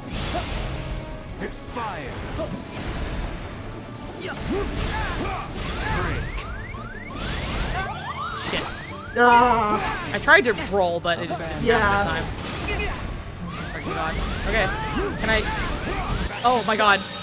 oh, I was like stunned for a bit. yeah. Acknowledgement of how complicated toxic relationships could feel. There are a lot of little moments like that, I feel like, through Kingdom Hearts that like makes me go, oh, they like know what they're talking about though. Like there's many a time where they showcase a nuanced understanding of relationships, which is another reason why I look at Sora and Kairi and I go, this is not happening. Yeah. And I think, like, with purpose, like, there are plenty of things we can look into and read into, or just even look at face value and go, like, yeah, this is not what people keep trying to read on a surface level. Like, if it were romance, yeah, it would be bad. But if it were, I don't know, a story about a boy thinking he's supposed to like a girl and he doesn't actually, this is quite, you know, they've made that clear, at least to me and a lot of the other queers who went through the same thing, so like, you know,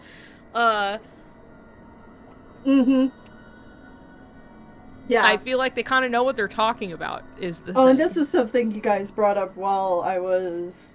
While you were stuffing yeah, while I was going bagel bagel bites. bites. But the whole fact that there was a not sharing scenario Yes. is Yeah. just... The moon shines down! I know. I can't emphasize enough how if this is the character and you know what the general outline of the story is going to be like, Yes. like having doubts about whether there should be a sharing or a not sharing scenario, like all the way through a good chunk of production, that means that it's not that important.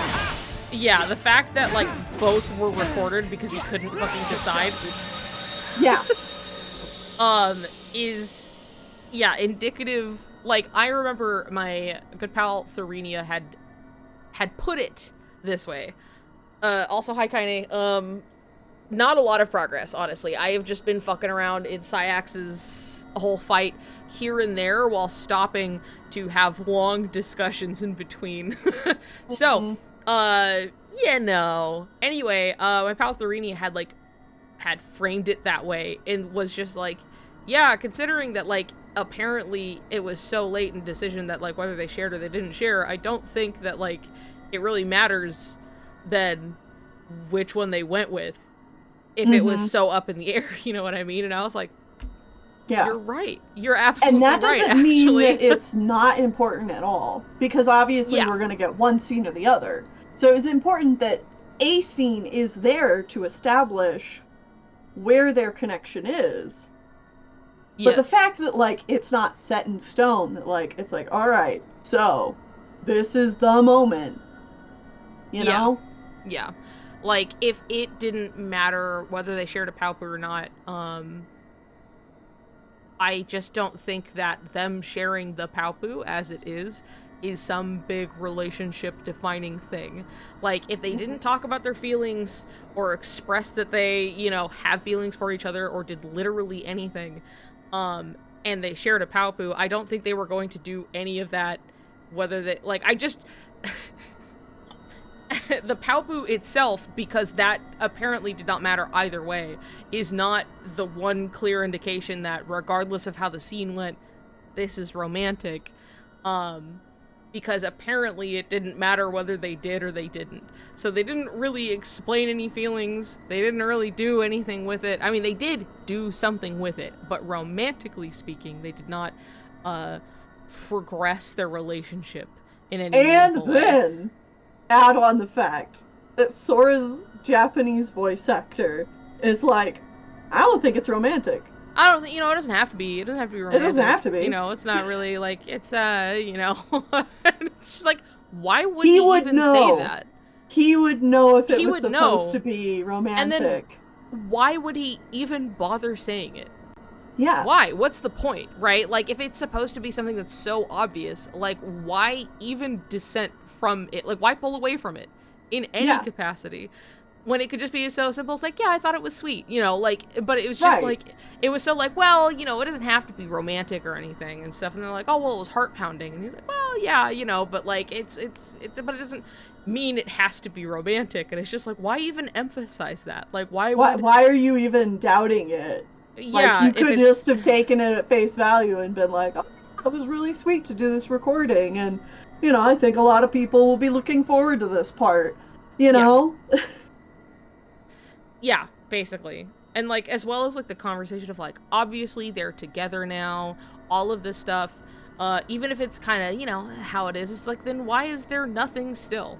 Why is there no talk about it? Why is there no, I don't know, even a vague celebration of it? Why is there's no art, there's no discussion, like, from merch. Creatives, like, you know, there's no merch. There's nothing, you know, and as the game continues on, all it has done thus far was say, Kairi, you can't go, and also, there's nothing for you to find here. And it's like... Dude, I just want to scream it to the KH fandom in general. Yeah. That, like, and I've been on this tirade a million times before. Yeah. That, like, it was a writing choice to say that we put Kairi to sleep for a year. Yeah. Didn't find anything. Other people have been searching other places for a year and found nothing. No, we're choosing to write around this scenario and emphasize nobody can do this except Riku. Yep. And then just to add on to that, we have the fairy godmother come in specifically, even though she has not been in the game at all, which means they have to go through copyright shenanigans with Disney again just to bring this one character in for the DLC so that she can talk to Riku and also tell him that he is the only one who can do this. Yeah. And send him on his way. That whole big special secret movie was, like, revealed to be his dream that he's been dreaming for a year. Yes. Oh my god. Crazy. So crazy, isn't it? Yeah, no. I also think it's, like, I do often think, too, that, like, we had gotten a leak, more or less, that, like, Fairy God... Because, like, we had seen her render. And so people were like, oh shit, Fairy Godmother's gonna be a part of Remind in some way. And everyone was like, yeah, she's probably gonna talk to Riku, haha. Like, a lot of us being like, well, yeah, where else would this fit other than to Fairy Godmother speak to Riku and be like, little baby boy, it's your turn. Little baby gay. Yeah, exactly. Like, to come to him about something, right? And then, oh my god, that's exactly what fucking happened, because it made sense with what we kind of understand is happening. And then it continued to go in that exact direction that we kind of understood was happening. Like, I feel like... Sorry, if you're writing straight romance, and you've established that searching people's memories is a valid way of, like, reaching out to someone, why the fuck wouldn't Kairi being asleep for a year do the trick? Like, it's not like, for lore reasons, this was the only possible solution. Yeah. It's also consider Fairy Godmother's whole thing being dreams. And Kairi's been asleep for a year, and you could have pulled anything out to be like, while she is sleeping, she has been dreaming of where Sora is, or yada yada, like all of these things. Right. Like, you could have done... turns out Kairi is also Sora's dream eater. Yeah, literally anything. You know, like literally anything. Literally anything. With her, she's just actually been asleep this whole time. You could pull any bullshit out, but they didn't. Fuck, I feel like there's something I was gonna say and I can't remember. Nope, it's gone. Whatever it was. Hashtag wish. Hashtag Riku. Hashtag wish. You know, oh, right, I was going to say that with everything continuing the way that's relatively expected at this point, like, I'm facing no surprises, just reaffirming what I kind of already assumed, over and over, basically, since KH3 came out, because having that secret movie has pretty plainly stated, like, what the important focus is moving forward. Sora is gone in some place. Riku is looking for him. Yozora is there. Master of Masters is also there, and they're in Shibuya. They're in Tokyo, General, whatever you want to do with that. Fake Tokyo Schmokyo, you know what I mean? And so it's just on like, another layer of reality. Yeah. And so it's something where it's just like, okay, that is pretty straightforward. I'm pretty sure it's gonna have to do with Sora, Riku, Yozora, and Master of Masters.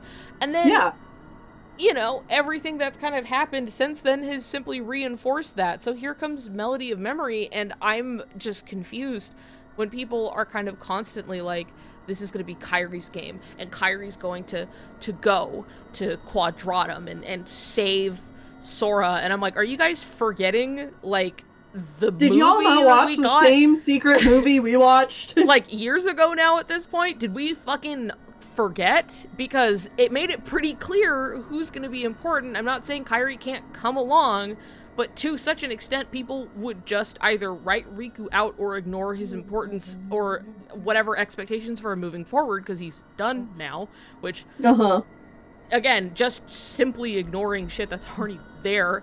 And, you know, Melody of Memory threw no surprises our way, other than feeling, as was said earlier, almost kind of harsh in how, like, plainly it seems to paint Kairi's not involvement moving forward, where it's just like, yeah, all they did was just, like, hammer home the, okay, remember the movie we showed you? The secret movie from, like, 4 years ago or whatever? 4, maybe 3 at this, I don't, when did, maybe it was like 2. Remember? You remember when that came out? Anyway. Yeah, it's still that. It's still that. Riku's going now.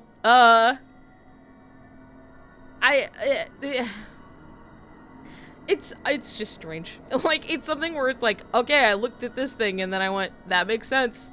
Here we go. And then everything continued in that direction, and not everyone, but many people are just very confused and assuming everything else around it almost as if it's some strange blind spot. And I guess that's not really my problem. Some wild ass assumptions. Oh yeah. Oh, for sure. And it's so strange to feel like you're sitting there and you're like, is it me? It can't be. Am I crazy? Yeah, How? and then it's just like, you look at it and you're like, I don't know what else to assume from this other than it seems pretty straightforward in what seems important moving forward. Also, just given even bare minimum Yozora's inclusion and his entire design feels pretty clear in what's going to be an important focus moving forward. Have y'all never been on DeviantArt in 2008? Yeah, really. It's absurd sometimes how much it's just like subtle. It's not subtle. Can't wait to play as Kyrie in Quadratum. Crazy. That's gonna be so good when she's there and in her new outfit and she's gonna be so boss queen. You know? Why do you think that's happening?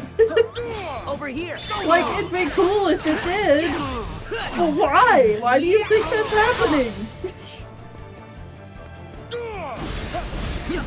This is the question I ask myself every day. Less so recently. I feel like the talk of that has recently been less. Yeah, I haven't seen much, but I feel like that's just because, there hasn't been much Kingdom Hearts news at all, and yeah. people are, like, getting clickbaited by bad news sites. Over here. Come on. Get away. I call on the moon's pale light. Yeah. This fight is over. It's over.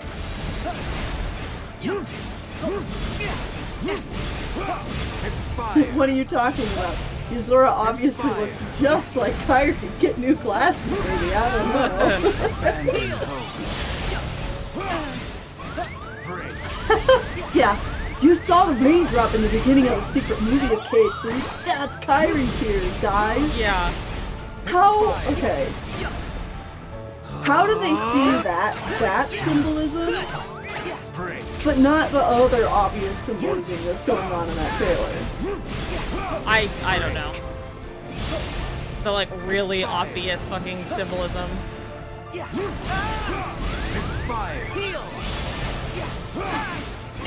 Abandon hope. Back to dust. Back to dust. Back to dust. Abandon hope. Totally fine if people were just going, this would be cool, here's my fanfic about it, but instead it's all aggressive double standards on how we're somehow crazy for looking at the story. Yeah, yeah, basically. Yeah. God forbid you speak on the story kind of for what it is, I guess. It's just, I don't know. It's so obviously talked to death, but it is just wild how things be. But we'll move forward, and someday in the future, none of this will matter and will in fact be really funny. I mean, it's still pretty funny now because it's just totally baffling the way people will read something and then do a whole backflip and walk the total other direction, and you have no idea how or why they got there. But people be coming to all sorts of conclusions. I have to go to the bathroom. I'm gonna leave this to you to entertain the kids. So I'm gonna be back. I mean, I think that's part of what made this this 5-year gap so much harder, is that we've been sitting here like, all right, there's a lot of mysteries we don't know about what's going on, like what's gonna happen in KH4 and beyond. We're all really excited to see whatever it is Nomura comes up with. But, like, the things that have been foreshadowed, we're like, oh, damn, this is going to be really cool. And then we have so much of the rest of the fandom being like, y'all are just making shit up. This isn't foreshadowing at all.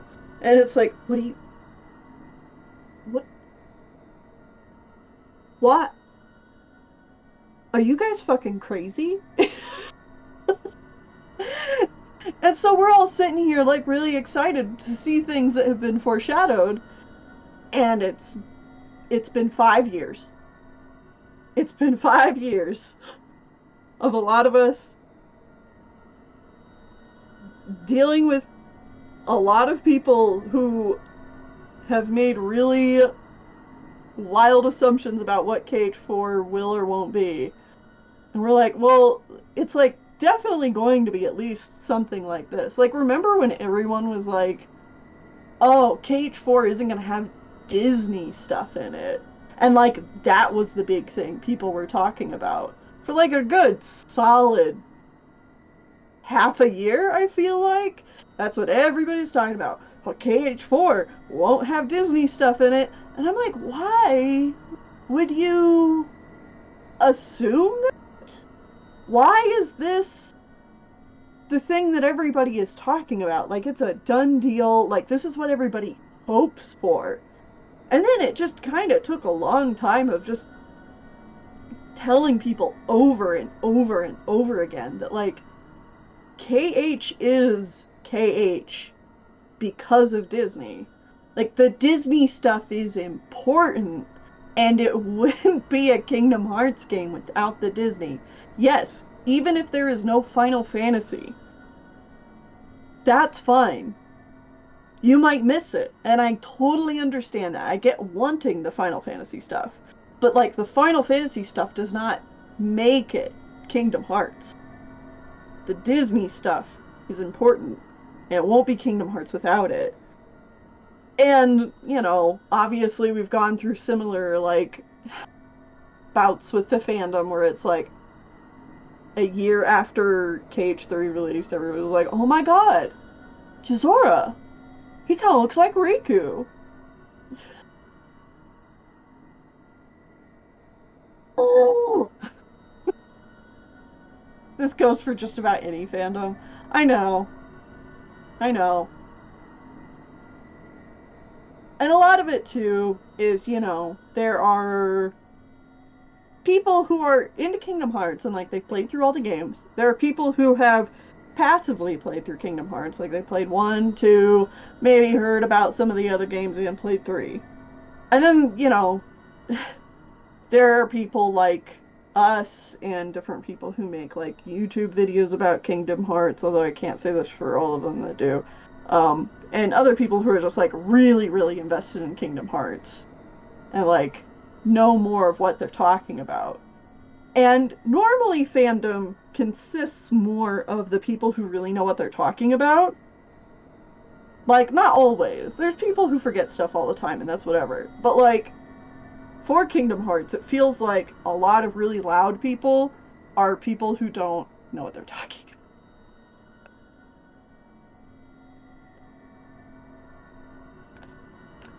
Or it's like they just don't understand what tropes Kingdom Hearts is using all the time.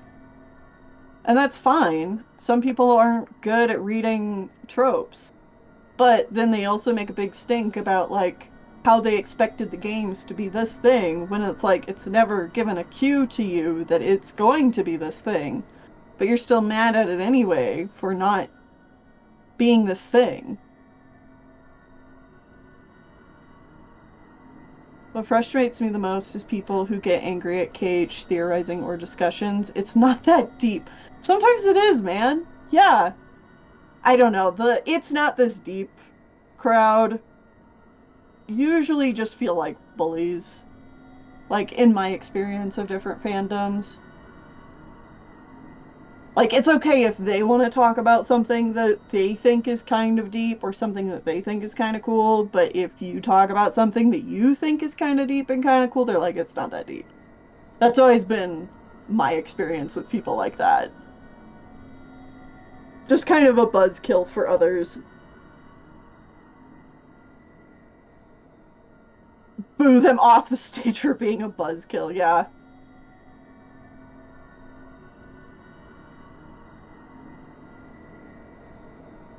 They make their lack of knowledge everyone else's problem in a way. Yeah.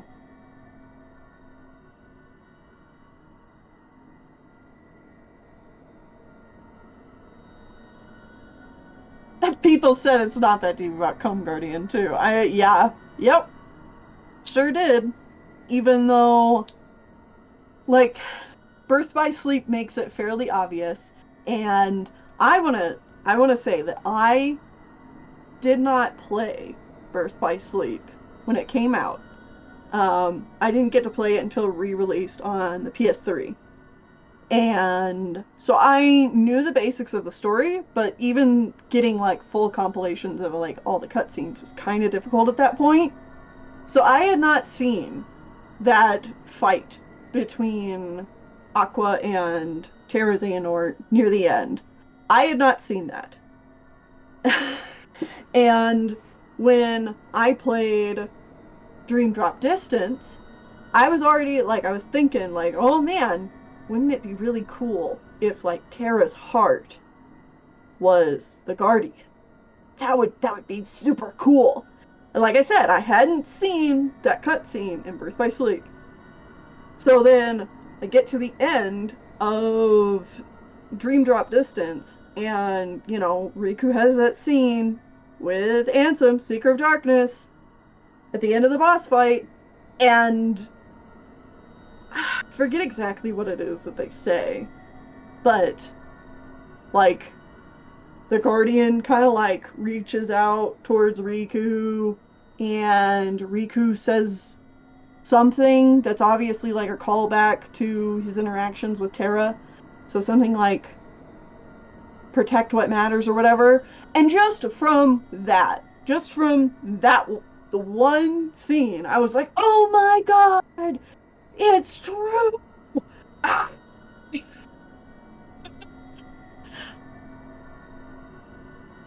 And then several years go by, and people are still like, oh, you're reading too much into it. Like, what do you mean Come Guardian is Terra?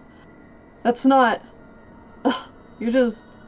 And then, you know, Kingdom Hearts 3 comes out, and it's, Nomura just retconned that. Put that in because fans wanted it. And it's like, no.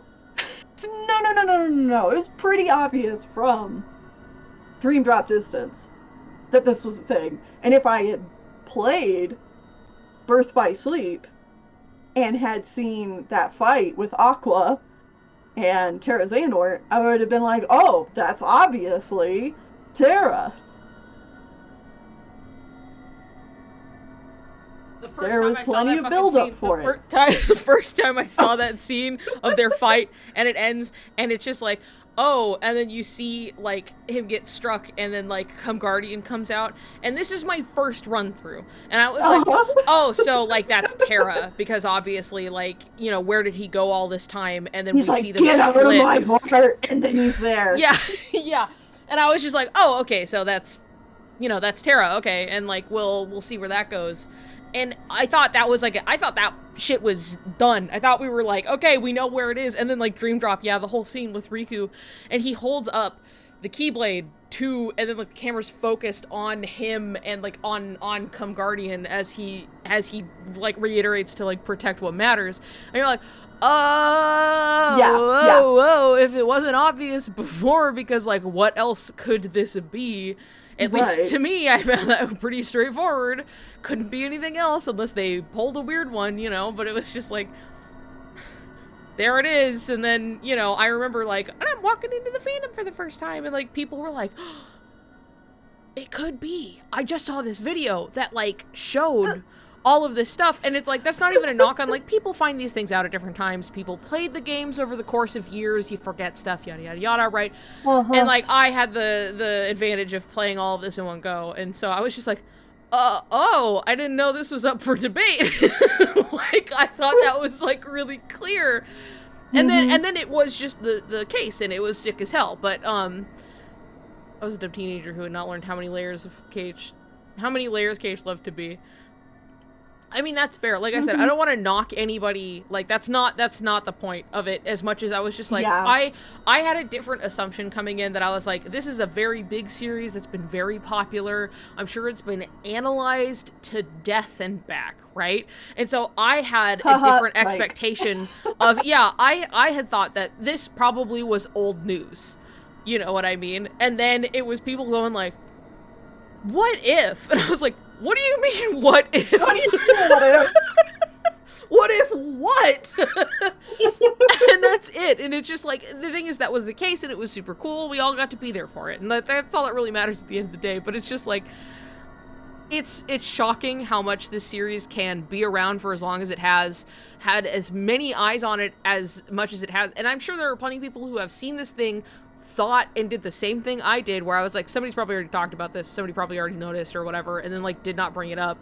Because we had plenty of that too, even with the sleeping room theory, and I wholeheartedly believe people saw the same things that we did and went, huh, you know, and then finally seeing it all together, and they were like, I knew something was strange because I saw this, this, and this, and it's just like, I thought the title looked weird and like all of this stuff, and I'm like, yeah, I'm 100% sure you did, because like there's no way we're the only ones who did, but a lot of people see it and they go, well, you know, they notice, they take note, but like, you know, you don't really think to always say something about it. There's Never so much of the assumed Sleeping Truman's Mark Realm the brightest. doc that made me like go like, oh my god. But one of them that I will like there's two specific examples that made me just like God, yes, okay. I knew something, like, in my subconscious. Right. I knew something was funny. Up, something was fucking weird, but, like, it's hard to... There's so much that it's really hard to string together, and that's why it took, like, several of us and, like, a month. But yeah. Continue. But two of them were, Traverse Town's tram going the opposite direction. Right. Okay, yeah. Because I, like, Twilight you know, again, remember playing the game and just being like, huh, something off about Twilight Town. What's up with that? And then also when you point out that Meow Wow is the only one that's like real of the summons.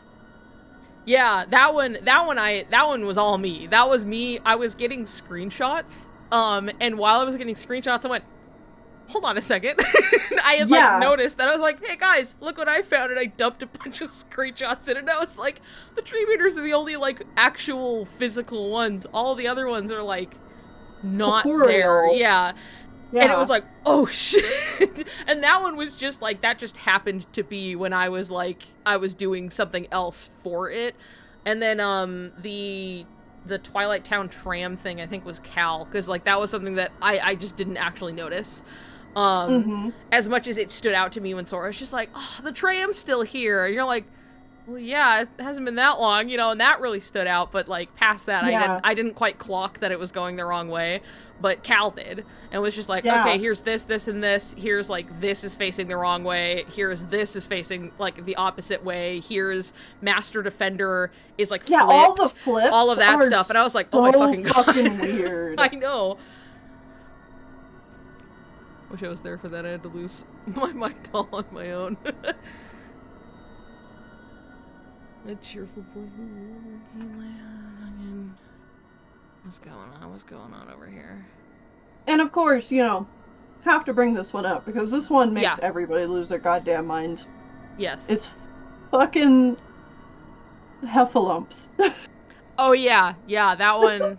Yes, that one was really funny, and also that one was Gigi, I remember, and it was something like, I think Gigi had just gone to like read something on Wikipedia about it, like was checking something, and then was like, oh yeah, like heffalumps and woozles, they're supposed to be like, they're not real, they're like, you know, spooky little dream boogeymen kind of a thing, where it's like, you know, and it's like, not to say that there can't be a world where like heffalumps like exist, because obviously Winnie the Pooh is like, this is a heffalump and they're not scary, you know, whatever you've come to think that they are, kind of a thing. But it was just like, oh, that sure is like a very pointed thing that got us a lot of flack, as much as it's like a very like fun little thing to consider, that they're just like, anyway, Lumpy's here, and you know, heffalumps, right? And you're like, well, yeah, something that sure. sounds so ridiculous, you know, like, but then, you know, you think about it for 2 seconds and you're like, yeah, why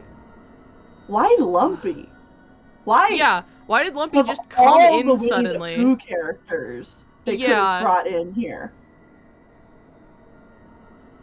Heffalump section in the SRT audiobook. Yeah, the video of going over it with Beachy. I'm glad you remember. I don't remember what I did, but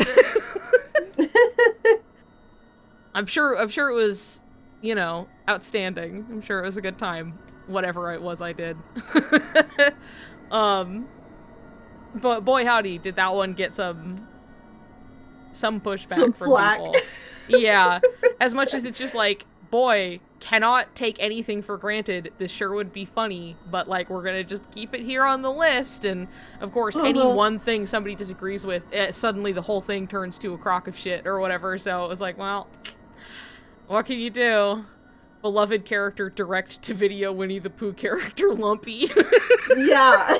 Thing is, I like Lumpy, and we had that movie, like, my little sister, I have a 10, 11-ish, kind of a 10-year age gap with my younger sister, so not quite as much as 18, but still a fair amount, and so I was seeing a lot of these things that, like, I definitely had outgrown, but now I'm watching all of the new wave of kids stuff at the same time, so... I love Lumpy. I love Winnie the Pooh movies.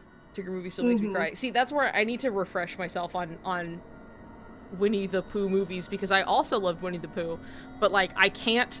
My memory is fuzzy enough that, like, I can't place what came from where and which one I have seen by, like, title and so on, even though I've watched a lot of it, so... There's a lot of them.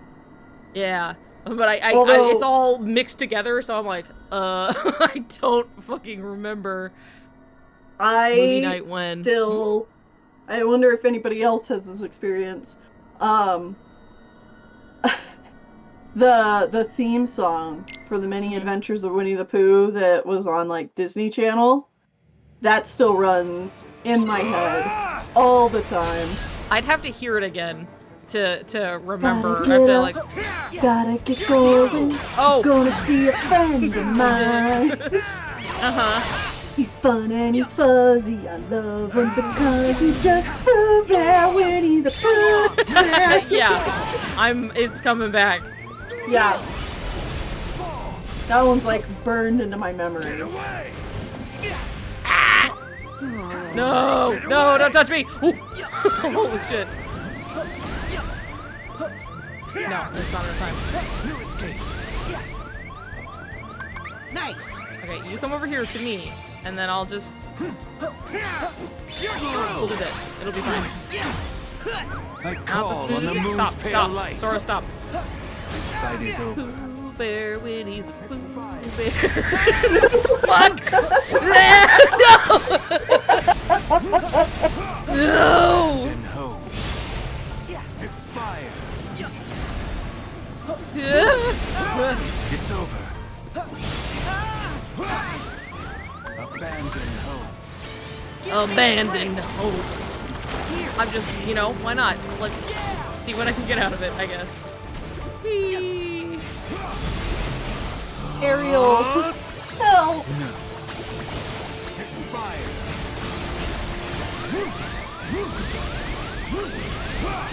Abandon hope. Pooh Bear, I know he's out there. Rumbly, tumbly, climbing a honey tree. Fun never ends for us, he's so adventurous. He's every now and again.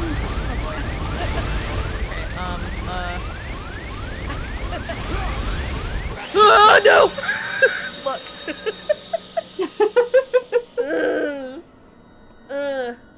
Okay, I'm trying to remember which, because this song still, like, exists in my head, but I can't remember enough of it. Lay it on me. But it was at the end of one of the movies, and I want to say it was at the end of, like, the Heffalump movie, but I can't be sure.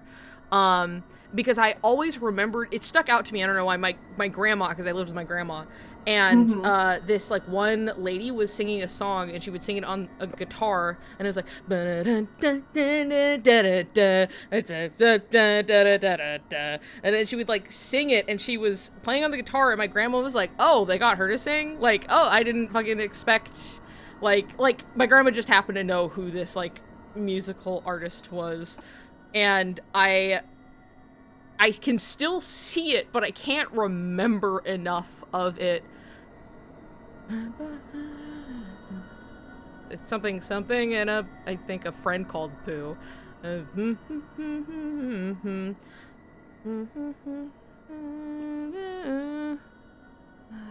are are you? What is this fucking song? I'm trying to look it up.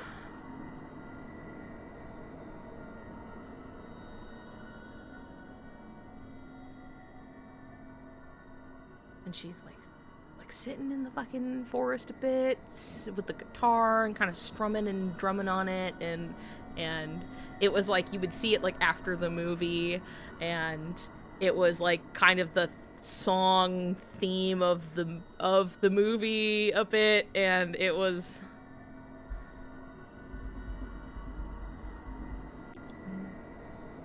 all I got is like something and like a friend called Pooh, and then like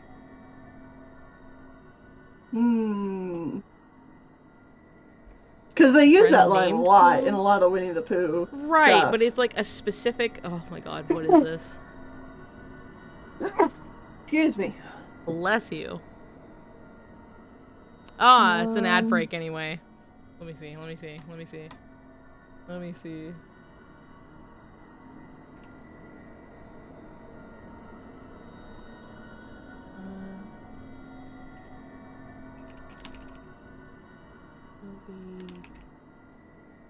song lyrics, maybe?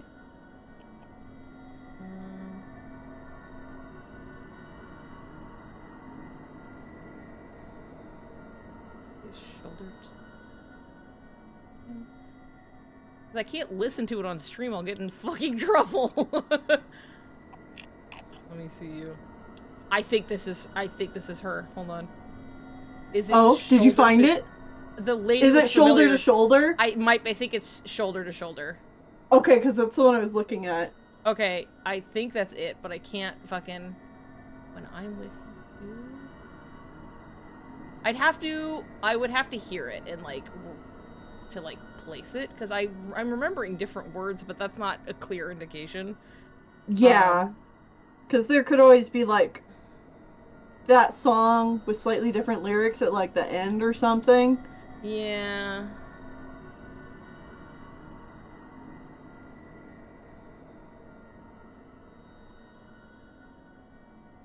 And yeah, I definitely can't play it on stream. No, I can't. I'm gonna have to figure it out, like, because it's just, like, I see the picture of, like, the lady, apparently, who was singing it, and, like, it's the mouth that I'm like, it's definitely her. And I'm like, you have to, is it With a Few Good Friends? Wait, hold on. With a few good friends and a stick or two, a house is built at a corner called Pooh. With a friend and a stick, or 3 or 4. A house is built where it wasn't before. That is the song! That's the song! Oh my god. It's from Piglet's Big Movie! That's the song. It's just, it's the same lady, it's the same person. So, like... With a few good friends and a stick or two, a house is built at a corner called Pooh. Fuck yeah. I'm gonna listen to that after stream. Hell yeah. I'm gonna and like go back. I'm sitting in my living room and my grandma's like, huh, I don't think they got her. Brain blast. Brain blast. Right into my ear. And then you see my brain working overtime to remember a fucking song about poo sticks and you know. Uh-huh. Damn. Figured it out. Oh yeah, baby. Oh yeah. It's all come together. It's all coming together. Oh yeah. The path of righteousness. The path that rocks.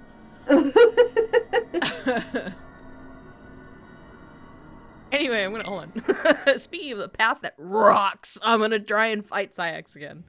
Do it. Really quick, every time I can't help but look at it, but every time I come in and it's like the retry version, so it's not the whole intro where he says shit, he's like looking at you, and then just before the camera goes away, he looks up, and there's something about like the eye movement is like kind of natural in a way that like it kind of caught me off guard.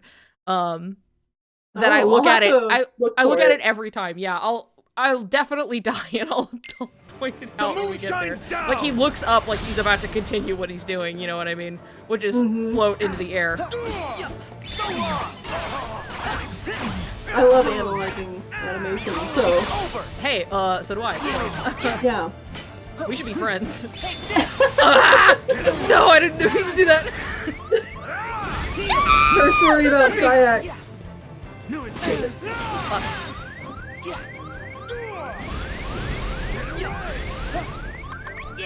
Yo, did you see that color theory video I shared on Twitter? I started it, and at the time I was like, hold on, I'm doing something right now. I'll look at this in a bit.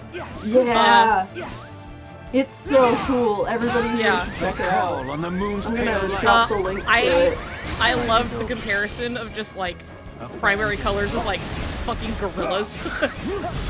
Uh-huh. Expire. Break.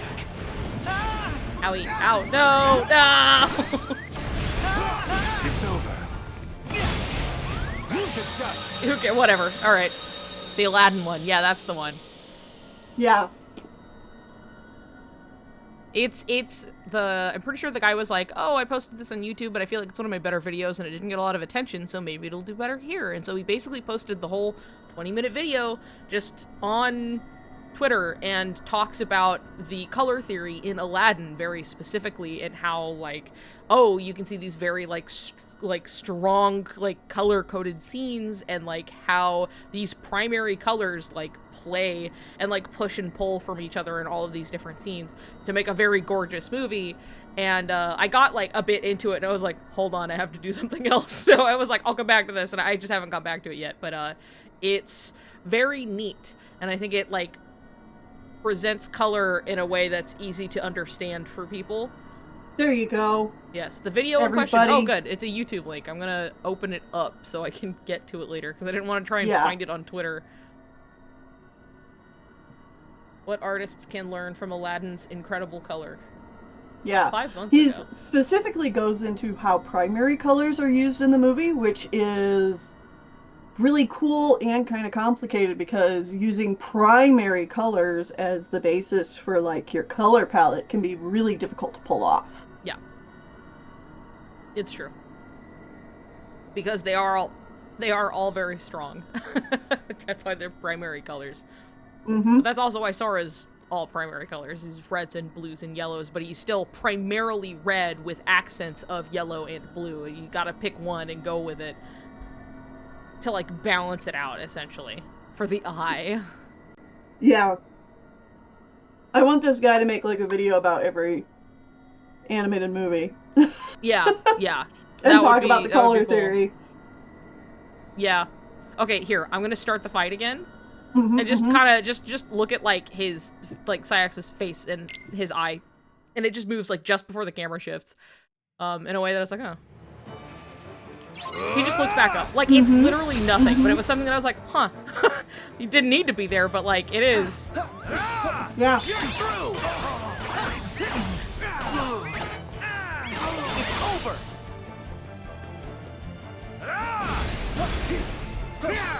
So long. Damn it.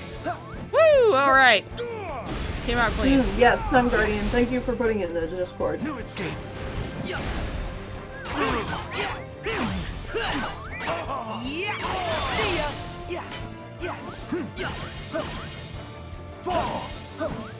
I call on the moon's pale light. Come on, the moon's pale light. Break. Ah, fuck. Abandon hope. Abandon Abandon hope. hope. No! No, stop. It's over.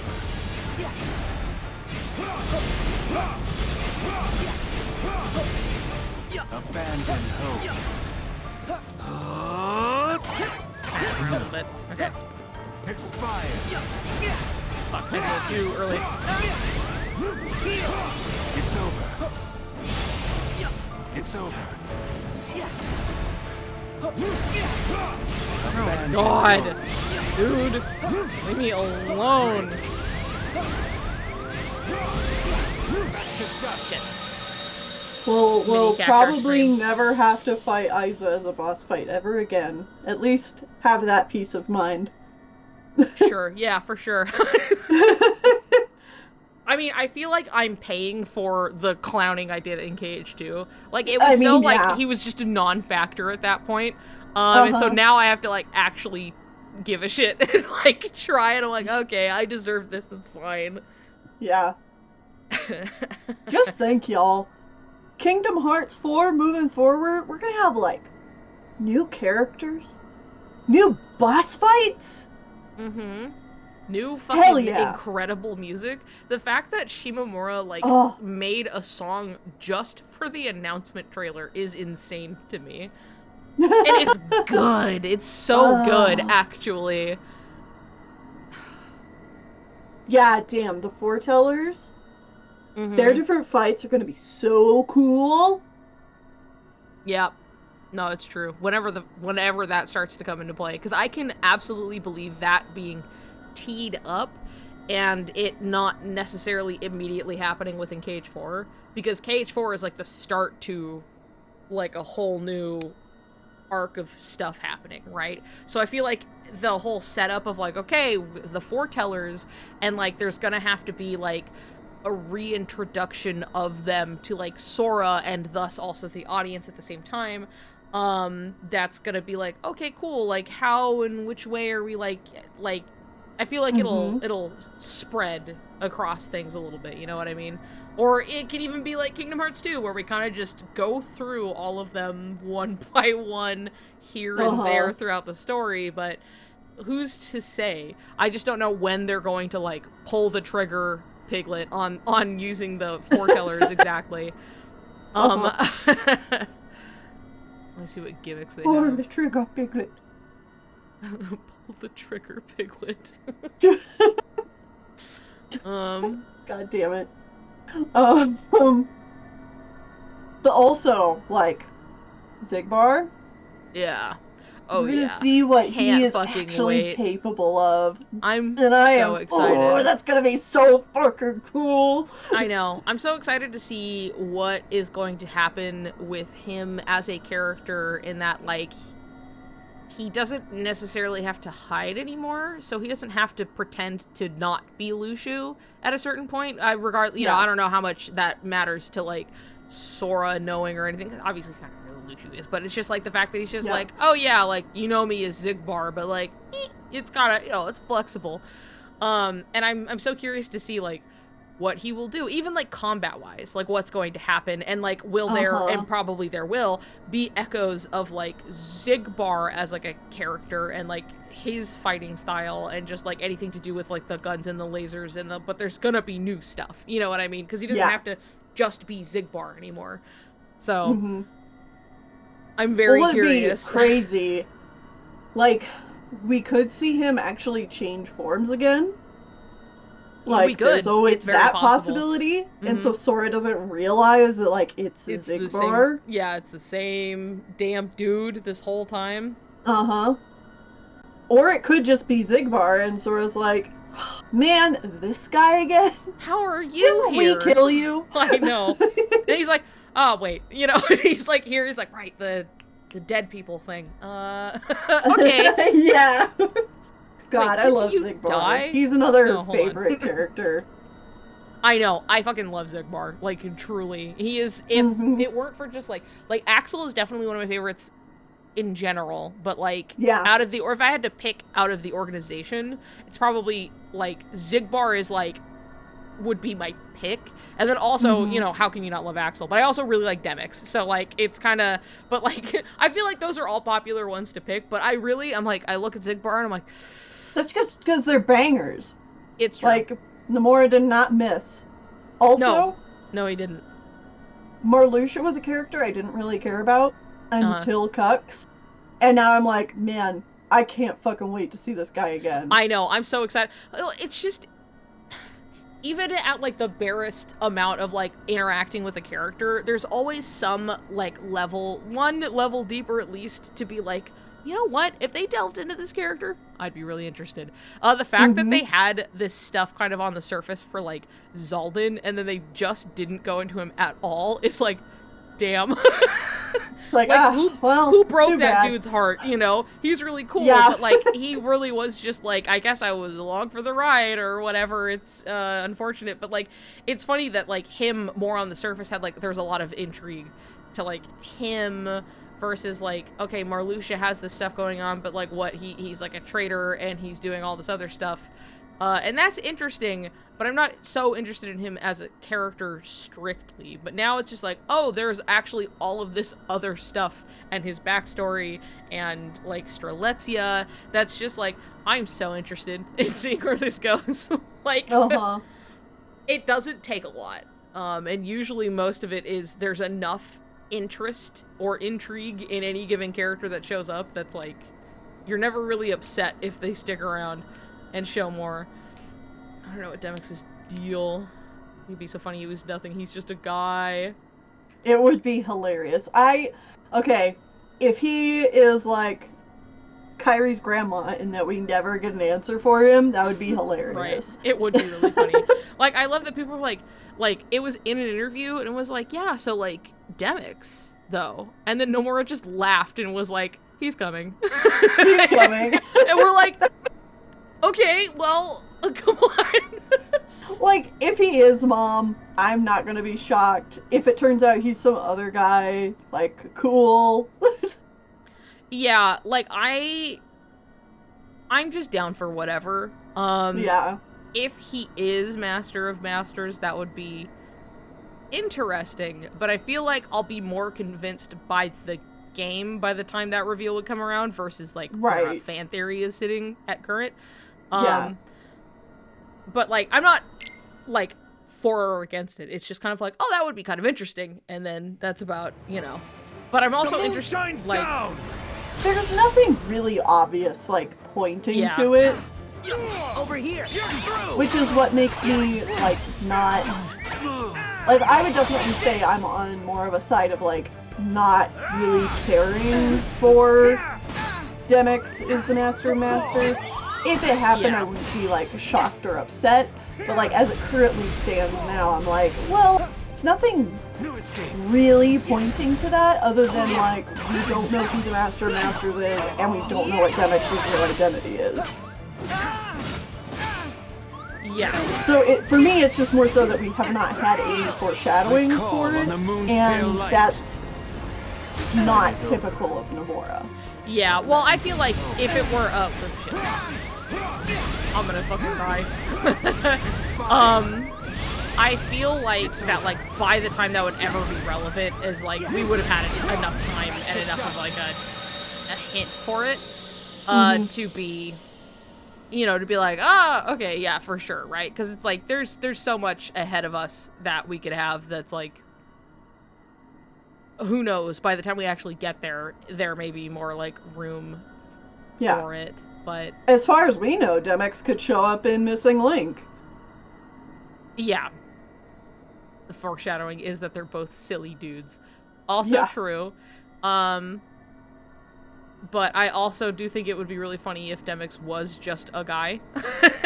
And I also would be interested in, you know, just Master of Masters, like, as a character, like, by... just as an original character, like, by himself. Like, I would be much more... Like, I would be very interested in that, because we already got, like, a really cool reveal that was, like, okay, Luxu and Xigbar, and that didn't feel weird or even out of nowhere. And, like, sure, you could have it so, like, Master of Masters was, like, hiding as this guise as Demix the whole time, but Demix as a character is, like, fun and silly and interesting, as well as Master of Masters is separately fun and silly and interesting. Yeah. And, well, like, I guess again, if I had to pick one, been... if I had to pick one, I feel like I'd rather it wasn't. But, like, again, if it happens to go that way, I'm confident that the game would have convinced me by that point that it's like, okay, cool, all right, that's fine. Let's boogie. But, like, I just don't feel like why one would have to, because it's already also been kind of established that it was like, okay, you have the like, Master of Masters needs a waypoint to travel to. So why would he need that, but then also be floating around as Demyx, if that were the... But, like, who... I don't know. Mm-hmm. Yeah. Just would be funny if somebody's name is just Demi. He's just too lazy to get a new name.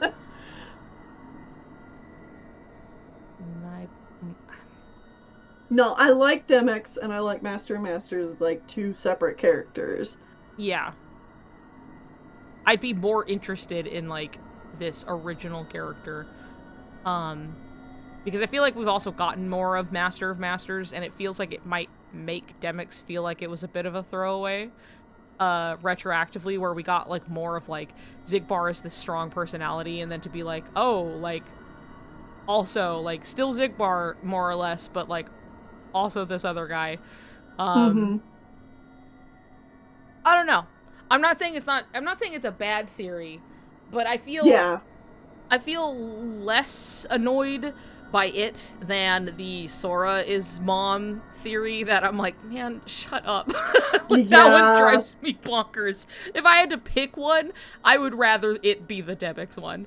But like, again, if Sora is mom, literally the exact Shy saying the same exact thing that I said, is that it's like, ambivalent to the Demyx as Master of Masters.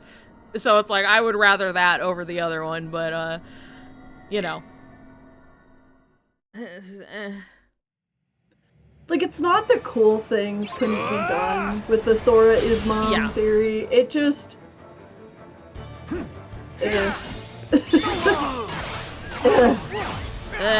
Yeah. No, that's about how I feel. No. I think, honestly, the Master of Masters' identity is not as important as people make it out to be. Like, I'm hoping that he's his own character. And we're gonna, like, he's gonna have his own thing going on, similar to Xehanort, you know? And I think that there's enough going on with just the plot being, he is a warrior of light, and he's gonna show how light can be just as harmful as darkness. Yeah. Abandon hope. Abandon hope. Back to dust. Alright. Well, like, the Sora being mom thing is so, like, Buzz Lightyear. Right, yeah. It's so... I don't know. It feels very, like, small scale in the way that, like... I feel as much as it's, like, a twist, it's also like, oh, that's it? Yeah, exactly. But, like, I think it's something, too, that, like... Kingdom Hearts works on such like a wide scale of like things. There are just so many things that we do not know yet, and I think fans of anything get wrapped up in what they do know, and really all they can do is extrapolate off of what is out. You know what I mean? What they have available to them. Good night, Leary. Good night. And so it's very like solely focused on like the cast that we have here, the rules that we know now, without any obviously knowledge of what is to come. And so you get these like very, it's that kind of like small scope, like it's the only way I can think to put it, like theory crafting, where it's just like you are only working with like X amount of pieces. You don't have the full puzzle. Yeah. You can only work with what you have. So like that is an interesting idea, but like we have no idea what's coming from around the corner. There's a whole other character that like we are aware exists that we have not been introduced to whatsoever. like, Sigurd exists. We know this character exists. We haven't even fucking met him yet. And there's like, well, what's to say? Like, what do we know about this? We don't know how important this guy is. We don't know how involved this guy is, other than, like, he's narrating the fucking trailers and seems pretty fucking important. So, like, there's just simply, like, trying to complete the puzzle when you have, like, 45% of the puzzle leads to things where I'm like, damn, that'd be kind of boring if that was it. Like, because we just don't have the full scope of it. Which isn't to say that everything needs to be huge and vast and crazy or anything, but this is just one of those series where that works, where having a large cast like it does works out. And it, like, being a constantly developing mystery, works. And so, like, when people are trying to solve mysteries that we don't have all the pieces for, which sounds, silly coming from me and, like, the sleeping realm theory, but if anything, we really did try to keep it as close to just talking about what is happening in Kingdom Hearts 3 and nothing about the future that we do not know anything about, as much as just, like, these things indicate that this is what's going on during the game. Right. Here we go. Yeah, and I think this happens every single time with Kingdom Hearts games, but, like, we see these secret movies, and there's always theories you can craft, like, around these secret movies. How often, if ever, have we gotten close to piecing together what the hell the context is for the secret Understood movie? a goddamn thing. I think there was something, with Roxas when people were still calling him BHK, which stands for blonde-haired kid, for those who do not know. And don't quote me on this. I just remember there was, like, talk where, like, you could see how, like, far off people are in guessing stuff, but I think there was, like, one theory or, like, a forum post that was, like, surprisingly close or, like, kind of spot on to the premise of things moving forward. Which is really funny. Like, sometimes you do guess, you know, but most of the time you don't. Most of the time people don't. Not that you can't glean certain things where, like, with, you know, KH1, we would see Riku, but we don't know who Roxas is. We don't know who he is, right? No context for that. At the end of KH2, and even then, like, people weren't sure that the Riku-looking character was even in actually that Riku. scene was Riku. Yeah, where it's just, like, that's kind of up in the air, right? But then, like, you know, so there's, like, oh, mystery, we don't really know, and then you have KH2, and you have who's Aqua Terra and Ventus, but, like, again, don't know who these fucking people are. We have no context.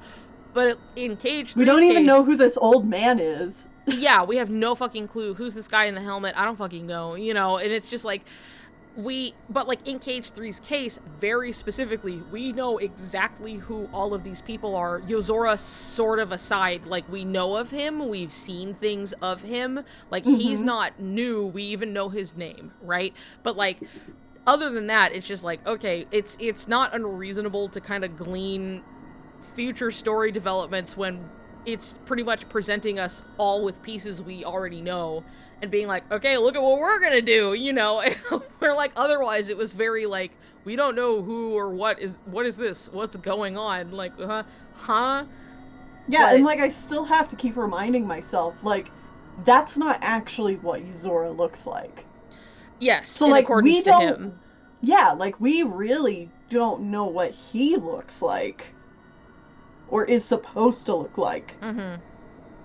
Feels like a Marvel-style twist for shock factor. There's reasonable extrapolation, and then there's wish fulfillment, and the line between the two is distinct, but thin. And I think that's a good way to put that.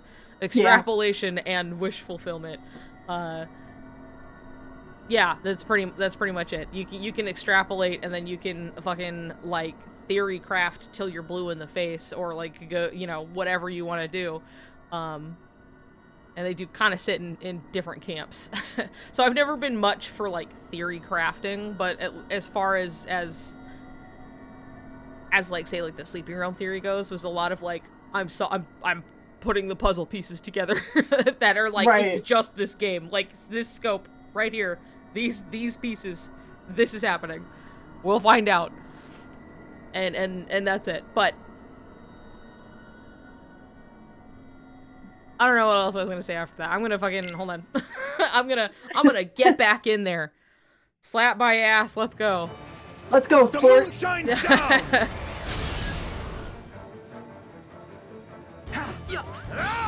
You're through! Yeah! So long! What do I have over here? Arrow? Fuck. I saw the tip that was like use thunder, or not thunder, fucking blizzard. I'm like, what? When? Since when? Heal! I don't have it on my New escape. Fall. Take this! New escape. shortcuts. New escape. Told of Sayak That's to fine. steal the battle catchphrase of Flotsam and Jetsam. No escape. No escape. Damn, that's crazy. No, up here. Blizzard.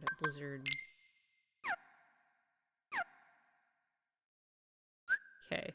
It said when he's like filling his berserk meter, and I'm like, when did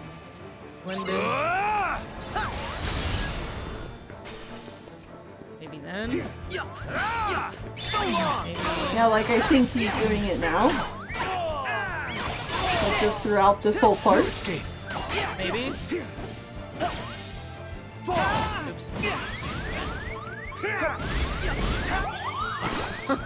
Ah, That's okay, I'm trying to figure it out. yeah.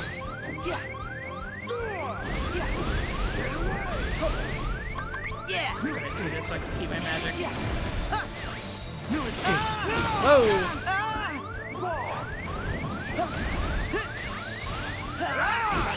Oh, okay.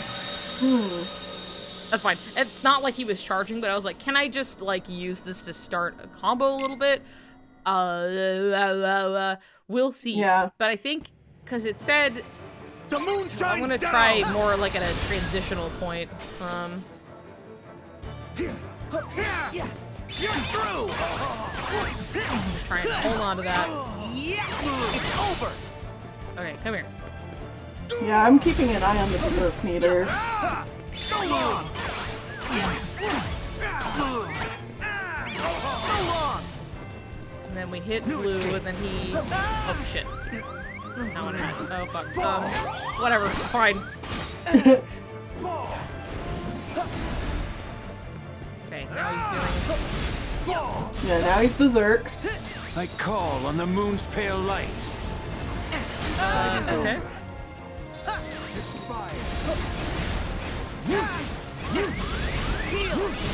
Not die. Expired. Ooh, oh boy. The AoE on that, nicked me, but... Deal damage to Sayax when he is surrounded by weapons to lower his berserk gauge. Look for openings after he attacks and counter to deal damage. So what can I block? Like, what can I block? When he's swooping in, maybe?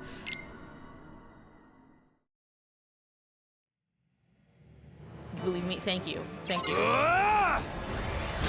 Okay. Come here. You're through! Yeah! Take this!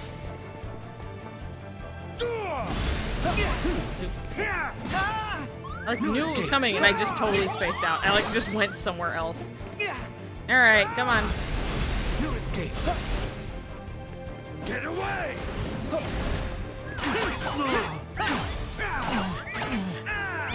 See ya! Get away! Back off! I call on the moon's pale light. This fight is over. Abandon hope. Heal! Break. It's over. Okay. It's over. Back to dust. I mean, yeah, but like, what do you expect from me? Like, okay. When Sayax is gathering power, his berserk gauge charges at an alarming rate. Use blizzard magic to stop him. But when is he gathering power? Is it, there's I a feel moment... like when he says, like, when let the moon shine down, but I don't see it reflecting that. Like, I feel like that should be when it's happening. Like, I know he stops for a moment, he goes, ugh, you know, and, the moon shines down! before he starts swinging like crazy, and he's, like, roaming all around. Over here! over the stage, but... Yeah, because he says, let the moon shine down, and that's when his little berserk gauge, like, flashes and starts charging. So... Nice! So I think you need to hit him with Blizzard before he says that. Right. Get away!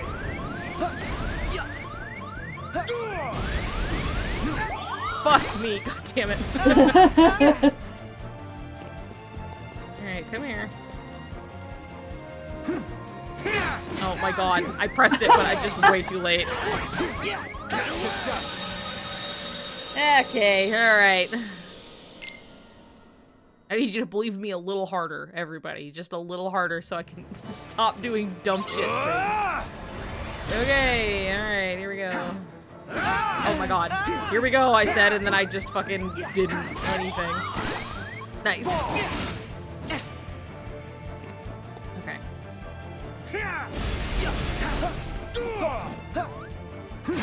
I pressed it. I pressed it. Heal!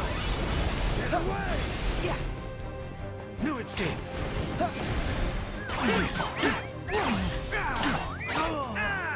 It's over! Fall! Take this! New escape. Back at you! Over here! Back off! I call on the moon's pale light. Right, and then he does that, and then he's like recharging his meter like crazy, right? And then, oh my god. Okay, alright, please stop. Break. Expire. No, that's not the time. Okay. Break. Okay, I'm kind of looking this fight up, so if you ever want some clarifications, I can give those yeah, for feel you. free. Give that to me. Okay, so from what I'm seeing, you can cast Blizzard to stop his bar from charging. It will charge if he lands hits on you, or if you land hits on him. But it will stop charging automatically if you hit him with Blizzaga. Okay. Just in general, I guess. Yeah, and if you hit him while he's in Berserk, it'll make the Berserk bar go down faster. Yeah, that much I could tell, because, like, he starts, and then you hit him, and it drops down. Then he hits the blue, and then he goes, like, extra Berserk, and you're like, okay. I don't know if you, like, live through that long enough, it, like, basically drains all the way out. But it takes a long-ass time to do that, so... Yeah.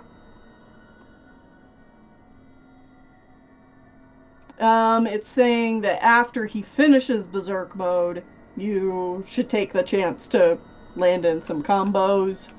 Yeah, which self-explanatory. Yeah. I'm sure in that, like, big combo, like, when he's, like, truly Berserk, the moon shines down! there are some things I think I can counter.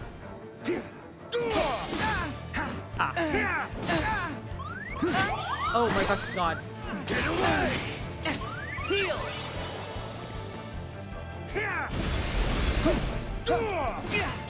Oh my god. Please.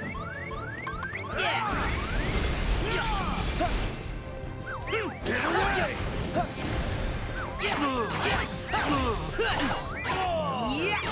Down.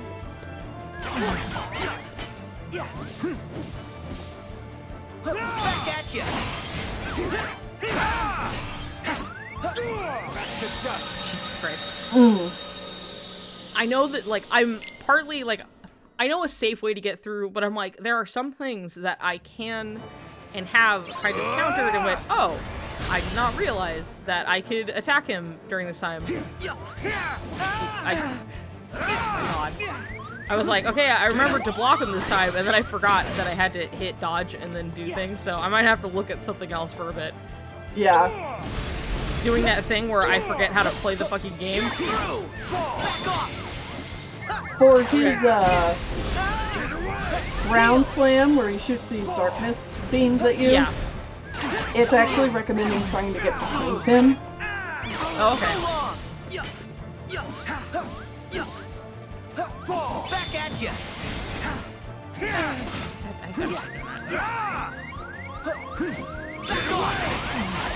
That one I can counter, actually.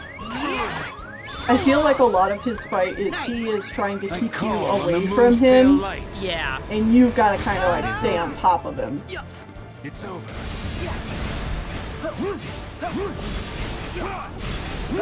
Break. Okay. It's over. Don't die real quick for me. Expire.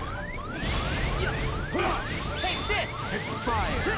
Back to dust. Okay, there was, okay, so when he's doing this swooping, where it's just like, okay, he throws some shit, he teleports on top of you, and you just try to not die.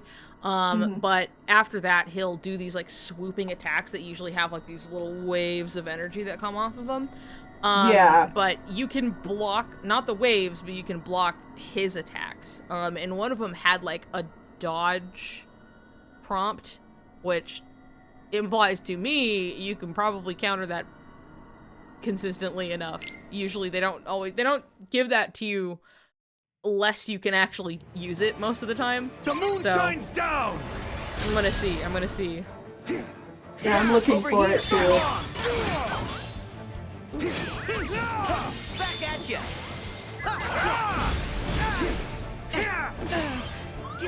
Heal. No escape.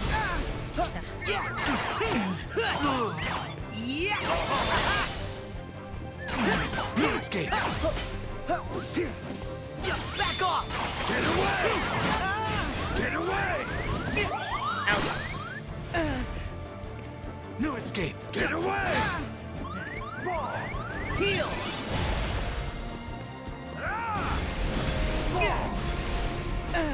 Oh my god. Yeah. Come here. You're through. I call on the moon's pale light. This fight is over. Break. Cannot block that. Break. Back to dust. Damn it. Okay. Yeah, there's I a can't- lot of these while he's in berserk mode that you can't block. Yeah, well, because, like, I was like, can I block that first one where he teleports? No. Okay, but I can so block the ones where he swoops at me. when he teleports and then slams the ground, Yeah. it's saying one variation covers all directions, move away and slip in between the lines to dodge. That's all it gives for advice, so...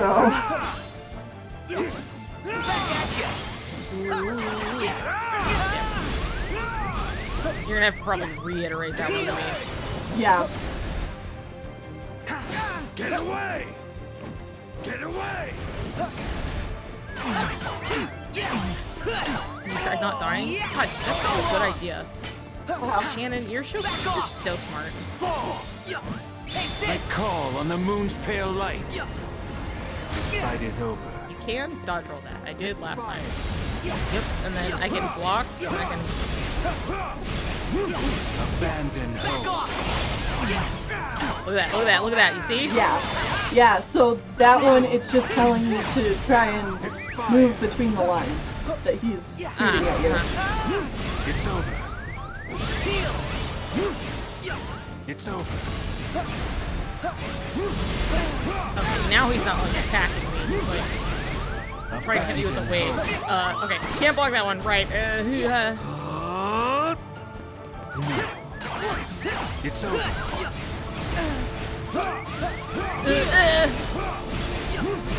Fire. Break. Break. Nope, can't block that. I don't know why I tried. Sometimes it's just automatic, but it was definitely going. So, okay, so that one, what happened was, like, he, you know, attacked, like, boom, boom, boom, like, several times, like, right at me, but then, like, one of them gave me the dodge, like, counter, and then I got to attack him, like, immediately as soon as, like, he has his weapons floating around him, and I could, like, hit him, and it actually, like, knocked him out. And I got a whole combo in there, which is nice. So it's kind of sometimes just finding the things I can do. The moon shines down! Over here! You're through! Yeah! So long!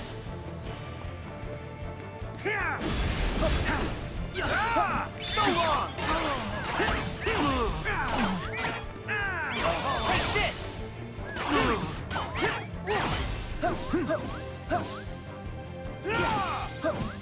I call on the moon's pale light. This fight is over. Expire. Expire. Oh, nice. Break him out of it. Yeah. Break. Break.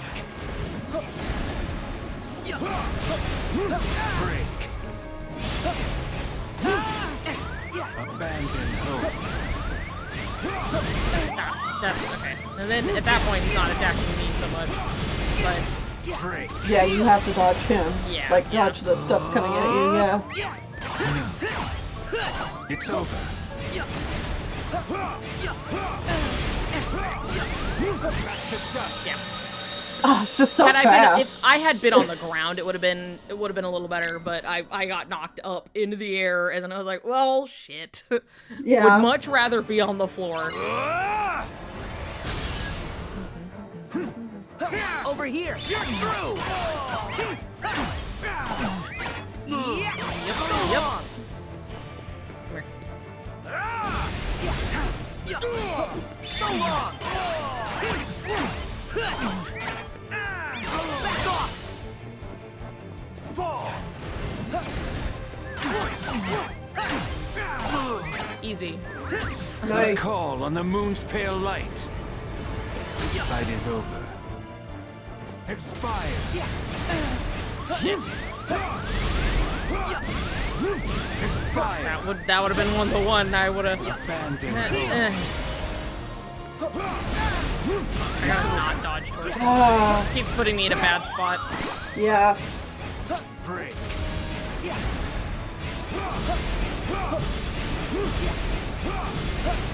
Abandon hope. No. Break. Yeah. You missed one dodge and he turns your ass to grass. I know. He's also like, he also like, it like reset in the way that it's like, oh, now he's coming straight at me again. And I'm like, okay, I can block that one when it The comes moon in. shines down! Yeah! You're through! Yeah! It's over!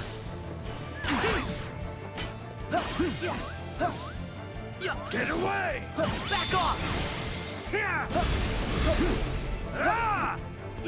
New escape. Oh, Heal! New escape. New escape. me being a big no. Can't really do much about that. Unless, of course, I had something, I suppose, that made it so I couldn't get stunned, but, like... There is, it's another one of the things that people recommend equipping. I call on the moon's pale light. Yeah, there's, like a master is medal, over. and then, Abandon hope. the nano gear.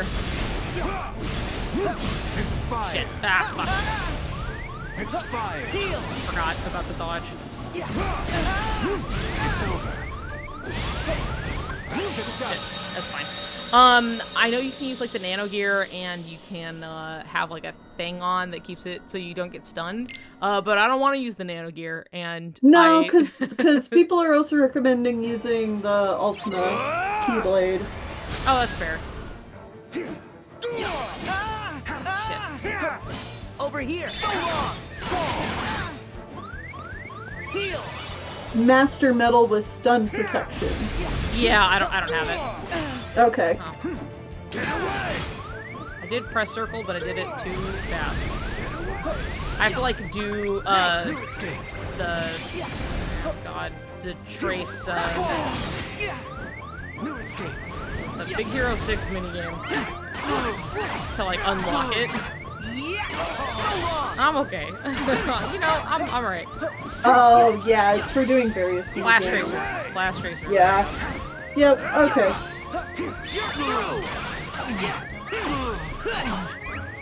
I call on the moon's pale light. This fight is over. Break.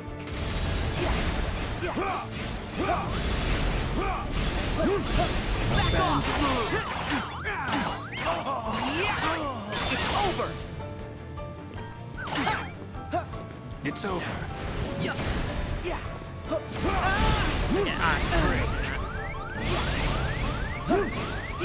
Abandon hope.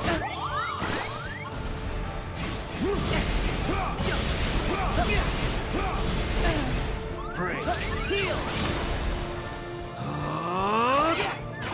No. It's over.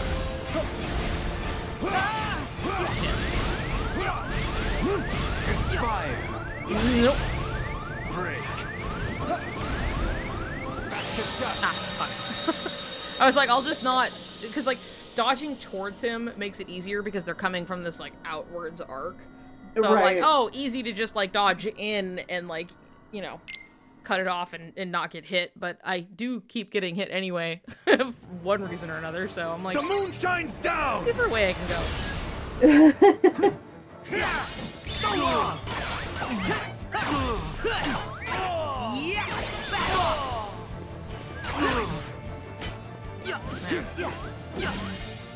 Fall.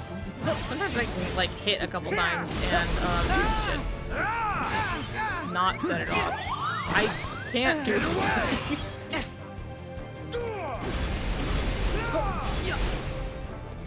Get away.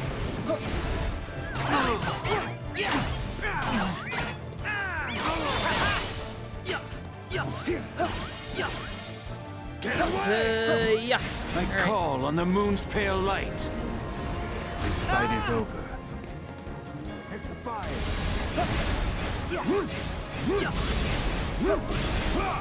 Abandon hope. Break. Break. Back to dust. Okay. Gosh, if I try not dying. Is it 10:30? Sheesh. 5.5 hours of this shit? Sheesh. I mean, you haven't really been trying to beat Psyx for the whole time. That's, yeah, to be fair, I have not been trying to beat Psyx for most of the time. Yeah. Honestly. As much as the stream is titled, Unleash the Beast. Soriku brain rot. Shaking my head. Thinking about Heartless or a weird little ant.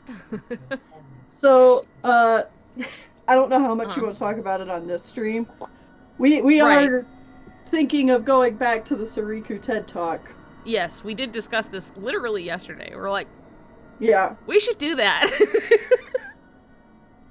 Yeah. I mean, that's just nothing against talking about it as much as I'm sure we will reiterate many of the same points that we even discussed today, because does it come up over and over, so Yeah. yay, But yippee. I am trying to give us a little bit more structure for it by going through the old video myself and taking notes. and I got through about 50 minutes of it last night because I was really fucking Oh, tired. really? So I only did Okay. 50 minutes. Only and I have 50 a page minutes. of notes. Damn. Well, I'm excited to see your page of notes, I guess. Yeah. You know. So, I didn't even think you were going to get on it, like, right away. I was just like, yeah, you know, whenever you end up doing that, and, you know, like, my stream schedule is nothing. It's at my own whim, you know what I mean? So it's not like, oh yeah, maybe I can pencil it in. It's just like, whenever you're like, let's boogie, I'll be like, all right, I'll be right there. I'll hustle downstairs. Like, yeah, so it's whenever you want to continue on that, I'm ready to do it. But to the praise of many, I know, as many people have been, like, I have been asked, like, multiple times on, like, Tumblr, even, just, like, are you guys gonna, like, continue the Soriku TED Talk, video thing, you know? Because, like, I would love for that to happen, and I was like, yeah, I know. Like, to be fair, like, one was just, like, it was, like, embedded in a different question. And then another one was just like, hey, are you guys gonna do that? And I was like, well, Tennelle's not feeling very good, so Yeah, you know, I was not right feeling now, like poo-poo but garbage. yeah, so... yeah, you're feeling like certified dog shit. So, you Yeah. know, and now much less so. So Yeah. it's on the table. Hell yeah. But I think people have been really feeding off of it as much as, like, I'm pretty sure that there's just like everybody is sitting there and they're eating, like, to some extent, obviously the sleeping room theory is over here, but it's Riku is gay 6-hour video, by Soriku TED Talk, and then us talking about Soriku TED Talk, and, like, everyone's just passing these, like, 3 to 4 dishes around constantly. So, it wouldn't hurt to do more with that. Hey, I mean, I'm looking forward to Pride Month as much as everybody else. Yay! Pride Month, the return of Soriku TED Talk. I'm not even in the same fucking room since the last time we did it. I moved the entire, like, stream setup and office since then. And you've moved since then. Yeah, I was gonna say I've moved since then. You moved to a different house. Like, you know, I'm talking some floors. You moved entirely. And additions to Riku gay video. Yeah, it's more like 8 hours, I guess, technically, but, you know, just that general Riku and there's still more coming. Woohoo! I got another one that's, like, all ready to go. I just have to have the gumption, not necessarily gumption, I have to feel well enough to work on re-recording it and editing it. Yeah.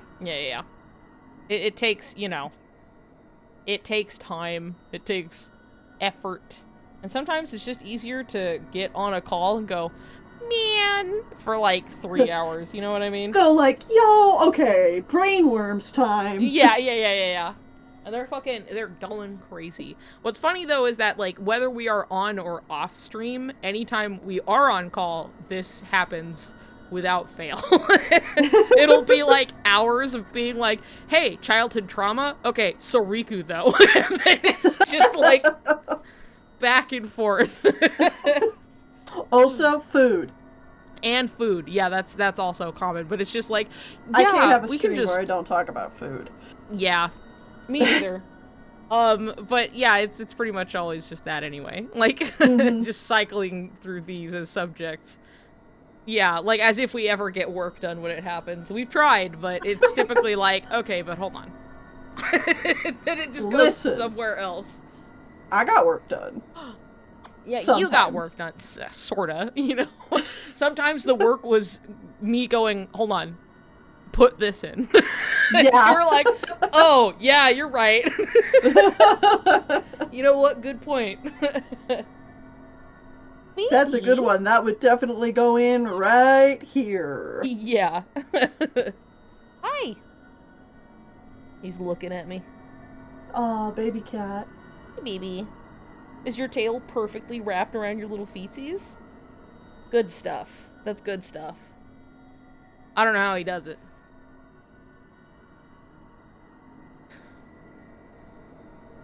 Anyway.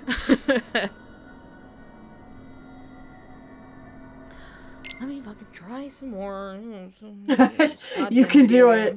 Thanks. I was gonna ask how you feeling, champ. I forgot I was supposed to be taking a break. Oh yeah. Just fucking as he gets hit. It's like really funny to me. Yeah, I can counter that Can't one. wait for Riku's day to get to the 12-hour mark. You joke, but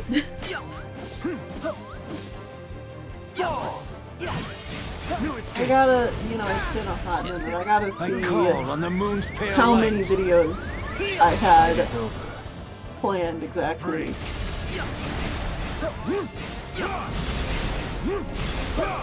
It's over.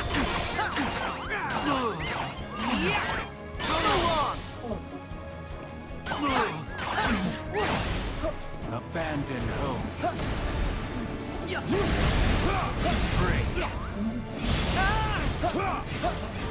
Oh yeah, I'm really excited about this one. I have like 2 sentences written, but I'm excited about it. Expire. Shit. No. That's where I would It's over. cast Blizzard if I had it. Shit. I knew it was coming. I was like, okay, he does that first one. As I've learned, he'll do a big slam, but like it parts right where you can't get hit, and then he does a second one, and that's the one I can block, dodge, and knock him out. So, and I saw that was happening, but I was in just the wrong spot that I got hit anyway, so I died. Rip. Learning, you know. Damn. Oh, ad break, maybe. Oh man. For whoever. I'm like looking through all these scripts. I'm like, oh, I know. Ooh, that one's cool. Ooh, that sounds pretty good. I have like a Damn, there's list of still like so many. a list of video things that I want to do, and I'm like, all right, we'll get there. Like, I'd love to make a video that just talks about like Kyrie. Oh yeah. But just like, oh, here's the problem with Kyrie, and just kind of lay things out on the table of like, okay, here's like what we have, and like here's what she's being used for, but here are people's frustrations, reasonably so, and blah blah blah blah blah. I remember like, did I even have anything written? Usually my scripts, I have several docs with like things written in them, but it's like I'm cooking dinner and I'm like running through stuff in my head, and I go, that's a good line, I'm gonna write that down so I don't forget. And so then I open it up, make a new document for whatever subject it is I'm thinking about, and then I write that in there, and then I go, okay, and then I can move on, and then I haven't like gone back to flesh anything out other than like I phrased this a way I like, I'm gonna write this one down. And so I have a bunch of those for like things I've wanted to talk about, just kind of floating around. There, yeah.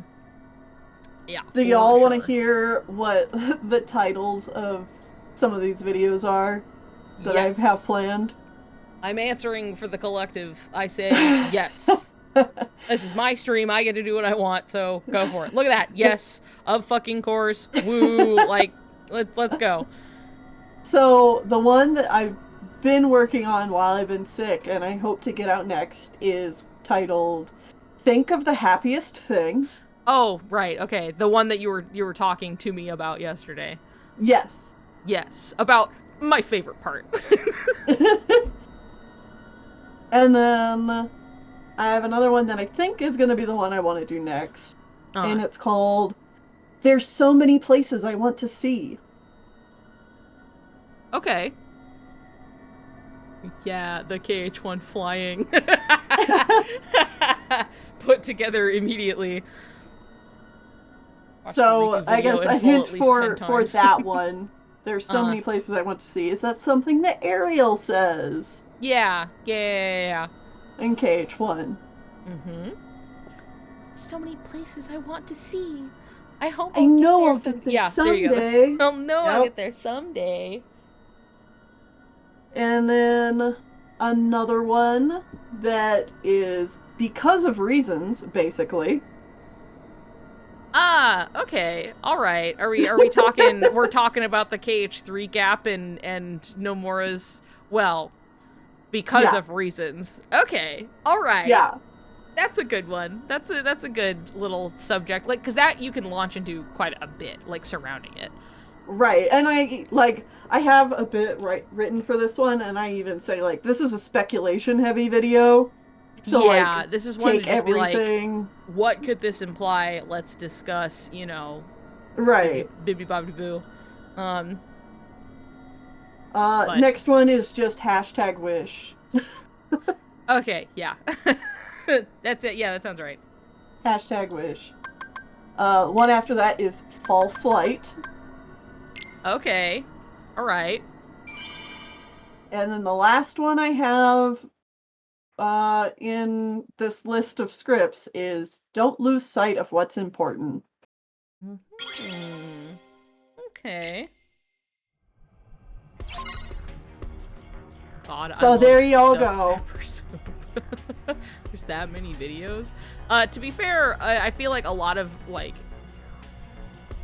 guessing from the video titles, it's less of, like, strictly, oh, Riku is gay part 47, as much as, well, the whole series is about this, and so we're gonna talk about these, like, particular points that, like, you want to discuss. That obviously still tie back to this because it's the whole fucking series, but, you know, it's video about X, Y, Z, let's just discuss this as a talking point. Where otherwise Riku is gay is very like, let's look at all of the pieces to go, this guy is gay, but, like, canon.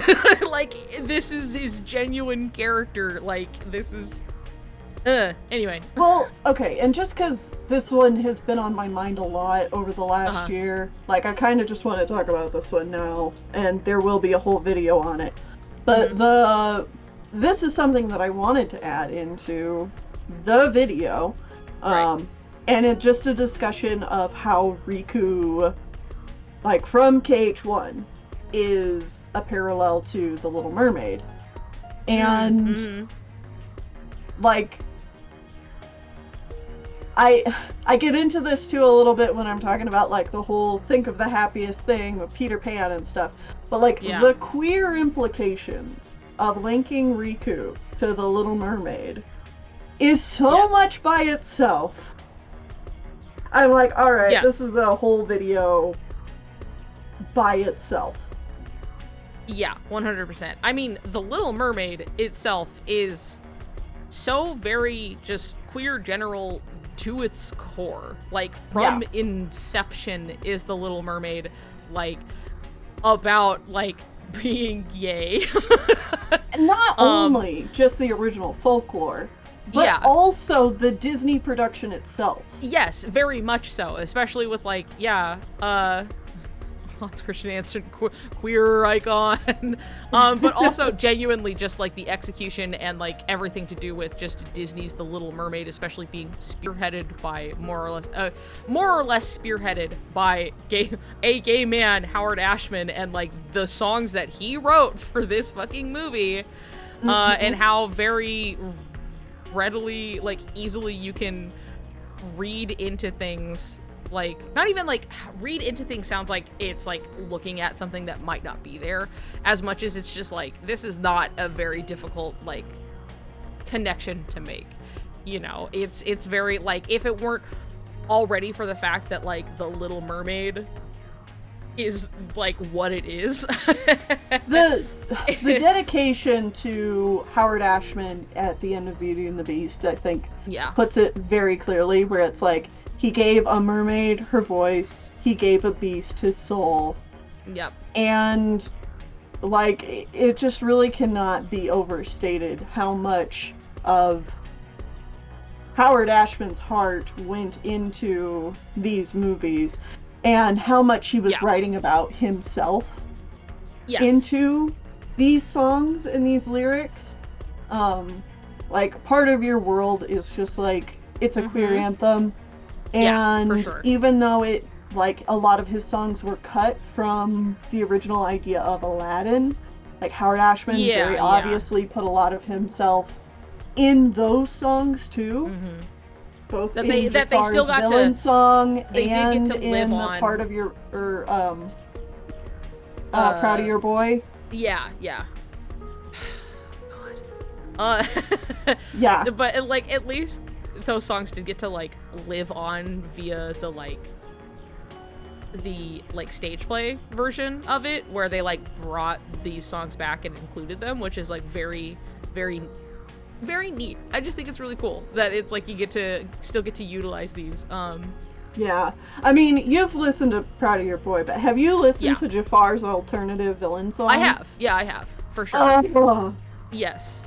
Fucking kills me. I know. It's really like, I remember like in interviews where they were like talking about how they're like, yeah, this seemed it was like really harsh and like really like just, you know, just it's a downer. Beating. Yeah, for sure. And it was something that was like, while this was being written, it was like his health was so bad. It was so very like everybody around like this and him could very much tell there was something coming from like a personal place of like frustration with what was happening, and it's just heartbreaking to hear and like see, you know. Oh boy. The feelings. It makes me emotional. Yeah, but anyway, yeah, I want to talk about all that and then bring it all back to Riku.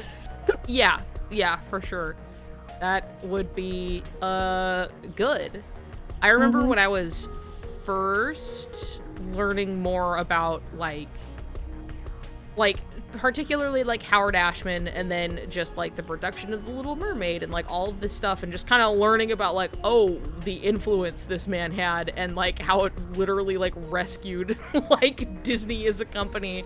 But like everything just going on, and really listening to like Part of Your World and like being like, yeah, hey, this being like really super queer, actually, if you consider the context in many different, like all of the contexts, but also just the song itself, because it was the Dream Sounds vid that like talking about it, that was like, oh, I did not know so many things about this, but it like put so much in like a different light. And I remember like I couldn't listen to that song the same afterwards, and like I had a period of like, if I hear this song I will cry.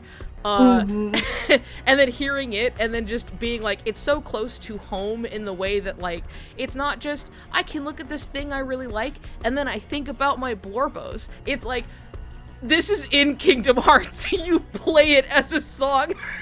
It could not be any closer. Like, we have total free reign in like seeing these things and like applying to these characters, because they literally use them as parallels all of the time within Kingdom Hearts itself.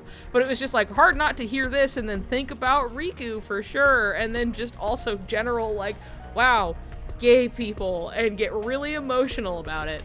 So yeah.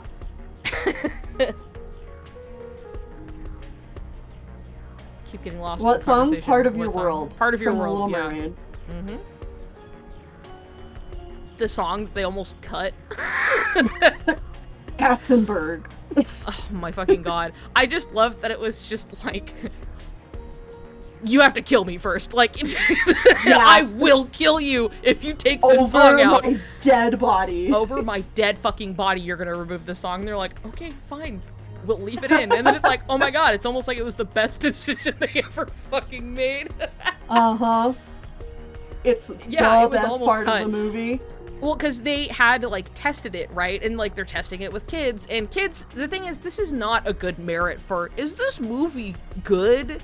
Because kids, even if it's like the best shit you've ever seen, kids are stupid and also have like very small attention spans. Like, even the most well-meaning attentive kid is gonna get tired of something after a while. So it's just like, okay, yeah, here's the Little fucking Mermaid, and this is happening, and it's like a slow part of the movie, so the kids are getting wiggly, right? And they're like, okay, it's also important to mention that that part of the movie had not finished with the animation.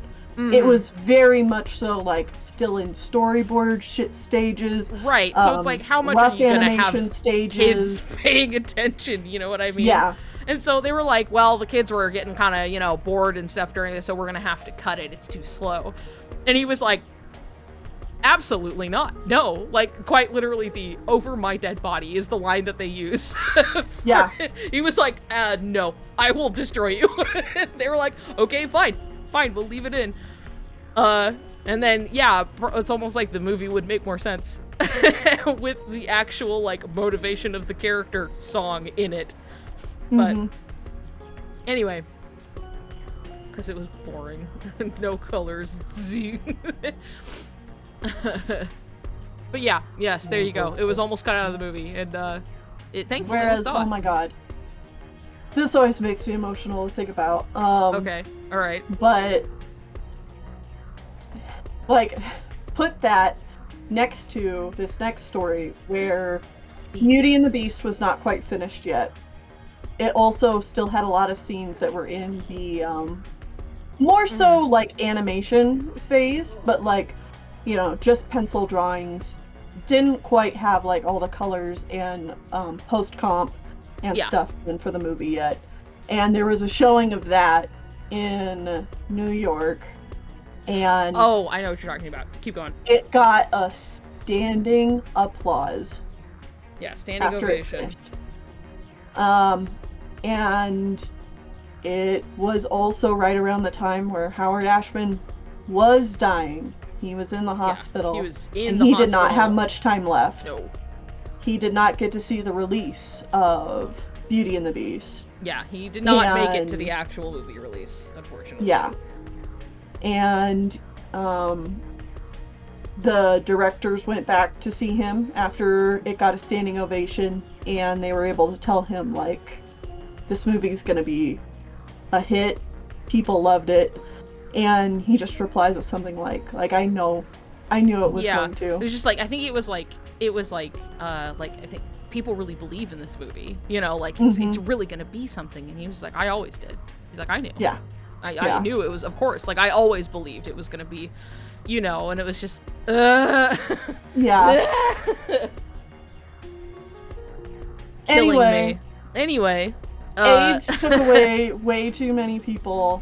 Took away a whole generation or more of wonderful queer people away from us. And it fucking sucks. Yep. Yeah. Imagine a world. Imagine what we would have. What is it you want, sir? You keep coming around and bothering me. Hi.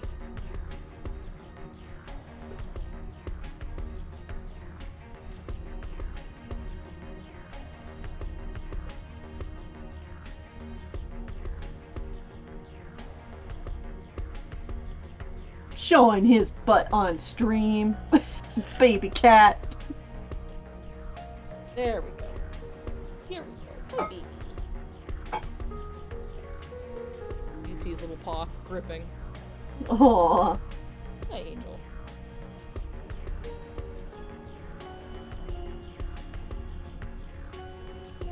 Just kitty cat stuff. Oh, he mushing. Are you looking?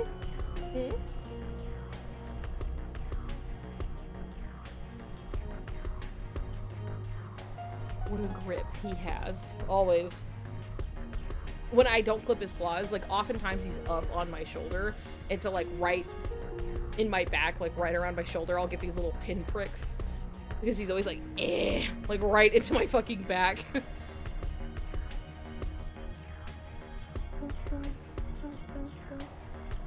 Apparently when I was younger, I'd often sing Poor Unfortunate Souls. Hell yeah. And I mean, that's not even going into how much, like... Okay, yes, Ursula is a queer-coded villain because she's literally based off of the, like, drag queen Divine. Divine, yeah. But also, that is, like, a prime example of when weirdness is added into the end product because you are super familiar with it, not because you're gawking from the outside. Yeah. And I feel like This is queerness coming from the home team, you know what I mean? Right, queerness coming from the home team, exactly. That's a good way of putting it. And I get that same kind of feeling playing Kingdom Hearts. Like, yes, yeah, 100%. Where it's like, I think it's something too that's like very much evident in the Final Fantasy VII remake. Like, and I say remake, so the first part, you know, and everything to do with the Honeybee Inn. Yeah. Was so very like, oh, this feels like coming from people like, you know, this is coming from the home team.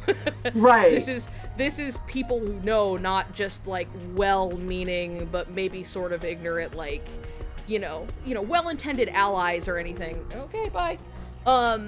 As much as it was like, oh, this is indulgent and fun in the way that like people kind of know what they're doing.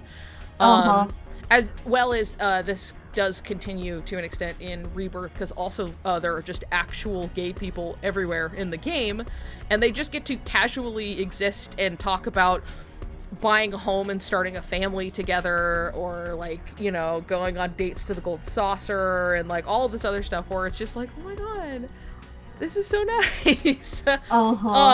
But it's just like there's a difference that you can kind of just feel when it's just like, oh, this is coming from somebody who knows what they're talking about. And in regards to Kingdom Hearts, it feels the same way, especially looking at the novels and being like, oh, yeah. Tomoko. Okay, yeah, you seem to know. And then so, you know, got cat hair all over my fucking face. It's just, I don't know, it's just one of those things. You know, when you understand the source material, i.e. right. being gay, it kind of shows. Is Tomoko? Yes. As much as I don't see it that often because it's just like, that's just her personal life, right? But has talked about it on Twitter. And that like she and her partner were applying for the partnership program, which is like the gay marriage light, because they still are like, oh, about gay marriage, which is absolutely absurd that we are somehow in 2024 and that's not a thing. Yeah. But yes, genuine, Tomoko is fam, okay? Tomoko is... And the thing is, if you look at her Twitter, it's really immediately obvious, even just with her icon. So it's like, you know, what can you do? But yes, actual, genuine, confirmed.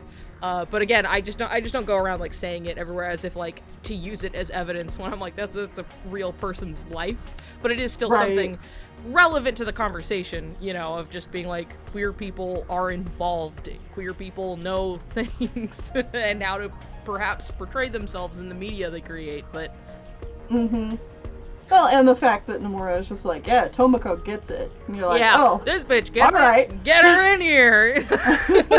So, you know, Raku, since you're playing through 358, know that Tomoko, who is the novel writer, who we are discussing right now, was heavily involved in 358 specifically as a scenario writer and influenced Shion's creation as a character, and like specifically requested that Shion have black hair, because she really wanted that. Yep. He's like, if you make a girl with black hair, can you do that, please? And then Aurora was like, oh yeah, okay. So that's, but you could tell that like Tomoko like super cares about Shion particularly, as well as like, I believe came up with Shion's name and the like meaning behind it as well. And then Nomura was like, damn, okay. Just like, let's do that. I mean, that alone just proves how much she gets it. Yeah, yes, for sure. So anyway, yeah, just that definitely, you know, queer people be out here. She also worked on Dark Road. I also, yeah, I feel like in to an extent that like sometimes you can feel when like Tomoko's hand is in things. Shion is Tomoko's special little baby. Like how Riku's Nomura's special little boy. Yeah. Yep. It's true. We all have our little babies. You know? Special boy, gotta put him on a pedestal. Tomoko's Blorbo. Yeah. But, yeah. Trans head kind of comes from, though. I'll find out later. No, it's not no, okay. Keep playing. You'll see, okay? Just let that shit play out. It'll make itself pretty obvious, okay? Shion and the very much the trans experience and general, just let that shit play out. Shia's got a lot of stuff going on, and it's really like, oh, yeah, it no won't shit, come people down to see one this. scene. It'll be lots of stuff. Yeah, but you're still pretty early on, so just let that shit play out.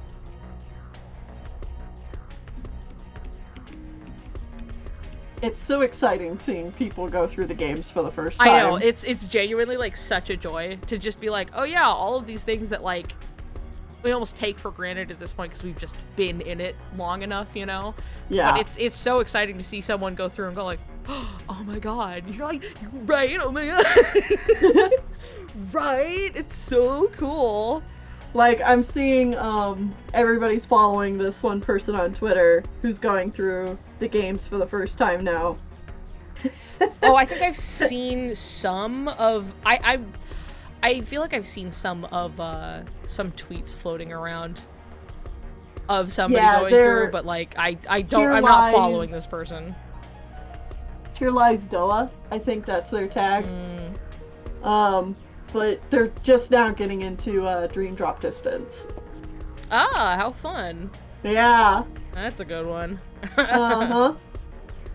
Excited about that. I do have some time to scroll through them. It's such a delight watching someone go through the game semi-blind.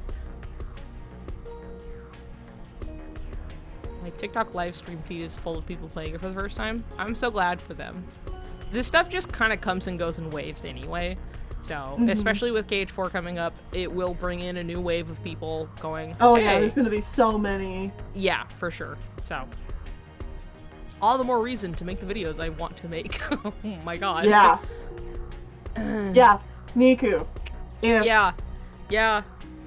If we get news, if we get a KH3 trailer, you gotta do it. Okay. You gotta bite the bullet.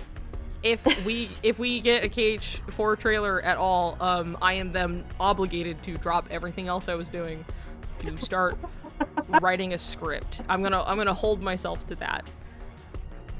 I think Dream Drop and FF8 at the same time would be absolutely crazy.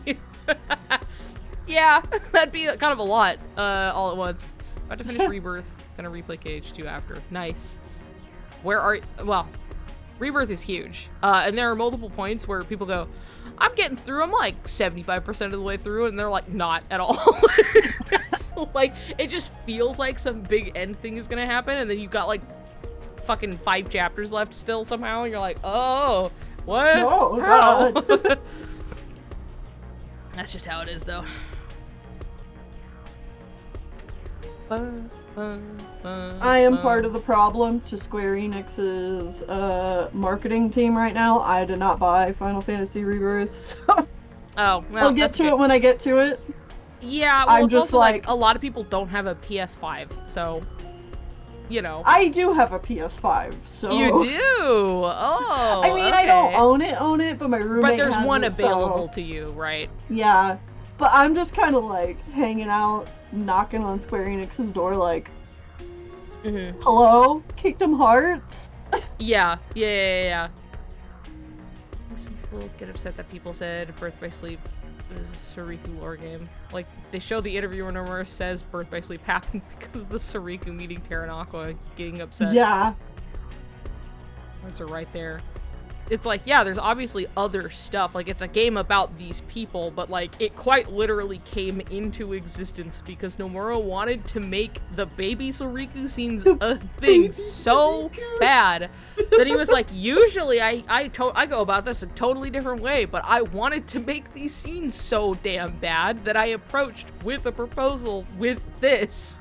But, like, he just wanted to make these, like, this lore shit happen so bad that he made a game around it. So, like, Nomura's sitting in his office and he's like, but what if baby Soriku? yeah, but what if little baby Soriku? What if? And then he did. Hi, baby. What if, even when they were itty-bitty children, Riku was like, I want to protect the things that matter. Mm-hmm. And then the journal is just like, he cares deeply about his friend Sora, about his best friend Sora. And you're like, sheesh, you're like 5, but you know what? That is a 5, like, sometimes you're 5 and, like, this little, like, your little goon of a friend, is You're like your like, whole oh my world. God. So.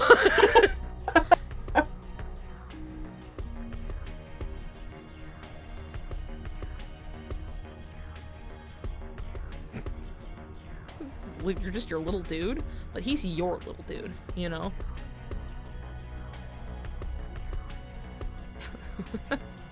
Let's see. Okay, so it is now 11 fucking p.m. And this stream, so far as recording goes, is officially 6 hours long. So, like, I feel like it's fine to stop here. I did not fight Syax as much as I could have. But talking is fun. So, Well, and you did get a point to Syax's fight where, like, you've kind of absorbed what you need to know about it. Yeah, that's true. So now like, is a good time to, like, take a break from it and then come back.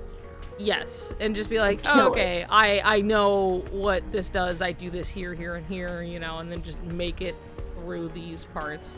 I might look at a video just to, like, see what people do, because I'm simply curious, but... It was a study session. Exactly, you're so right. It was a study session. Punishment turned into talking about Soriku for 3 hours. Oopsie, haha. Haha. How many fights do you have left? Like, 1, 2, 3, 4. I have 4 that are available to me, and then I still have Shion and Xehanort to unlock once those are done. Yeah. So it's not so bad. You know, I'm chipping away you're at making it kind progress. Of a thing. So. I still think that, like, these critical fights are way harder than the KH2 ones. I agree with you, because I genuinely, at a much lower level in KH2, got through way faster. Yeah. Like, I was level, like, 40-something when I beat all of them in critical in KH2, where here I'm level 71, and I'm, like, still kind of struggling with fights. I mean, granted, I had a couple weirdly easy ones, but, like, it's still, like, different. Where, like, the hardest I had was, like, maybe, like, Axel and, like, Larxene really took it out of me in KH2 for whatever reason. And then, obviously, Lingering Will. That one took 2 different streams for me to actually do, but that was, like, the longest it ever went. And... This one isn't responding yet. Where, like, several of these have been, like, I'll get, like, 1 per stream. You know what I mean? So it feels like it's been taking way fucking longer. Yeah. It's definitely harder than KH2 and more fun. IMO. Mostly because I find KH3 more fun in general. Yeah, I think it's... I do still misreflect because I think it's sick as hell, but, like, otherwise, like, I do really enjoy, like, KH3, and I do enjoy this combat. Though I've also talked kind of at length of the unfortunate, like, missing of just putting some things in your menus and not putting everything on the triangle button. Because I miss, like, reaction commands, but we're getting those back, so I look forward to things as we move forward. Gonna be sick as hell. Hell It's yeah. gonna be so cool. Can't wait to see how many streams Yazora is. Oh my god, yeah, I know. I just know that, like, some parts, genuine is just, like, use aerial and then have no problems. And I'm like, I love using aerial and having no problems, so sounds good to me. I think it's, like, when you're, like, fighting, like, the Gygases and stuff, and they're all flying in, and you just use aerial, and it's like, okay. Whee! Big yawn from Baby Cat, by the way. Huge update. He yawned so big. And now he's rolling over, and he's stretching his little feetsies out. Love that for him. 13 Yozora streams. Let's go. My prediction is a solid 3. 3 to 5. I was thinking 4. Yeah, alright, we're in the same general area. Like, 3 is like if I'm really just, I'm hunkering down, I'm learning, and I am doing. And this is me, like, not looking things up. If I am just learning of my own accord, it will, like, take me a bit. Because he is just hard. But he's hard, and he has a lot of... Yuzora yet on Proud. Well, I'm about to try and fight him on crit, so... Yeah, like... That's gonna be fun. Like, I don't think I've done that yet. Because we've beaten all the other secret bosses except for fucking, the one in Birth by Sleep. Because fuck Mysterious Figure. I know. He's awful! I know. Well, it's because, like, Birth by Sleep has problems at its, like, core with its combat that makes that shit not fucking fun to deal with. It's really, you know... So I think that one and Yuzora are the only ones I've not beaten. I got so close with Yuzora once, though. So fucking close. Like, on Proud or just normal? On Proud. Oh, okay. I play Critical and I make it to, like, Twilight Town every single time, and I'm like, man, this shit hard. This shit's hard, man. I'm done with this. Manifesting one stream for Yuzora. Sounds good. Yeah, I'll hop right to it. I ever did beat him legit. I managed all the others with man Yuzora. It's rough. Maybe a miracle will happen. Who knows? Maybe I'll do better than I think. It is a very iconic fight, so I wouldn't be surprised if you just remember a lot more from it. Yeah, like I do. So, like, I can, like, remember parts of the fight. And I'm like, okay, yeah, alright. Whereas, like, a lot of these, you didn't have any trouble with them on Proud mode, so, like, you didn't remember them as well as once you've gotten into them this time. Yeah, like, it was, like, just on, like, fucking normal is what it was. So it was just, like, playing through, and it was like, well, yeah, we didn't have to try that fucking hard because it was normal mode, and, like, we were just kind of in and out and, like, doing all of this, so I don't remember. Like, I'll remember things that happen in the fight, but not what you're supposed to do, because it kind of didn't matter, because you got a lot of a free pass for playing on normal, and I had, like, all the Keyblades and, like, everything just from kind of maxing out the file, so it was super, like, not a problem. And then now it's like, oh, okay, well, it's crit, though, so you can't, like, there's no room for error, you will die, so get to learning. And I'm like, okay. Trial and error, let's go. Got it. And that's just how it is.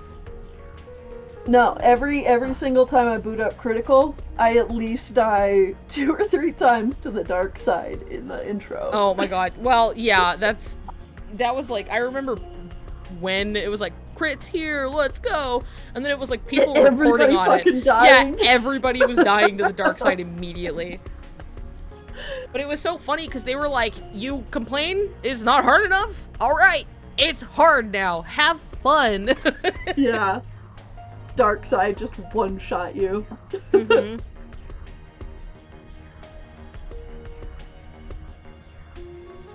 No, that's what the people wanted. So, and we got it. Yeah. Okay. With all of that said, again, I think I will end the stream because it has been 6 hours, 7 hours, almost 6 hours, 45 minutes. I should probably stand, move my legs around, and do literally anything else. So, I'm gonna do that. Yeah. Yeah. Sounds good. Been a good stream. Yeah, good hanging out time. Thank you, everybody, for coming. I'm not sure if I'm streaming Thursday or not, because I don't know what the plans are on that one. I might not, but I might do, so we'll see. But Saturday's a guarantee, so, like, it just however the cookie crumbles, we'll fucking figure it out, okay? Okay. If you don't stream, I might. Okay, fair enough. I just don't know if I'm doing my plans with friends or not. I don't know where that's at, so we'll see on that one, but either way. And if I'm not, well, Tennelle will be, so whatever the fuck happens. Anyway, thanks for coming. It was fun. Goodbye, everybody. Goodbye. Doodles. Bye-bye. See ya. Bye-bye. Goodbye.